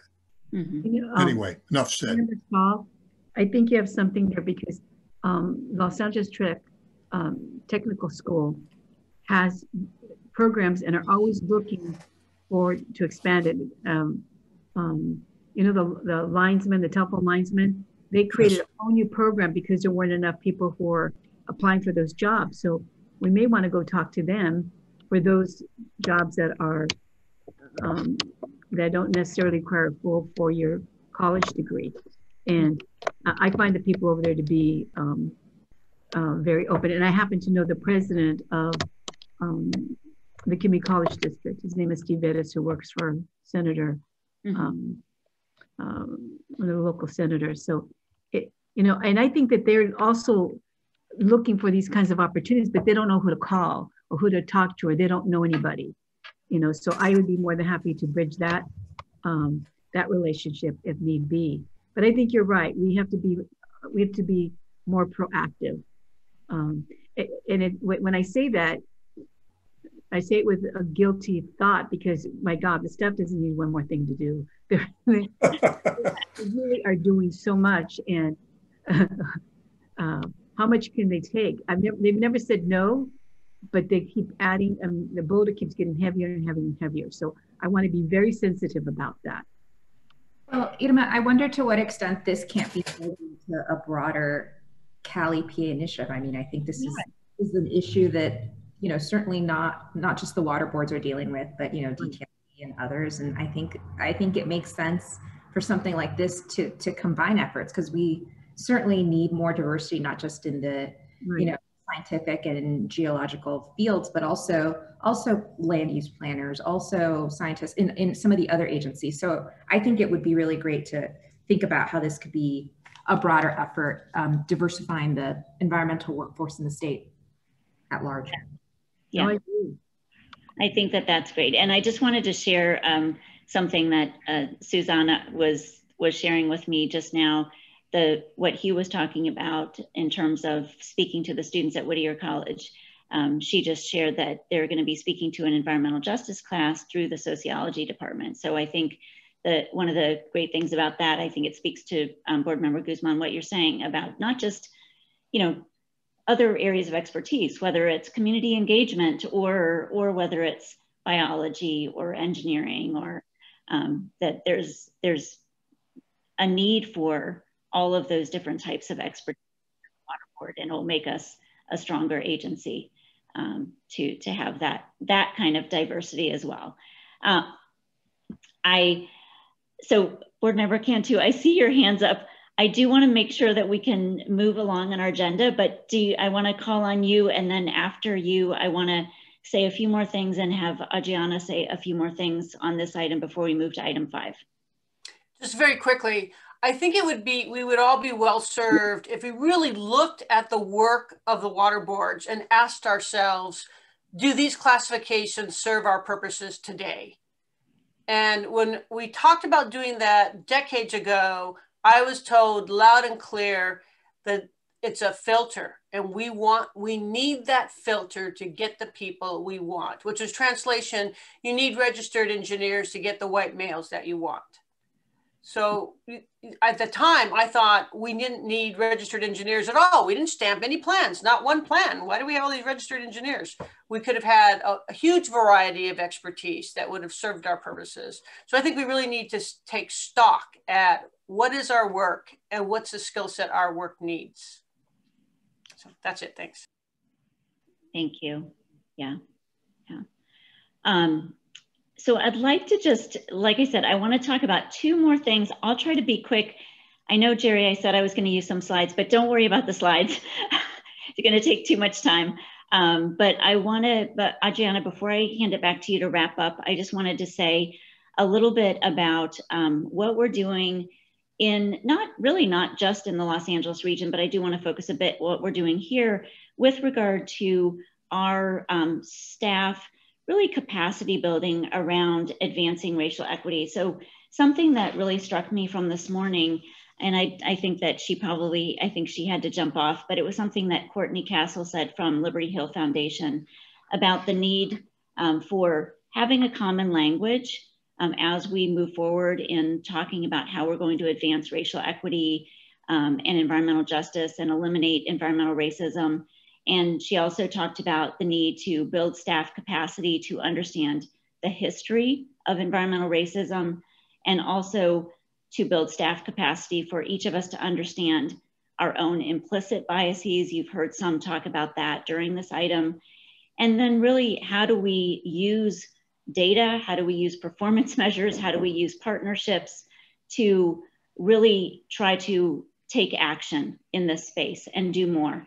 And so that resonated with me because we have really wanted to try to do that and have been trying to do that within the Los Angeles region with regard to our staff, in that we've been, excuse me, holding the trainings that you heard about for our hiring managers. But in addition, you heard, I can't remember now if it was Lucia or David or Maxine who said it, but we've been offering implicit bias training to all of our staff, to our supervisors, to all staff, not just hiring managers. And I think in the Los Angeles region, we certainly have a majority of our staff that have now taken that initial training through our training academy, which was very good.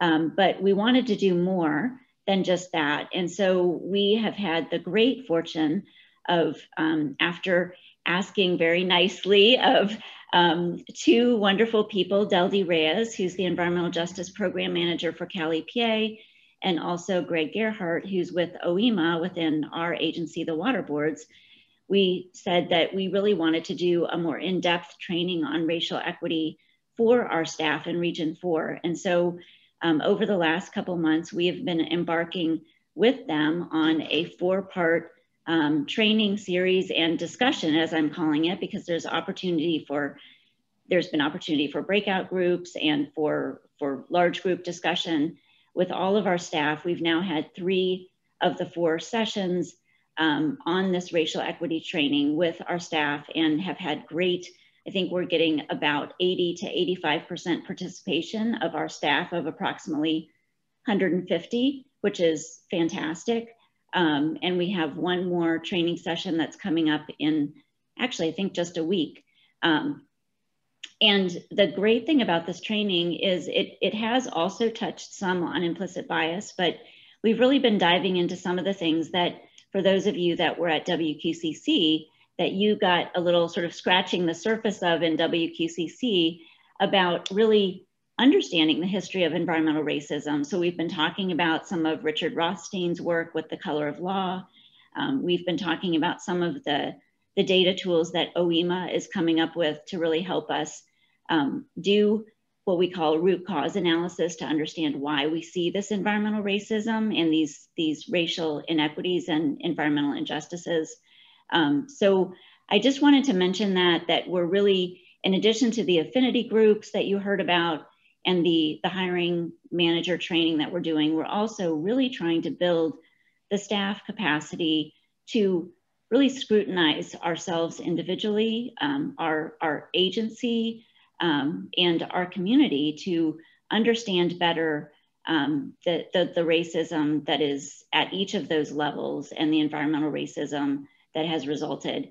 And another thing that we have coming up, because we wanted to do an even deeper dive into implicit bias with all of our staff, is we're now working with Region 2, which is in the San Francisco region.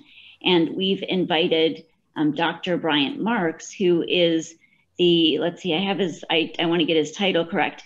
He's the Chief Equity Officer for the National Training Institute on Race and Equity at Morehouse College. Fantastic, nationally known trainer. And he is going to be doing an all-staff training for Region 2 and us in the Los Angeles region later this spring, which I just feel very fortunate that we're able to get him. He's, like I said, he's nationally recognized and he's very sought after, I think, at this point in time. So we're lucky that he's going to be spending some time with us and doing some training for staff. So I just wanted to mention that, and we're already thinking about additional training that we'd like to do for staff, because one of the aspects of the training that we've been doing is starting to get into in these final sessions, how do we use data, like I said, in really understanding the root cause of some of the environmental racism that we see and equipping staff with those data tools and how to use those data tools in their programs and their individual projects. And so we're hoping that perhaps once we've done this 4-part series, that we might even be able to do some sort of all-staff workshop where it can really be a roll up your sleeves, learn how to use some of these mapping tools and other tools to really take the actions that we want to take to see if we can address the environmental racism and the racial inequities that we see within our region.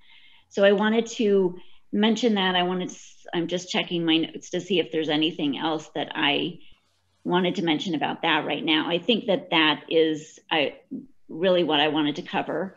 And I want to turn it back over to you. Are you still there? You are. Adriana, if you could just do the final piece on our statewide racial equity initiative. Awesome. Thank you so much, Renee. It's been so great to listen into your conversation, and I'm so happy that this board is prioritizing this discussion. So it's just been nice to listen in. Before I share an update on the racial equity initiative at the water boards, I just want to make one quick clarification about the plan for advancing racial equity that we just heard about. So the plan for advancing racial equity, which includes the workforce development, retention, and promotion, that's actually a plan that was developed by a cross-agency team at Cali, PA, which includes representatives from the water boards. And it was a plan that was approved by all of the BDO directors in 2018. And I just want to highlight that and clarify that because it really underscores that staff at the water boards have been committed to sort of wrestling with these questions for quite some time. So it is a plan that was created across the different BDOs, and it's specific to workforce in California and for our agencies. So coming back to the water boards and our racial equity initiative, I just kind of want to share a quick update on where we are and where we've been. So last December, the water board's racial equity initiative held 4 listening sessions to hear from members of the public. These listening sessions took place in the afternoon via Zoom. And at each of these listening sessions, we had a very quick overview of racial equity. And then the remainder of the time, we actually spent the time in small breakout groups, having intimate group discussions with members of the public to ask for their feedback and to learn more about what they'd like to see the water boards do to advance racial equity. We heard really great, honest feedback, and we're looking forward to sharing results and summaries of that in the next couple of weeks. After the listening sessions in December, the Racial Equity Working Group took a holiday break towards the end of the year, and we're reconvening once again next week to sort of kick things off again for 2021. The 2 immediate things that we are going to be working on once we reconvene next week is 1, sharing key takeaways and lessons learned from the listening sessions. So in the next couple of weeks, you're going to receive not just a written summary of the notes that we took, but we'll possibly and most likely also have presentations to share those key takeaways. And then the second priority is we're working on really thinking about hiring an external facilitator to help us lead internal listening sessions with waterboard staff. And the purpose of these listening sessions is really to hear directly from waterboard employees and to hear their thoughts on how we can be doing better to advance racial equity within our agency. So those are sort of the 2 main priorities that we're kicking off our year with. And then the last thing that I want to mention is one of the takeaways from our listening session was the need to have clearer guidance regarding language access requirements. So currently at the water boards, my office, the Office of Public Participation, manages our language access program for all of the water boards. And we have staff that can translate documents into Spanish. And we also have a language access contract where we can request interpretation and translation services in any language. And currently, we're working with some of the folks that you heard on today's panel to develop additional guidance to help us really answer 2 main categories of questions.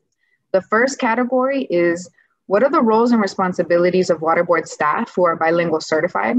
And then the second category is really looking at what are the legal requirements for ensuring language access at the water boards. So that includes understanding what are the thresholds for language access requirements and how do we measure and determine language access needs. So we're right at the beginning stages of developing that guidance, but we'll keep you posted on how that goes as we move forward in our process. So we just wanted to keep you in the loop on where we've been and where we are with racial equity at the water boards. Thanks so much, Adriana. Really appreciate that. So are there any final questions on item 4? Let's put it that way. We do have another item 5 that is a pretty robust one that we want to get to, and we are quite a bit off from the schedule that we planned. I'm sometimes good at time times and sometimes not so good at times. So there was a lot of discussion for that item, but I'm really glad about that. I feel like it was really helpful to hear the board members' input on what we're doing internally with our workforce planning, and we'll do some follow-up related to some of the comments and questions you had for sure. So there's one last thing if I can mention. Yeah, sure. And that's what I wanted to mention earlier.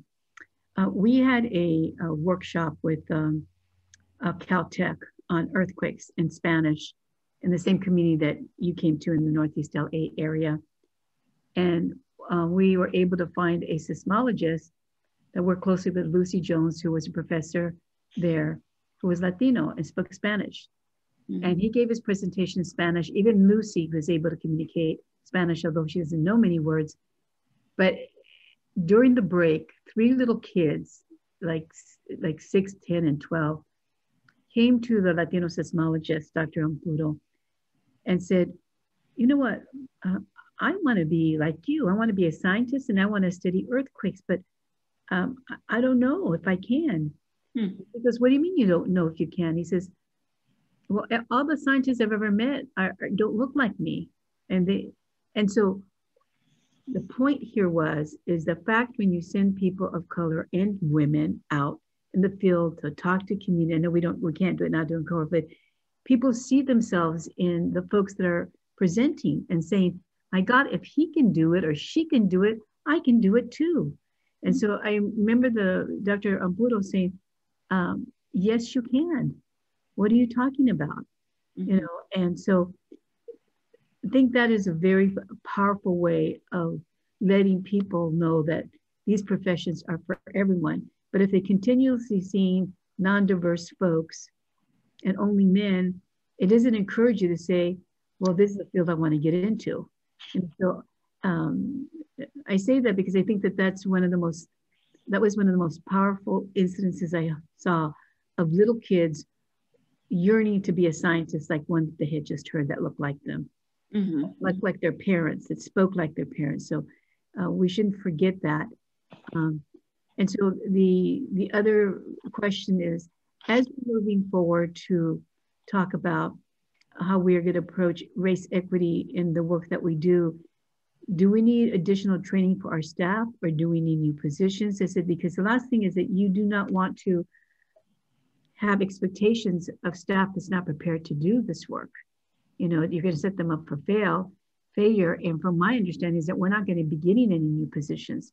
But the way we've been talking about changes and pivoting and doing this and do that will require maybe new positions or training of existing staff members.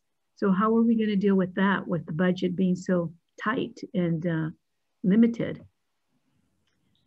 Yeah, that's a very good question, Chair Munoz, and not one with an easy answer, because we are in a difficult budget situation right now, and I don't anticipate that we are going to be getting additional resources, additional positions for this work, at least in the near future. There's a process that we go through to seek new positions from time to time, but it's a difficult process, and certainly in the current budget environment, not one that is likely to meet with a lot of success at the moment, I don't think. But with regard to training, like I said, that's why I touched on what we're doing within Region 4, because we really do want to build the capacity of the staff that we have, who are, I think, so committed to, like, as I said earlier, to really serving the communities in our region. And so many of them have made community engagement. I mean, we have Susanna, who is our expert and has helped train staff with other staff within our office. But we have so many people here that are already very committed to interacting and interfacing with communities and listening and trying to address community concerns. And so we've managed to have some internal training, and the Training Academy has offered some training in the past. But with regard to racial equity, that's exactly why we've been doing this 4-part training in addition to the implicit bias training that staff has been taking. So the 4-part training, 3 parts of which we've done, it's 2 hours that is chock full. And honestly, we probably in hindsight, I would stretch it out to maybe 3 hours for each session, because in some cases it feels like it's an awful lot packed into 2 hours to try to digest. And it's not just 2 hours 4 different times. Each time we've had pre-work and post-work where we're sharing videos and resources with staff that they're reading afterwards or reading in advance to prepare them for the training. And so you're absolutely right, Chair Munoz. I mean, this is something where we want to build staff capacity to both be able to, like I said, really scrutinize, for each of us to scrutinize ourselves, to scrutinize our agency that we work for and the world that we're in, so that we can be more aware of racial inequities and environmental injustice, and then really equip us all with the knowledge and then the tools that we can use to try to address those racial inequities. So that's the training component. I feel like we're making good progress on. The additional positions is just a tough one that I think we're going to have to stretch, continue to stretch our resources like we feel like we always need to do. And that kind of segues me into, if it's okay with everybody, the presentation that we wanted to have next with item 5, and then we are going to allow after item 5, if there is anybody from the public that wants to comment on items 4 or 5, we'll take an opportunity to hear from any members of the public as well. But I'd like to segue into item 5, which is a preliminary discussion of the Los Angeles Water Board's programs and priorities through a racial equity lens. So Jerry, if you could pull up the item 5 presentations, that would be great. We got an email from Larry who can't get back on. Can we send him a new link? AGP, could you send Larry another link? He's clearly having some difficulties with his I'm sorry, Vice Chair Yee, another link, Lawrence Yee. Absolutely, we'll get on that right away. All Please right, stand thank by. you, because I think that did help him last time get back in. Okay, thank you. Would you be willing to, will you send him a message, Chair Munoz, or would you like me to? I'll do it right now. Okay, all right, great. All right, thank you. Oh, a little spotlight there. Not sure what that is. Okay, thanks everybody. So I'm gonna start off, and then Hugh and Jenny are also gonna be doing part of this presentation with me, and then we'll open it up for some discussion. And we've got all of the section chiefs of the 2 divisions, as well as our, I think our administrative officer is still with us. And she was busy at work trying to get some answers to some of your questions earlier too. So thanks, Rosie, if you're still, I think you are still on, you must be, because you were hearing some of those questions. So building on the last item during which we discussed the statewide racial equity initiative and what we're doing internally with regard to our workforce, both on the, the recruitment and hiring side, as well as the building staff capacity through training, and also a culture of inclusivity and belonging through affinity groups. We want to now turn to a discussion of our Los Angeles Water Board program specifically. And the purpose of this agenda item is to set the stage for and to begin a conversation at a general level about our programs, our policies, and our priorities using a racial equity lens. And the larger objectives that we have as we embark on this conversation are to take a fresh look at our agency to determine if any of our programs are causing or perpetuating environmental racism, and identify ways in which we can use our water board programs, our policy-making authority, and our priority setting to address environmental racism and make progress towards racial equity and environmental justice. And I think, as I said this morning, our role can be viewed both in terms of the direct regulatory authority that we have to address environmental racism through our programs and policies, but also it can be viewed as our role as a partner with the communities and other agencies in our region. Because if there were so many things I took away this morning, but one of the things that I've been taking away from this morning and the reading and thinking that I've been doing is that this is not something that the water boards alone are going to solve, but we are ready and willing and want to be a partner with other agencies and with our communities in trying to address racial inequity and environmental injustice. So if you could go to the next slide, Jerry, thanks. I want to start out by just talking about what does it mean to look at our programs and priorities through a racial equity lens. And I want to revisit a discussion that we had in 2019 about our agency's principles. And at that time, we discussed what we called principles of practice, and which are those that guide our work, our decision-making, our external relationships, and also our principles of organization, which guide our internal relationships. And I wanted to mention this because I think we need to think about racial equity and environmental justice as principles that guide the Los Angeles Water Board's work. And as our chair remarked this morning and our vice chair, we're not starting from square one today. And this is evidenced by the work that we've done in communities throughout the Los Angeles region and our past board retreats where we've discussed equity and environmental justice, and those have been central to our discussions.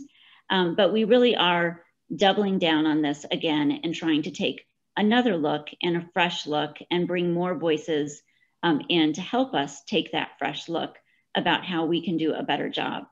And I felt it was important to highlight this idea of racial equity as a principle and not just a priority, because we have programs and priorities that are guided by our mission, by our legal authorities, and the core work that we're required to carry out.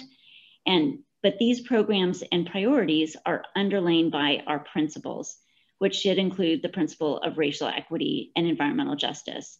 And by treating these two things, racial equity and environmental justice, as principles rather than priorities, allows us to use these principles as a lens through which we view and conduct all of our work, rather than kind of lining them up with all of our priorities and invariably having them compete for limited resources. If you could go, actually, let me stay on this slide for just a minute more. So another critical aspect of looking at our programs, policies, and priorities through a racial equity lens is to articulate our vision for racial equity and environmental justice. And more specifically, what is our vision in the context of the Water Board's programs? And finally, we need to apply racial equity tools to guide our programs, policymaking, and priority setting. And these tools include things like data, such as population metrics for our region and metrics of environmental pollution burden, performance measures, and also the tool of inquiry. And some of you may have heard this talked about at WQCC for those that were there. And you're going to hear Jenny and Hugh talk about this a little bit more during their part of the presentation. All right, can we go to the next slide, Jerry? So I want to provide you with some ideas about a vision statement that can help us ultimately link our principle of racial equity and environmental justice with actions to eliminate environmental racism and advance racial equity and environmental justice. And what I am showing on the slide here is the racial equity vision statement developed by Callie Piet a couple years ago. And it reads, Callie Piet seeks to ensure public health, improve and maintain environmental quality, and vitalize the green economy for all Californians. Callie Piet develops policies and practices that result in safer and cleaner air, soil, and drinking water, and protect residents and workers from harmful exposure to contaminants. The goal is to achieve a higher quality of life for all. And it goes on to describe that racial equity will be realized when race is not a determinant of exposure to proximity to hazardous chemicals, and exposure to hazardous chemicals is minimized across all racial and ethnic groups. It also goes on to say that all Californians have access to safe, clean, affordable, and accessible drinking water. And you heard State Board Member Sean McGuire talking about that in his comments from this morning. And the other thing, I don't have it up on this slide, but I also wanted to just share that a working vision statement that the water boards have been using through the summer and fall last year is that racial equity at the water boards is achieved when race can no longer be used to predict cumulative environmental burdens. And so as we think about modifying or refining the Cal EPA vision statement to address more directly the water board's areas of influence, we might consider statements such as race is not a determinant of exposure or proximity to contaminated soil, soil vapor, or groundwater. Race is not a determinant of access to clean water for recreation, for drinking water, or for subsistence fishing. And race is not a determinant of exposure or proximity to impaired surface waters. Thanks, Jerry. So now I want to give 2 examples of how data may guide our program's policymaking and priority setting. This bar chart is from a report prepared by OEHA, which is one of our sister agencies within Cal EPA, and it combines data from Cal EnviroScreen, which is a data mapping tool, with US Census data. In Cal EnviroScreen scoring, the higher the score, the greater the disadvantage in terms of pollution burden and vulnerability. Here the scores are grouped into deciles, and decile 10, which is at the bottom of these bar charts, represents the highest or worst Cal EnviroScreen score, meaning the highest pollution burden and population vulnerability. And what this graph is showing is the proportion of each race and ethnic group's population that resides in each category of impact. And if the pollution burden and population vulnerability were evenly distributed across the state, we would see 10% of each racial group or ethnic group's population in each decile of the Cal EnviroScreen score. However, what this figure shows us is that a larger fraction of California's Latino and African-American residents live in more impacted communities. Approximately 1/3 of the state's Latino population and 1/3 of the state's African-American population reside in one of the 20% most burdened communities, meaning the 9th and 10th deciles on this bar chart, while just 7% of the state's white population live in those communities. Could you go to the next slide, please? I want to give you one other example, and some of you have seen this pie chart before. So this is another way to look at this data from Cal EnviroScreen. This is from the same report produced by OEHA, and it shows that the top 10% of least polluted neighborhoods are 72% white, while the top 10% of the most polluted neighborhoods are 89% Black, Indigenous, and people of color. Within Cal EnviroScreen, there are particular indicators that we also might look at, such as cleanup sites, groundwater threats, and solid waste sites and facilities. And as I mentioned, I think earlier, our Office of Information Management and Analysis, which is one of the offices within the water boards, has begun to explore other data and mapping tools that we can use as we examine our program through a racial equity lens. Could you go to the next slide? Thanks. So I'm now going to transition to Jenny and Hugh's presentation or portion of this presentation. What they're going to do is they will each provide an overview of their divisions, touching on the core programs and activities in each. And then they're going to talk about their current fiscal year priorities, which we've generally grouped into 3 thematic areas, which are shown on the slide, of protecting and restoring public health and the environment, increasing water resiliency, including access to safe and affordable drinking water, and expanding collaboration and partnerships. These are themes that emerged from our discussions with the board in 2019, as well as the governor's executive order on water resiliency. And then they'll also each briefly talk about how we might look at our current programs and priority setting through a racial equity lens using this tool of inquiry that I mentioned earlier. And with that, I would like to first turn it over to Jenny, and we'll pull up Jenny's portion of the presentation. Renee? Yes. Barry still hasn't gotten on. He says he's having internet problems. He would like us to send him a phone number so he can call in. Okay. Oh, you're back. Wonderful. Okay. Okay, Larry. Thank you. I'm glad you're back. Sorry, I took a siesta. Okay. I'm just having internet problems. I'm sorry. I was Applause. going to say that. Okay. Yeah, this is Anthony from AGP Video. Yeah, we did send that email back to him. So glad to see you again, Larry. Thank you. Okay, great. Well, the good thing is, Larry, it's recorded. So if you want to go back and listen to what I just said, you can. I certainly will. All right, well, we're going to go on. Thankfully, you're back in time for Jenny and Hugh's portion of the presentation. Jenny, take it away. Okay, thanks, Renee. I'm Jenny Newman. I'm Assistant Executive Officer for the Surface Water Division. Also here today are the section chiefs in the division, Chris Morris, Melisol Gaslin, and LB Nye. I'm still reflecting on what we learned this morning, and we'll all be doing so for some time. But it's important that we start to do the work to make our agency more anti-racist. And as Renee pointed out, one thing we can start to do now is examine our programs for any possible instances of environmental racism and determine if there are any programs that are working better for white people than for Black, Indigenous, or people of color. We can look for ways to improve our programs to address the disproportionate pollution burden felt by different racial groups.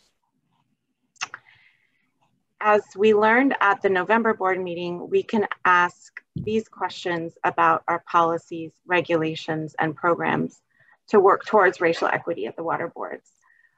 Which communities have benefited the most from our programs and policies? Which communities have experienced the most disproportionate burden from our policies, regulations, or programs? And how can the water boards re-look at our existing policies and programs in order to support more equitable access? To set the stage for this examination, I'll go over the scope of our Surface Water Division programs. The name of the division is a bit of a misnomer, as it also contains programs that protect groundwater. The best way to describe the division is that it assesses water quality, develops plans to preserve and restore water quality, and issues permits to implement those plans. The programs are designed to protect waters of the state and waters of the US where we've been delegated authority. These waters are the property of the people, and our job is to protect those waters for all people. The staff of the Water Board and the Surface Water Division are dedicated to this mission. Within the division, the regional program section assesses surface waters through development of what's known as the 303D list, which is a list of impaired waters in the region. And it conducts planning through the development of pollution reduction plans called TMDLs, and through the Basin Planning Program, which sets standards and beneficial uses for the region. The significant permitting programs in the regional program section include municipal stormwater, or MS4 permitting, the Irrigated Agricultural Lands Program, and the 401 Water Quality Certification Program. This program analyzes and permits projects involving dredging or excavation in a stream. And in light of what I learned this morning, I'm going to keep trying to define those acronyms and use them as little as possible. Next, we have the watershed regulatory section. It protects surface and groundwater by issuing and renewing National Pollutant Discharge Elimination System, or NPDES permits. These are permits for discharges of wastewater from industrial and municipal facilities to surface waters. We issue permits for both major and minor facilities, as well as enrollments under general permits. In addition, this section issues permits for recycled water projects and distribution systems. And by implementing current regulations into the permits as enforceable requirements, we ensure that the surface water and groundwater are protected. And finally, the groundwater permitting and land disposal section issues waste discharge and water recycling requirements for facilities that discharge to land and groundwater. These facilities include landfills, municipal wastewater treatment plants, industrial wastewater treatment plants, septic systems, sites that inject materials or re-inject groundwater as part of groundwater remediation projects, and then miscellaneous facilities that discharge waste that can impact groundwater quality. So as Renee explained, we grouped our current fiscal year priorities into 3 areas: protecting public health and the environment, increasing water resiliency, and expanding collaboration and partnerships. These are our current priorities for the regional program section. To protect public health and the environment, as you're all aware, we're developing a new municipal stormwater permit for the region while overseeing implementation of the 3 existing permits. We're also overseeing the agricultural regulatory program, and we've prioritized the adoption of 3 TMDLs, our pollution reduction plans.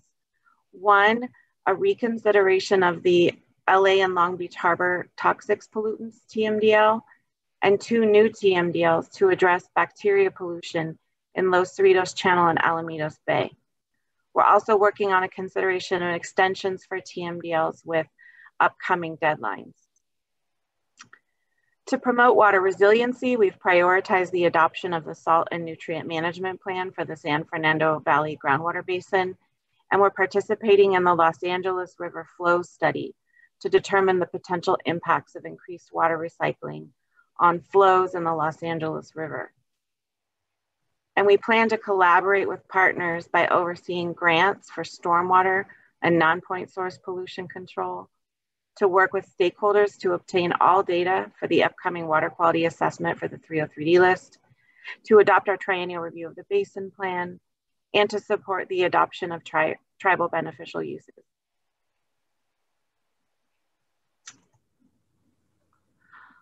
These are our priorities for the watershed regulatory section. To protect public health and the environment, we will renew 5 major and 6 minor permits, complete 59 general permit enrollments and 24 terminations. And this is consistent with our work plan commitment to US EPA. To promote water resiliency, we'll continue to expedite recycled water permits, and we'll work with State Water Board Division of Drinking Water to review engineering reports for recycled water projects. We've also prioritized amending the monitoring and reporting programs for recycled water projects regarding constituents of emerging concern. And we'll track implementation of the statewide order for sampling of PFAS, or forever chemicals, by 23 treatment plants discharging to surface waters in the region. In the category of collaboration and partnership, we'll take on oversight of the pre-treatment program that prevents the introduction of pollutants into wastewater treatment plants. We'll ensure compliance with our permit requirements by coordinating with the enforcement section, and we'll promote recycled water projects. These are our priorities for the groundwater permitting and land disposal section. We've prioritized the issuance of permits to septic systems and the renewal of older permits that require periodic review, as well as the oversight of phase 2 of the Malibu wastewater treatment facility, and then routine oversight of land disposal facilities through review of reports, conducting inspections, and taking appropriate enforcement action. And in this section, to promote water resiliency, we're exploring a regional approach to address chronic noncompliance with salt limits for the wastewater treatment plants overlying the Santa Clara River Valley groundwater basin. And we're also tracking compliance with the statewide PFAS sampling order for 19 landfills and 2 treatment plants that discharge to land in our region. And with respect to collaboration and partnerships, we are working with the Division of Financial Assistance to identify funding for adequate wastewater treatment. And we're working with partners in several other agencies on the redevelopment of closed, abandoned, and inactive landfills. So that was a very quick summary of the scope of the Surface Water Division programs and our current fiscal year priorities. But what we can do is, as we begin to think about how to set priorities in the future to address possible forms of environmental racism, we can look at our current priorities and ask these types of questions.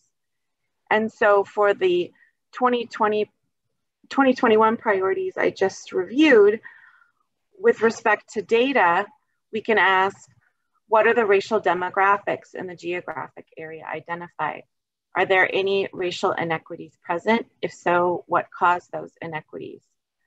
With respect to impacts, Which communities or stakeholders are most impacted or burdened by this proposal? Which communities or stakeholders benefit the most? Are there ways this proposal can increase racial equity? And then with respect to sharing power, which communities or stakeholders have been engaged in the development of the proposal? How can impacted communities and stakeholders be involved in the decision-making? And are there opportunities for collaboration or partnership with local groups that would help maximize positive impacts for the community? And again, these are questions that that Adriana Renteria proposed to us at our November board meeting. And so I thought it would be a good idea to put them up at the end of our priorities, so that as a tool for how to think about setting priorities in the future. I'll leave the questions open-ended for now. We can discuss at the end of this session, and we can think about them as we set priorities in the future with both board and staff. And with that, I will turn it over to Hugh Marley. Well, while you can sound Jen, great presentation. Very well thought out. Thank you, Jenny. Thank you, Renee. So I'm Hugh Marley. I'm the AEO for the Groundwater Division. Madam Chair and members of the board. The Groundwater Division includes the underground storage tank section, the remediation section, and the compliance and enforcement section. Also here today, our section chiefs Russ Colby, Art Heath, and Dr. Yu Rong, and our public participation specialist, Susanna Lagudis. So we've always taken pride in meeting and exceeding our targets, and despite the restrictions brought about by the onset of the COVID pandemic and staff furloughs, last year was no exception. And while we always sought to incorporate environmental justice and the needs of underserved communities in how we carry out the board's work, this year, thanks to the leadership of the board, we'll be applying lessons learned from today's retreat and from our ongoing racial equity initiative in developing our priorities. Next slide, please. All three sections in our groundwater division have a role in protecting the beneficial uses of groundwater in our region. Our stormwater and enforcement section is charged with ensuring compliance with permits and enforcing the state's rules and regulations. Our public participation specialist works with us to engage and include the public in all our processes. I think the very nature of these functions helps define our priorities as follows: improving groundwater quality, quantity, and availability, protection of public health, and collaboration and partnering. So this year, our priorities are going to have, or will have, a new focus. Going forward, we're starting to ask ourselves, which communities have benefited from, and which communities experience the most disproportionate burden from our policies, regulations, and programs? And how can the water boards re-examine our existing policies and programs in order to support more equitable access? So yes, we're admittedly still in the very first steps of making this transition, and we'll take back lessons from this retreat, the state boards, and our own efforts to incorporate racial equity into our priority setting. And today I'll articulate our top priorities and goals for the groundwater division and how we plan to meet them. Next slide, please. Let's start with our first goal, which is improving groundwater quality, quantity, and availability. The remediation sections, information items on our groundwater program, our oil and gas program, perchlorate, PFAS, and PFOA, all pointed out how our region is increasingly relying on groundwater. This is a condition made more serious by climate change and prolonged droughts. And to quote our strategic plan, protecting and remediating groundwater quality in high-use groundwater basins is one of the water board's highest priorities. So our goal is to expedite the cleanup and closure of contaminated sites in our high-use basins. And we're doing this by several methods. One, by taking a regional approach to groundwater cleanup, by partnering with the EPA and the water purveyors. We have staff dedicated to assist applicants with the Prop 1 and Prop 68 funding processes, and through participation in technical advisory groups, we will continue to ensure the remediation and treatment technology funded by these grants are protective of beneficial uses. And number two, we're going to increase the number of cases actively in remediation by moving backlogged cases into assessment and cleanup. And we do this by partnering with the State Board and the EPA to identify and bring responsible parties to the table, and by using progressive enforcement to move stuck cases into cleanup. And also by funding cleanups using alternate funding sources where responsible parties are recalcitrant or not financially viable. And we have strong motivation to remediate and close these cases, making contaminated sites available for a better use. As Ms. Mary Beth Baraga said this morning, there is racial inequity in every vacant lot and every unused parcel. So number 3 is assessing and reducing emerging chemical sources such as PFAS, perchlorate, 1,4-dioxane, and hexavalent chromium. It's another priority. We intend to continue to implement the State Board's PFAS initiative with follow-up investigations and enforcement for the 211 orders issued by the State Board in our region to date. This is by far the most of all the 9 regions. And we'll continue to provide outreach and assistance to increase compliance with the industrial and construction general stormwater permits and continue our non-filer initiative. Our facility inspections were modified and adapted to keep our staff safe during the pandemic. Will continue. Our target for this year is 520 inspections. Next slide, please. So protection of human health has been and remains a top priority for the Groundwater Division. We're cognizant of the need to look at how we approach protection of human health through a lens of racial equity and will adjust our effort accordingly. Protecting drinking water wells at risk from contamination, especially in communities overburdened by environmental pollution, is a priority. We will continue to expand our presence and role in Prop 1 and Prop 1 technical assistance projects and in finding and assisting water purveyors eligible for Prop 68 projects.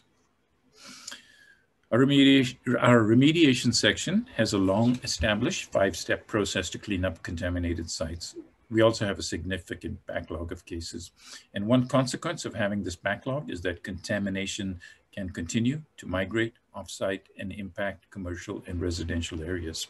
We intend to address this in 2 ways: by modifying our 5-step process to identify and remediate offsite migration of contamination early in the cleanup process, and to triage our backlog cases using a prioritization tool where contamination is a threat to human health.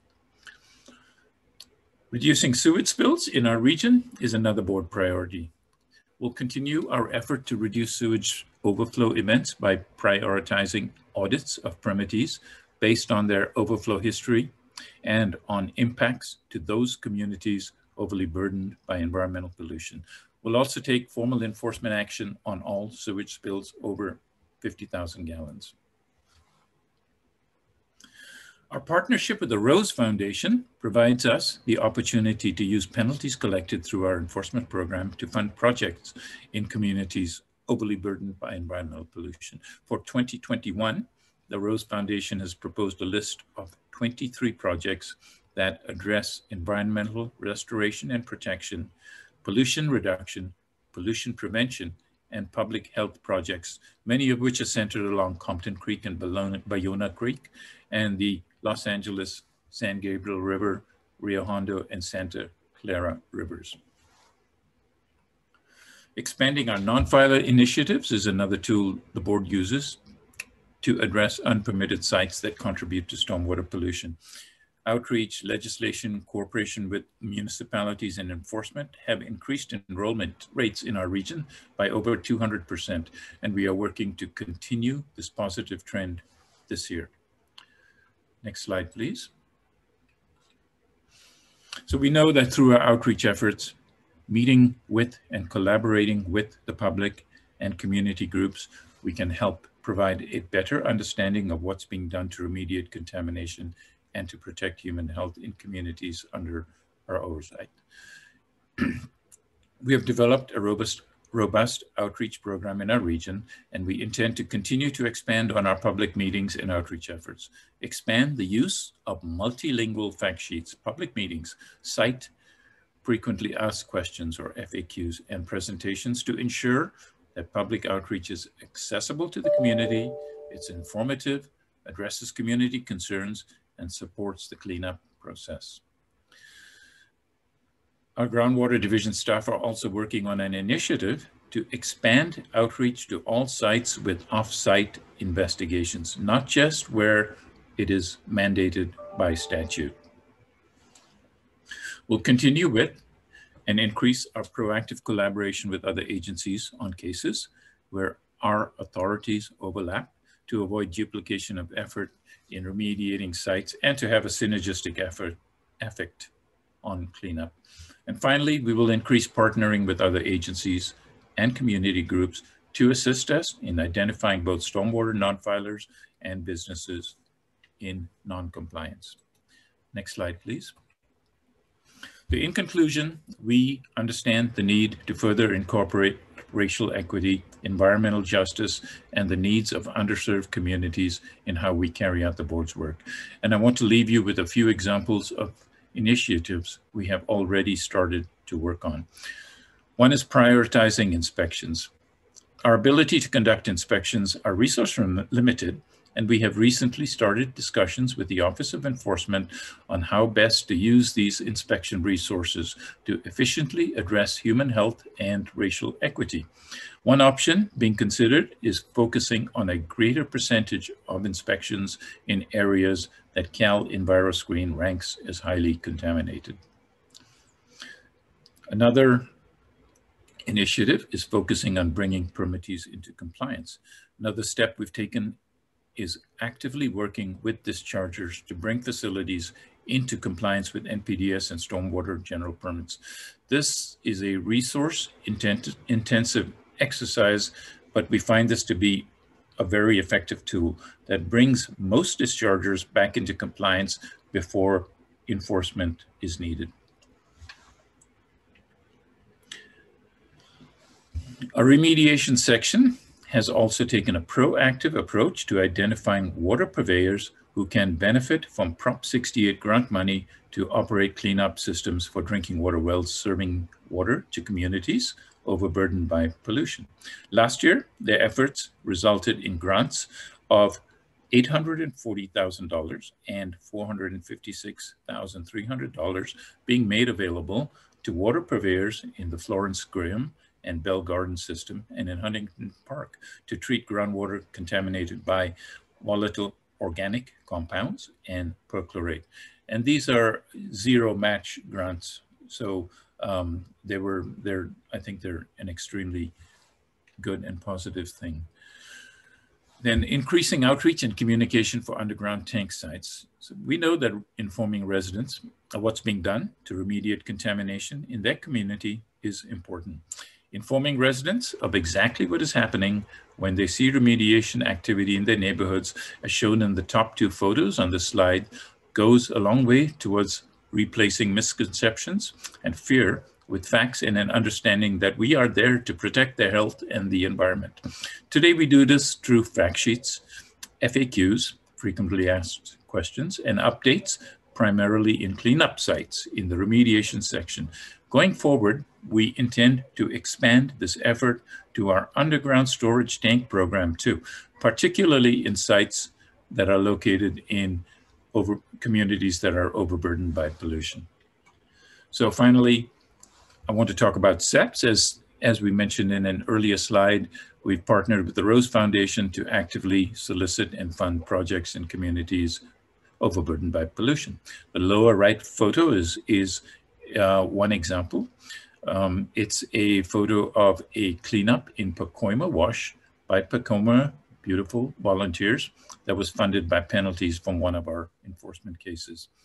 So I'd like to end this with a quote from our vice chair, and that's: systemic racism is toxic and it is difficult to extract and clean up. And these are words that are especially poignant and will resonate with staff. We look forward to further discussion with the board and applying lessons learned from today's retreat and our ongoing racial equity initiative to further define our direction going forward. Thank you. Thanks, Hugh. So at this point, we would like to open it up to the board members for some discussion. We'll also, after we have a chance to hear from some of you, see if there's anybody from the public who would like to speak briefly on the last two items as well. But first, I would like to open it up to all of you to see if you have any questions or comments or anything you'd like to discuss further with Hugh, Jenny, myself, and the rest of the management team that's here. Board Member Stahl. Jenny, can you go back to the slide on the tools of inquiry from, I think it was tools of inquiry for examining priorities? So Jerry, that was Jenny's last slide. Was it the last one? Yeah. I don't write quick enough. I will also make sure you have these slides, Board Member Stahl. Thank you. One of the things that I was wondering about was in our issuing of NPDES permits, or for that matter, any permits. If we couldn't have language in there that promotes community outreach and citizens advisory committees surrounding the facility. We have a great deal of detail with regard to the monitoring required at discharge points and the description of the facility. But in light of today's inquiry, and I make this comment as one of those dreaded white engineers, but I say that from the standpoint of what's really important in the operation of the facility is for the agency to know the neighborhood and to reach out to their neighborhood and educate them on the operation of the facilities. Twofold. One, they understand what the facility is. And second of all, I look at it as an opportunity for educating the younger people within the families, maybe job opportunities, a career in environmental protection. But the most important thing to me would be some way of us being able to leverage our role as the issuer of the NPDES permit to promote this kind of critical communication with the surrounding community. Now, a lot of agencies will have citizens advisory committees, but it's on a broader scale. I'm talking about limiting it to the people, or at least trying to limit it to the people that are in close proximity to the facility. So I think of that as a tool of inquiry for examining priorities.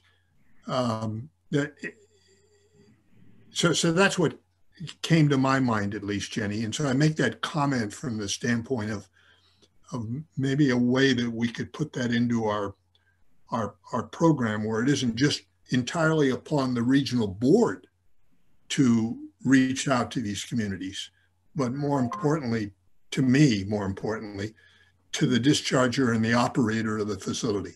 Could be a wastewater treatment plant.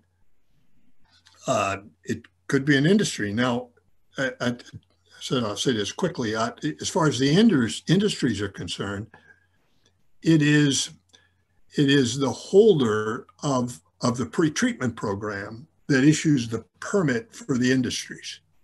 So I'm wondering whether or not we couldn't institute, I don't know about a requirement, but certainly urge that within the pre-treatment program and the permit issued to the industry, that there would be an outreach to the surrounding community. So that, I think it was the gentleman's name, I was impressed by it, I think Angela Logan, when he was talking about as a young man, his kids will do, they went over and played in the yard and there's drums, and somebody said to them, hey, that's double D death in there. You know, those drums contain a lot of poison. They shouldn't have to learn about it that way. That's why I'm saying that an industry that holds a permit, a pre-treatment program permit, would be urged, I don't know whether you can require them, but would be urged to have an outreach for the neighborhood surrounding them so that people know what that industry is doing, and you don't have kids finding out what it's doing by chasing a ball in there. Yeah. Anyway, I make those comments. And Hugh, I just say quickly, the Rose Foundation and those permits, I think you make an excellent point. I think we need to do more in pushing agencies or urging agencies when they choose SEPs to give a priority to those programs that are addressing the inequities in neighborhoods of color surrounding facilities. I mean, education is important. I'm reading the priorities that Rose had in evaluating it, and social justice or inequity was not one of those priorities. Or at least that's the way I read it. I mean, I could pull up the document here and read it, but it seems to me that's another way for us to be able to funnel money into nonprofits who are really dedicating themselves to educating the public in these minority communities. And as Adriana showed in the slide, Renee showed that you're talking, what, the top 20% have 89% of people of color surrounding them. So that would be a way of being able to address that. Anyway, enough said. Sorry I took so long.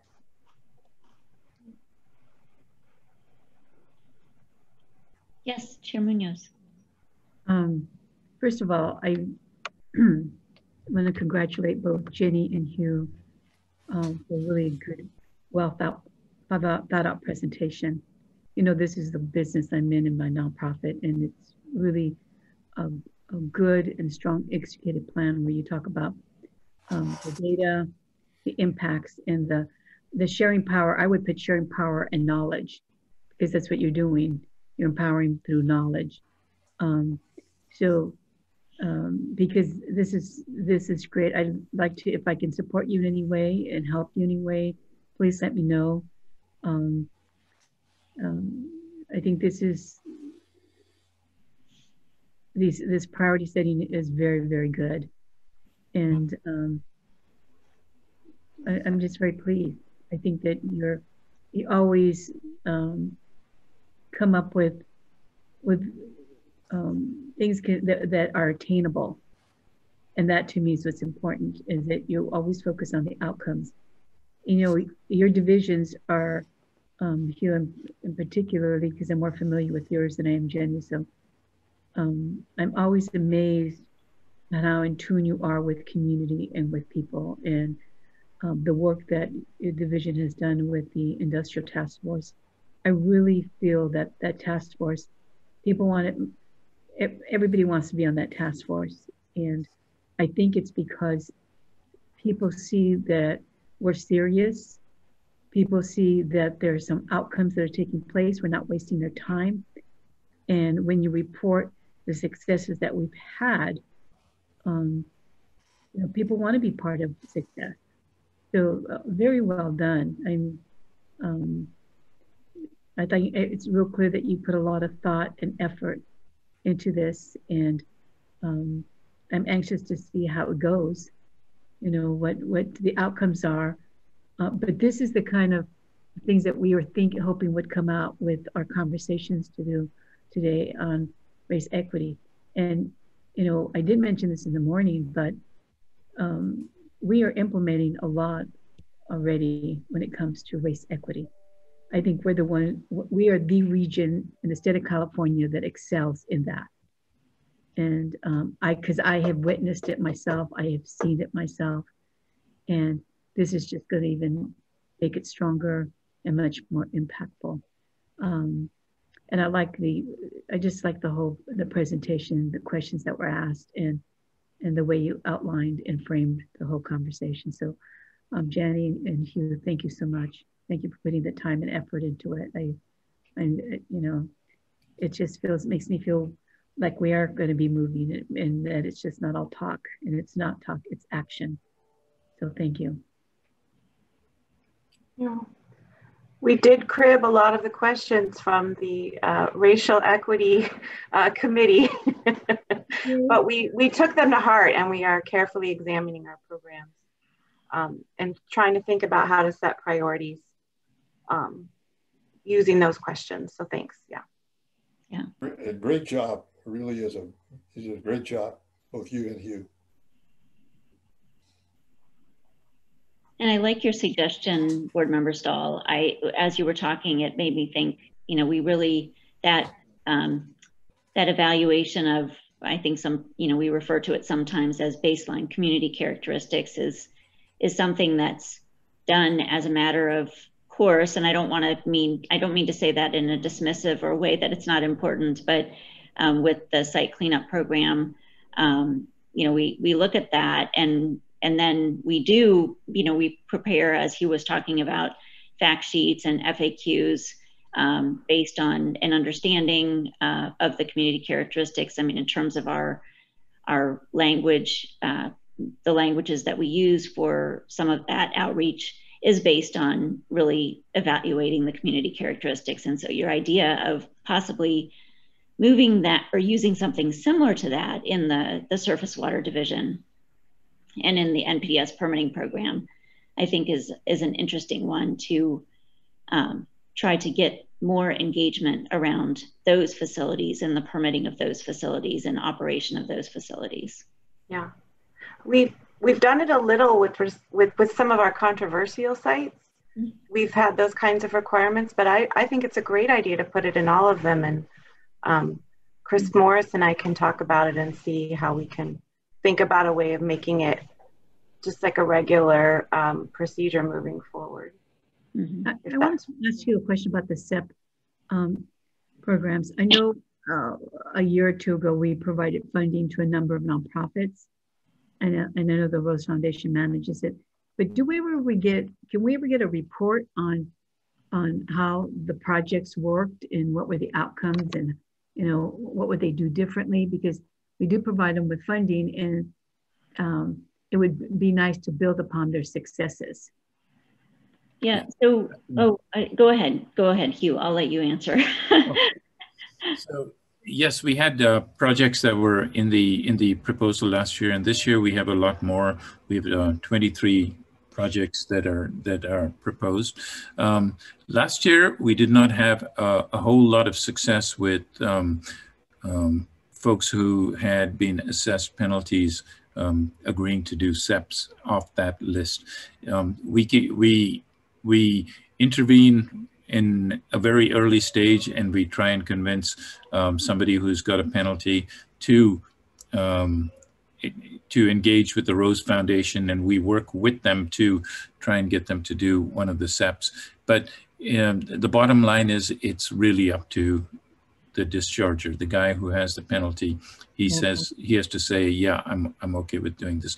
And we didn't have too much success that way.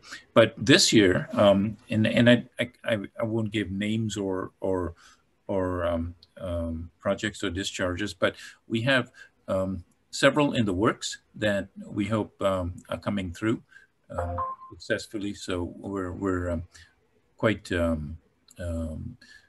optimistic about that. Mm-hmm. And I also want to just take a quick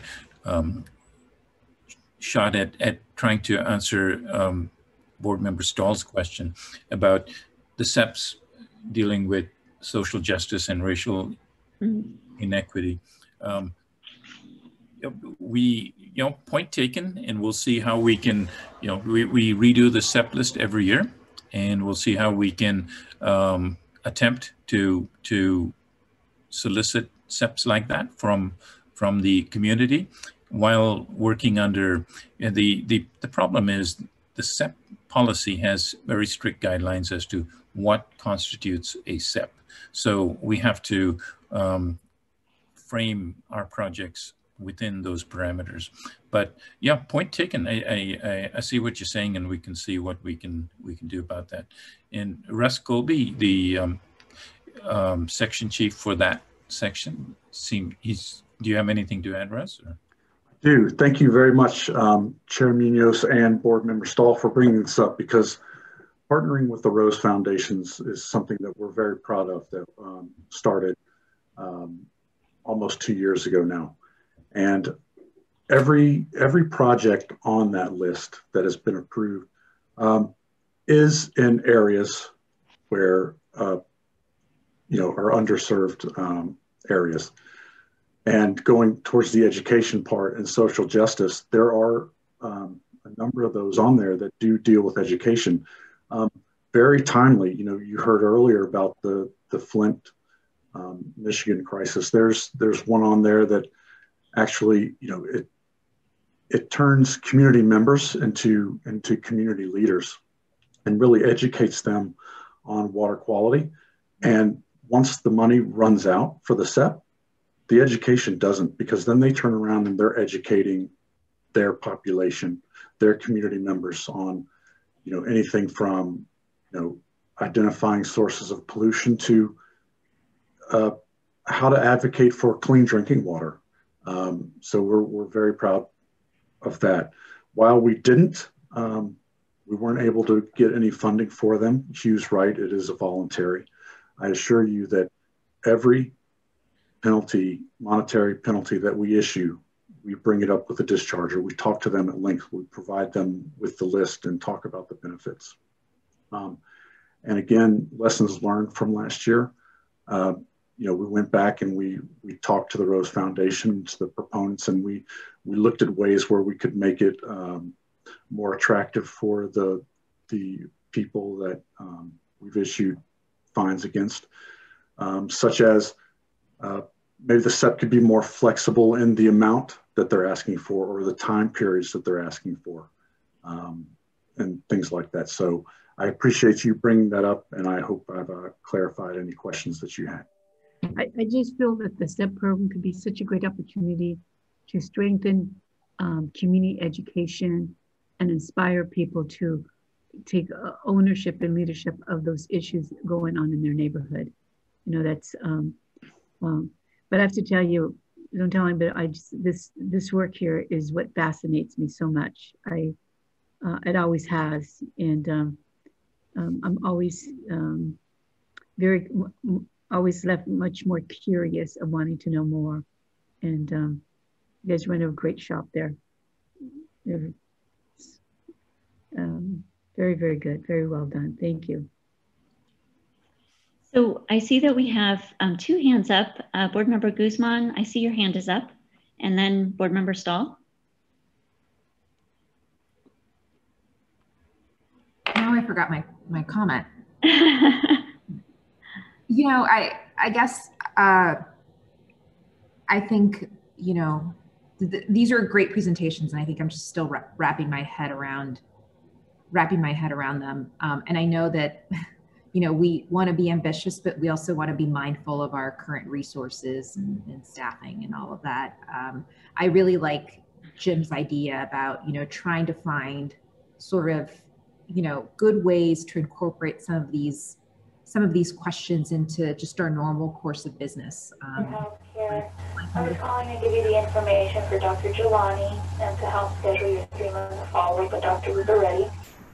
Dr. Saeed Jelani is located at the Hunt Cancer Care Association. Somebody is not on mute that should be on mute. Yeah, okay. Okay, there we go. Yeah, and I think this is the sort of thing, sorry, I'm just losing my train of thought here. I know there's more that we could do if we had more resources and staffing to do it. So I guess my comment is, in public engagement and participation, there's always this idea of a bike rack or a parking lot. It's just a running list of things that we would love to do if we were able to do it. So think of it like a SEP list for equity, just a running list of things that we as a board could do if only we had blah. I think that's something that I think as board members, we would be really interested in thinking about, if there's sort of if there's a policy or legislative fix. to some of that additional work that we currently can't do because of our current staffing and resources. I mean, you know, the example of the Hertzberg bill that the Industrial Task Force was involved in. That's a perfect example. So I guess I'm curious to, as you all go into this new year and start implementing all of this stuff and have some outcomes and lessons learned, it would be good to sort of check in again and see how we're doing on this and if there's more that we can do. Yeah, thank you, Board Member Guzman. I really think I would love for you all to help us come up with that parking lot or bike rack list. And you've already done some of that because I've already heard some ideas, some of which perhaps we can start to implement with the resources that we have, others that maybe really do need additional resources. So my hope is the point of this session, you know, and Jenny and Hugh's presentation was to tell us to kind of take a moment to wrap our heads around all the core work that we do as the Water Board, and then talk about what our current priorities are, really that we're halfway through, because what they presented to you is what the priorities are for this fiscal year, which we're halfway through. So that started in July. And the idea is, sorry, I'm gonna mute somebody here. The idea is that it gives you the opportunity as board members to think about, as we move towards next fiscal year, what might our priorities be for next fiscal year? And by, for example, doing, as Jenny suggested, you know, kind of looking in hindsight at the priorities that we have for the current fiscal year that we're working our way through, and we're not really probably going to change course dramatically in the next 6 months in terms of these commitments, but start to think about these questions with regard to our current priorities. So as we talk to you about our priorities for the fiscal year starting in July, that we can think about how to bring in some of these ideas about how we can advance racial equity, like you said, through the core work that we're doing. Are there ways that we can tweak the core work that we're doing to advance racial equity and environmental justice?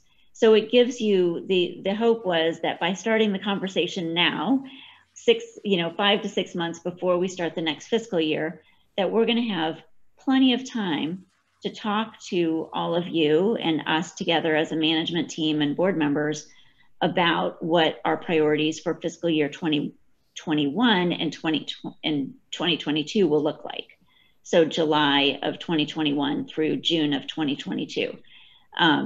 So that's really the purpose, because I know a lot of times during retreats, we talk about priorities for the coming calendar year, but we do all of our work planning on a fiscal year basis.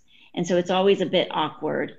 And so this way, it actually is really good, because it also seems strange to be talking about priorities on a calendar year in January when we probably should already have them worked out. So this gives an opportunity for us to have the time to plan for and discuss and agree on priorities for next fiscal year through this racial equity lens and through this tool of inquiry over the next several months.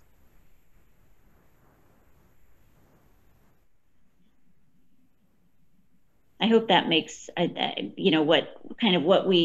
not have been entirely clear in terms of what we were hoping to do with this item, but that's why we formatted it the way we did, is to, like I said, begin the conversation about what our priorities for next fiscal year could look like.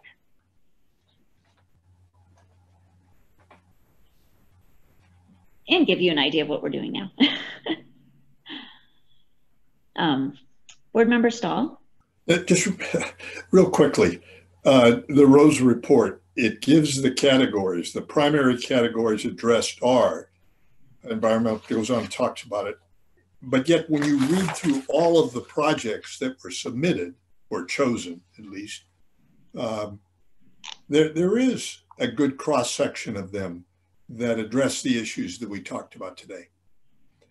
And it would seem to me to make it more overt, if you will, or upfront, knowing that you could qualify for a project if you have an emphasis on education in these communities where you have, you know, 89% of the people of color and top 10% of, or top 20% of the polluted sites, that there is the opportunity for them to be able to get funding, to be able to help in that regard.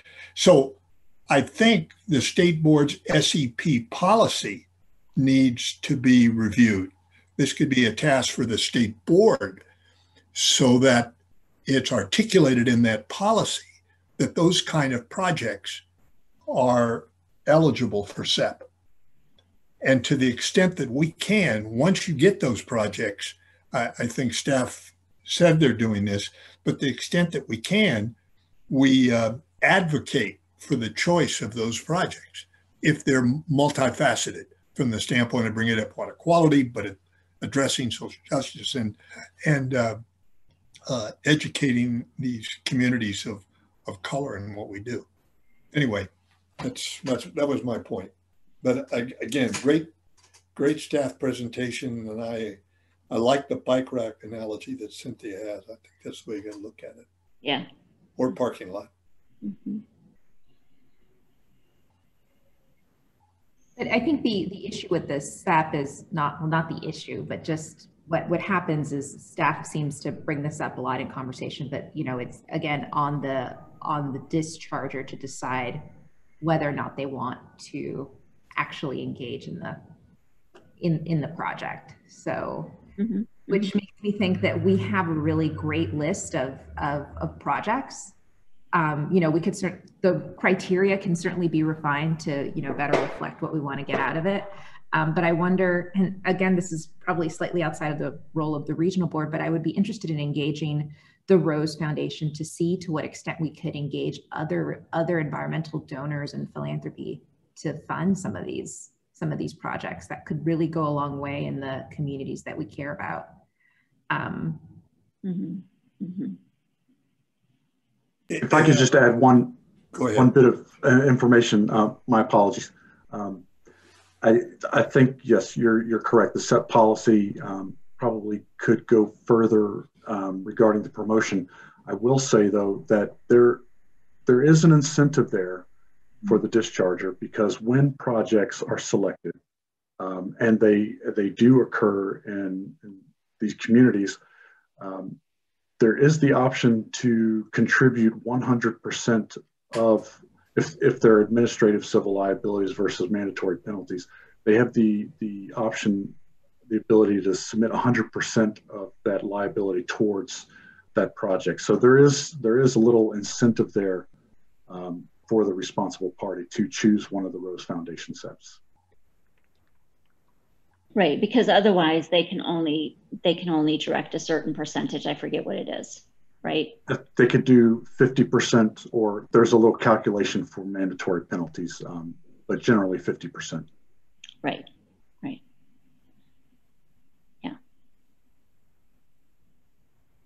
I see Sophie on camera, and I wonder if I can ask the question, is there a way we can work with Office of Enforcement to explore other ways to incentivize selecting SEPs? Yeah, I'm thank you for asking me that, Jenny. I wasn't sure when I should volunteer to maybe give you some information that you may or may not know. And I think that's a great idea, Jenny. I think that there probably is a way that we can work with them, and you know, we can follow up with that after this meeting for sure. A couple of things I want to make sure all of you remember right off the bat, though, about the SEP policy is that it is specifically informed by Public Resources Code 71118B, which requires each board, department, or office within the California Environmental Protection Agency to establish the policy on SEPs that benefit disadvantaged communities. And that has a statutory definition, and I think in a lot of ways it matches up with what the communities that we're talking about right now. So that's one thing. The second thing I want to make sure that we all remember, and I think there's a lot of room to work with here, is that SEPs in any category, and there are 6 categories. So the list you were reading, Board Member Stahl, all of the projects fit into one of those 6 enumerated categories. But each and every one of them must directly benefit water quality. And those projects, the 6 categories include public health, pollution prevention, pollution reduction, environmental restoration and protection, assessment and audits, compliance and promotion, and other products and projects. A lot of those projects have to do with the ones on the list this year are in fact educational projects, and they do. Yeah, and I think there are ways that we can take those projects and expand, and we can also work with the folks who, and this is just an idea, I think kind of building on what Jenny's suggesting, not just with Office of Enforcement, but with folks who come to us with projects to ensure that they really are tailored to the kinds of things we think, are necessary to make sure racial equity issues are addressed. So I hope that helps as well. Yeah, and I go ahead, Hugh, and then I wanted to say something, but maybe you're going to say the same thing as me. Yeah, Jenny, that your idea is a good one, and we, since we work with the SEP policy with some regularity, we identify what we think are shortcomings or things that can be improved. And the Office of Enforcement is very involved in revising the SEP policy. So we've been working with them to see if we can better it in future editions, and also to the extent of legislative changes that we've suggested that they're exploring with us. And we haven't had much success there to date, but that doesn't mean we're not going to keep trying to improve it and make it work better for us and for our region. Yeah, so we work with them. we maybe bug them too much to try and fix that. Work with them, egg them. Yeah.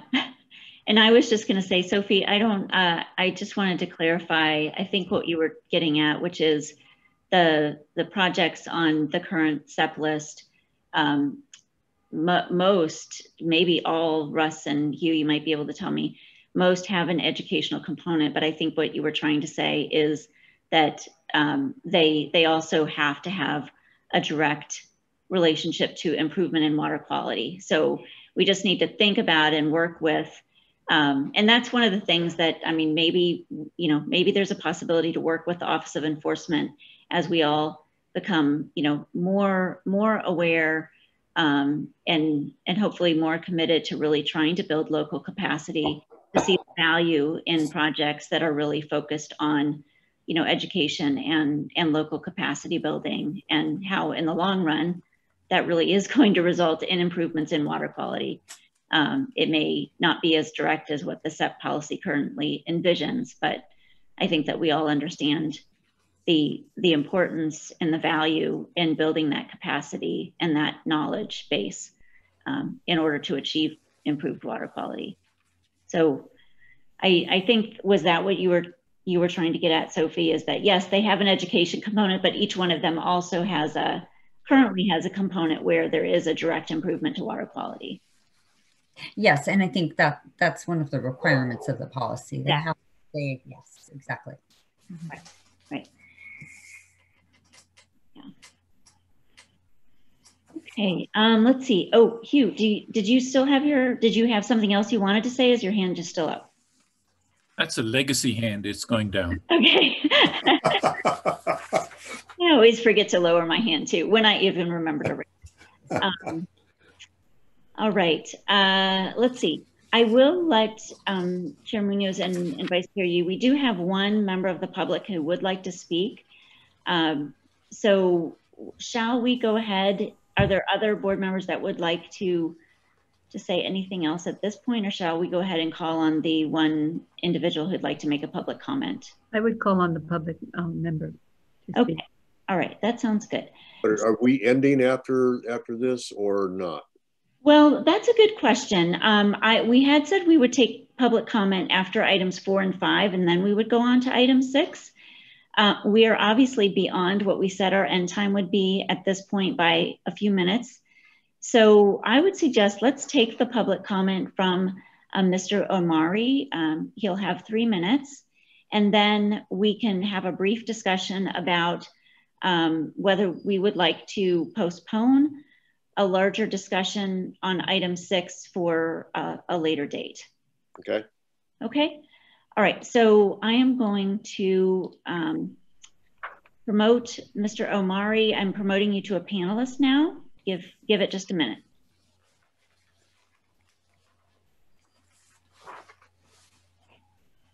And once you're in the panelist room, you should be able to unmute yourself. And if you'd like, turn on your camera if you have one, and you'll have 3 minutes. Thank you very much, Chair Nunez and Board of Directors. Thank you for all these interesting programs and discussions that you are having. I'm Michael Omari, CEO of Clean Water Technologies, APD Clean Water Technologies, an inventor of a stormwater pollution elimination systems that restructures the TDS and electrical conductivity in water to make it from radioactive into non-reactive elements. The one thing that is still missing in the element of controlling water pollution, pollutants, stormwater pollutants, dry water pollutants, and I think it's also sewer water pollutants. I want to focus today on environmental justice and actually how we can, my proposals to the Water Board as how we can achieve strives with the current regulations in place, and as well as with the current resources, money resources that are available, public money. I'm going to introduce this to some studies that were conducted that I should highlight in here. One of them was at California State University, Channel Island, assessing stormwater and surface water runoff and mitigating the water pollutants with our systems, the SWIFT system. I'm not talking about the SWIFT system now, but I'm talking about the finding of the studies. In the studies, they also they evaluated the stormwater pollutants concentrations before treatment, and the impaired river water that is adjacent where it receives the campus watershed, their dry weather runoff, mainly from fed from the campus electric generators cooling water, and as well as some other studies on filtration of agriculture wastewater.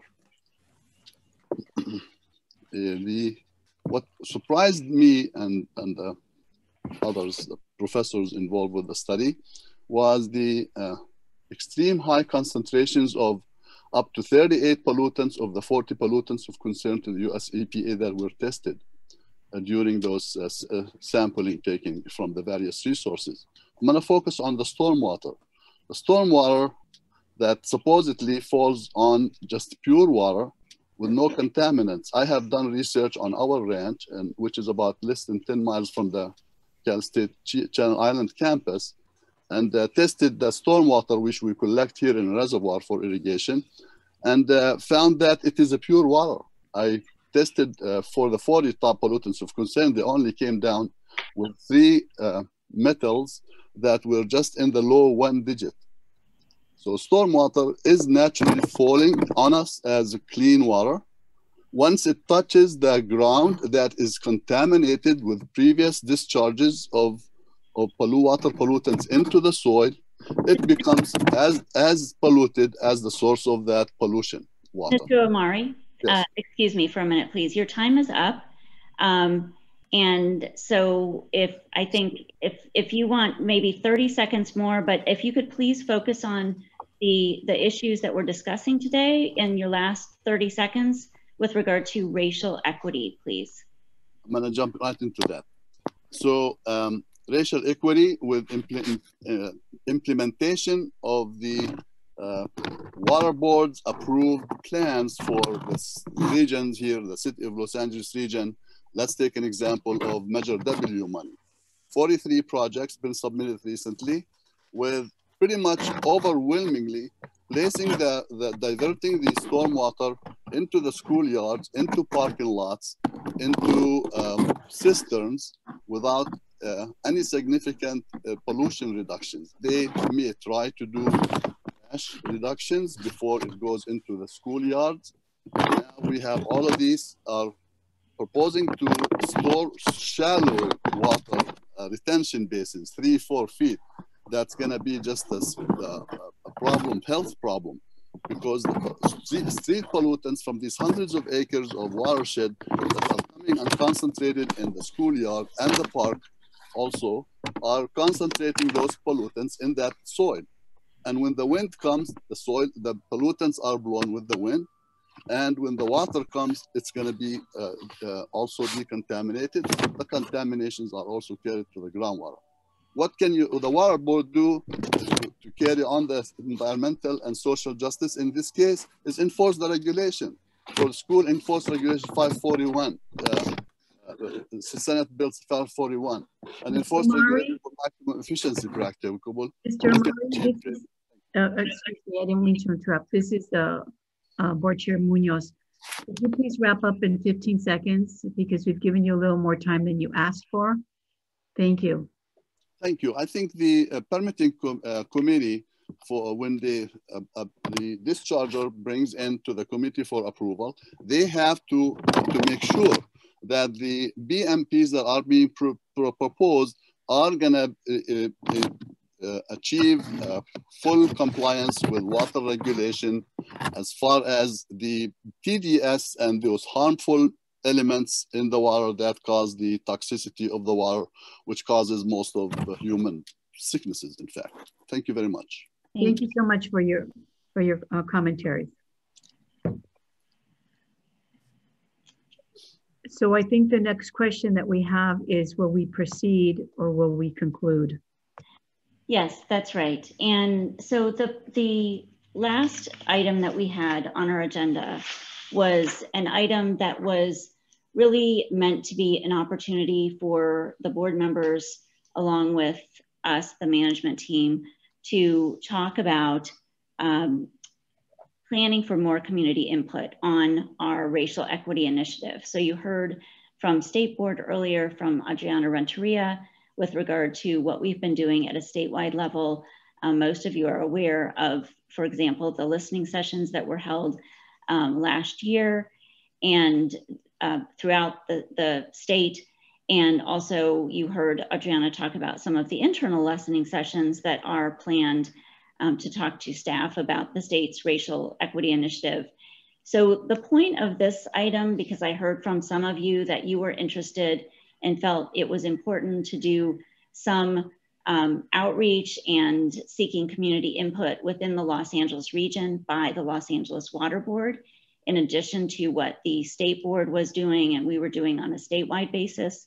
So this item was really meant to be an opportunity to start a discussion about what that might look like, who you all think we should reach out to, what kind of input we would like to hear from the community about the Water Board's Racial Equity Initiative, and then how we would go about getting that input.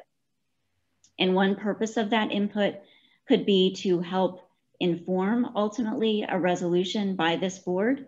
You've heard through WQCC, and I think maybe in November as well, when we had the status update, that the State Board is planning to do a resolution and is encouraging the regional boards to think about doing resolutions as well eventually, that would really put into writing our commitment to advancing racial equity and environmental justice and addressing environmental racism, and then what some of our immediate actions might be to doing that. And so as we heard from Effie Turnbull this morning about the California Coastal Commission's process that they went through in 2019 in coming up with, in that case, an environmental justice policy, she emphasized the importance, as we know, of getting community input on that before bringing something to the board and having you all consider something like a resolution, a board resolution.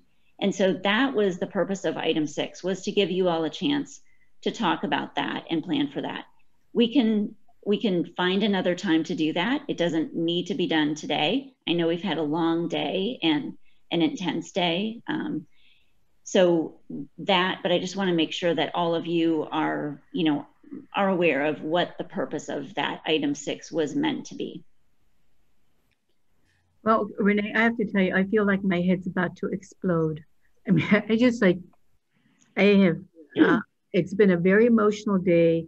It's been an incredible, wonderful opportunity. We've heard so much. And it's just like, I think I want to sit and meditate and reflect on everything I've heard. But it's up to the board members, what they think. I just feel like I need to take a walk on the wild side and think about it. Mr. Yee, Vice Chair Yee, or Saint Yee. You see the halo there? Yes, that's why I called you Saint Yee. Well, if your head is exploding, my head's already exploded. So I would prefer that we postpone this particular item. I appreciate you putting it on the agenda, Renee, and I appreciate the thought that was behind it and in terms of putting it on the agenda, but I would prefer to postpone it. Mm-hmm. Board Member or Stahl, would you like to provide? Yes, Board Member Guzman has her hand up. Okay. I respect Chair Munoz and Vice Chair Yee's need for taking a walk and thinking about these things a little bit more. But just to clarify, when you mean engagement, you mean both the state board's efforts along with ours? What would we be engaging on exactly? So that was going to be part of the discussion, really. So I mean, what I'm saying is, yes, state board, and obviously we're one water board. So we are more than semi-autonomous, I guess. But when I say state board, really, there was the water board wide effort, statewide effort that happened in the fall with some of the external listening sessions. And I know Board Member Guzman, you listened in, I think, on one of those, right? So this would be, though, an opportunity for us to do something ourselves within the Los Angeles region, maybe building on what State Board did in the fall with the external listening sessions,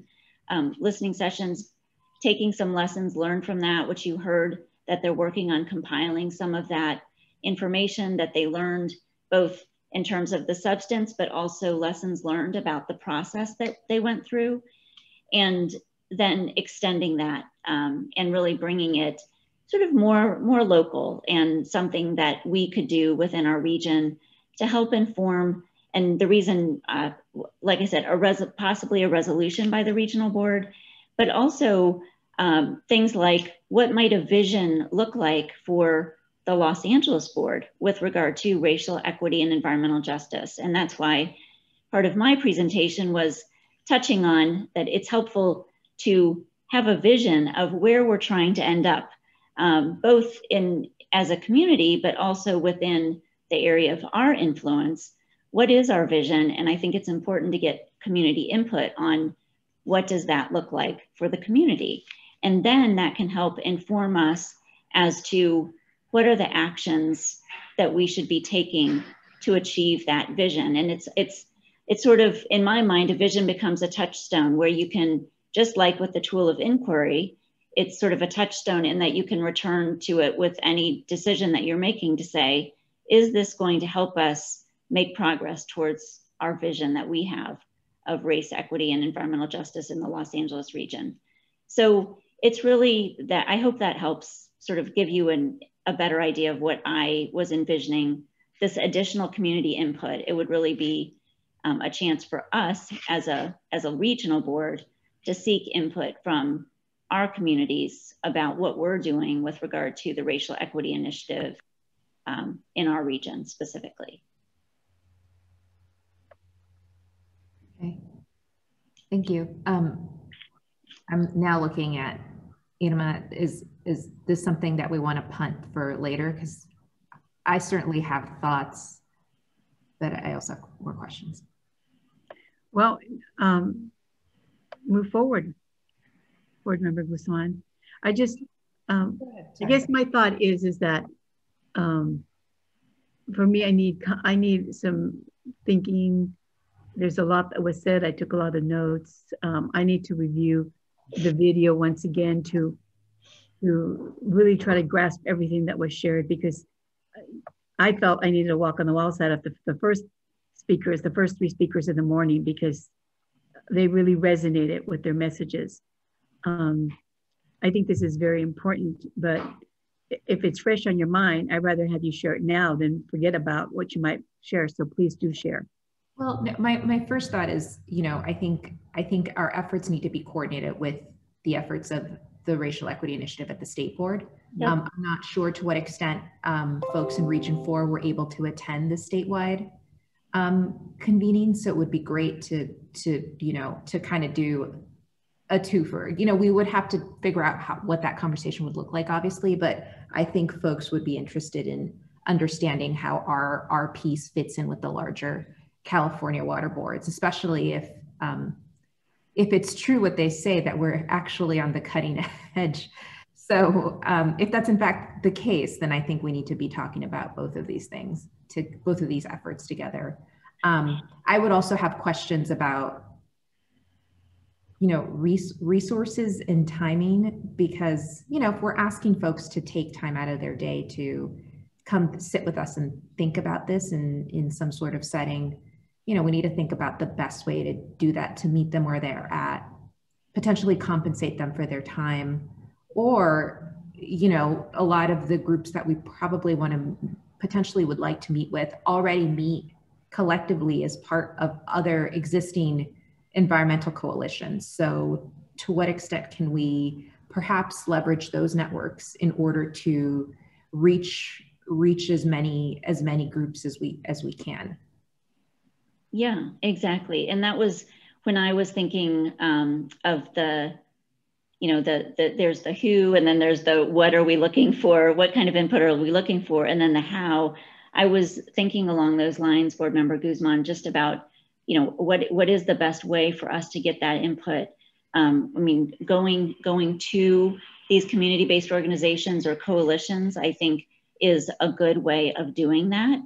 Particularly given the discussion we've had about barriers to access for various reasons to interfacing with us as an agency. And I think that maybe is one way of at least dealing with, in part, the barrier to access by us going to them. And I absolutely want to say, I agree with the coordination. We're not trying to do this without State Board. We're in close coordination with State Board, which is why we invited them to be a part of the item 4 today, to update all of you on what is happening on a statewide level, which includes us in Region 4. And we're very fortunate, I think I've said it before, to have Sophie Froelich, who on the steering committee, the statewide steering committee for the Racial Equity Initiative. And I know, Sophie, you attended at least one of the listening sessions. And so, one of the things that I'll say, one thought that I have based on just what I've heard so far is, I think we will find it, I will find it, and hopefully you all would as well, really insightful to see the lessons learned from the statewide listening sessions that were done last year, and try to, wait until we have that information so that we can make sure that we are taking advantage of the lessons learned through that process in whatever we decide that we want to also do with more of a geographic focus here in the Los Angeles region. And I think that it sounded like from the discussion from the State Board staff and Adriana, that would be happening in the next couple weeks, Sophie, I think, maybe by February, early to mid-February. That's what I'm hoping, and that's what I expect. Everything is kind of being gathered right now, so that's my understanding. And as Adriana kind of previewed for you today, that's going to be one of our first orders of business, and our first meeting of the year is tomorrow. So, oh, okay, right. Hoping to get updates soon. So, yeah, okay. And Board Member Stahl, I see you've got your hand raised. Oh, I'm sorry. My head is bursting like Irma's. Ditto. And we'll have a head bursting party. Over and above that, I would never go against the recommendation of a saint. So, good point. especially St. Lawrence. So, having said that, this is an important discussion, and I'd like to postpone it for another time, or continue it for another time. Yeah, continue it. I think is a good idea, and I really appreciate Board Member Guzman, your thoughts. I know you have a lot of experience in this, as does our chair, and I really look forward to hearing more input from both of you as to how, and all of you, as to how we can best go about this. But I think it is going to take some time and mental energy, and maybe starting it at 4 o'clock after, like we've talked about, a very intense day is not the time to really dig into that conversation. Well, that's so that Renee, what I've got whirling in my head right now is, how do we leverage the folks that we brought in today, such as Michelle, who has already a network of EJ groups who are working on gas and oil issues that deal with water quality, and work with our other speakers who have networks, who belong, so that we don't have to reinvent the wheel. I don't believe in that. I believe that let's find people who have common goals and let's work with them. And so that's why I'm thinking, okay, let me digest all of this so that we can figure out our next steps, and I think that it has been a long day, but it's been a great day. And so I just want to make a few remarks. First of all, I want to thank the staff, in particular, Lily, Hugh, Jenny, and absolutely our executive officer and the vice chair, for all of us working together and being so focused on this goal and understanding the value and the importance and the priority we needed to give it. For trusting us that it would be okay, because I know some of you are a little antsy there and nervous, including me. But frankly, I think that today was historic, and I think it was a very powerful day.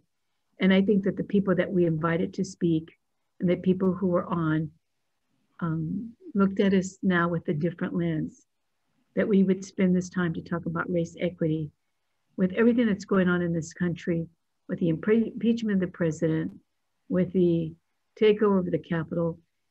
The scariest part is the hatred that one saw from white males. It just was very scary. And you've got to, our policies and our procedures and our thoughts really have to capture what's going on around us. We can't be in a bubble. Black Lives Matters really is what has initiated a lot of these conversations. At this time, it's going to be different. And so I think that we have to give it the time and effort. But I want to thank everyone who was a part of this. Our speakers were great. They really gave their heart and soul and intelligence to their comments. We had a history maker and the supervisor, the first Latina in 126 years, so I don't forget the godly number of years. And I want to thank Larry especially for his very well thought out message that he delivered to us today. It's very powerful. It set the tone. And I just think that we should all be very proud of ourselves. It's so interesting. We are now going to be celebrating Dr. King's birthday.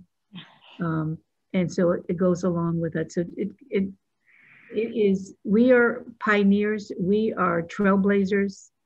I know what the state's doing, but I still think that the state is going to learn a lot from what we did today. And I'm so glad that our state board member Sean was with us. So I want to ask Larry to say a few words, and any other board members want to. But Larry, since you gave the opinion piece today, And since we've all known you are now a saint, I guess I need to give you possibly the last word, unless another board member would like to say something. So, Mr. Murray. Well, I'm sorry you let that little secret out. And, you're never going to hear the end of it. I am going to get back. I'll let you know that. I'm going to get back. So. Well, we're going to take a tour of the cathedral. So. Anyway, I felt that today was a huge, huge step forward. I couldn't be more pleased with the way the day turned out. And I'm sorry that my head, yes, has exploded. I'm just not ready at this moment in time to think about what that next step may be, whether it's more community engagement or whatever. I think we have to be very intentional and be very careful about what that next step is. It has to be done in sync with the state. It has to be in the spirit that the people that spoke to us today talked about. And I just want to say that, you know, racism, it's not the color of one's skin that causes us problems. It's the color of one's attitude. And I am just so proud and pleased with our whole organization and the staff that we have, because, you know, we already have gone a long way simply because of the attitude of our executive team, our management staff, and I know that goes all the way down. And, you know, when you're talking about transforming the culture of an organization to be more anti-racist and to be less systemic, you know, racist, and to really advance justice, I think, you know, we're already a long ways there simply because of the attitude and the spirit that everyone has. And I just couldn't be more pleased to be working with you as a team moving forward. So thank you very much to all of you. Any last parting words from either, okay, our executive officer, anybody else? Well, everybody, thank you for hanging in, for listening, for contributing. And I think that we have gotten, I used to tease my dad that I do my work because I want to get my ticket to heaven. And I think if you believe in heaven, we all earned it today. So have a good evening, and let's think about stuff and really keep up the incredible work that we all do. Thank you. Good night. Thank you, everybody. Thank you.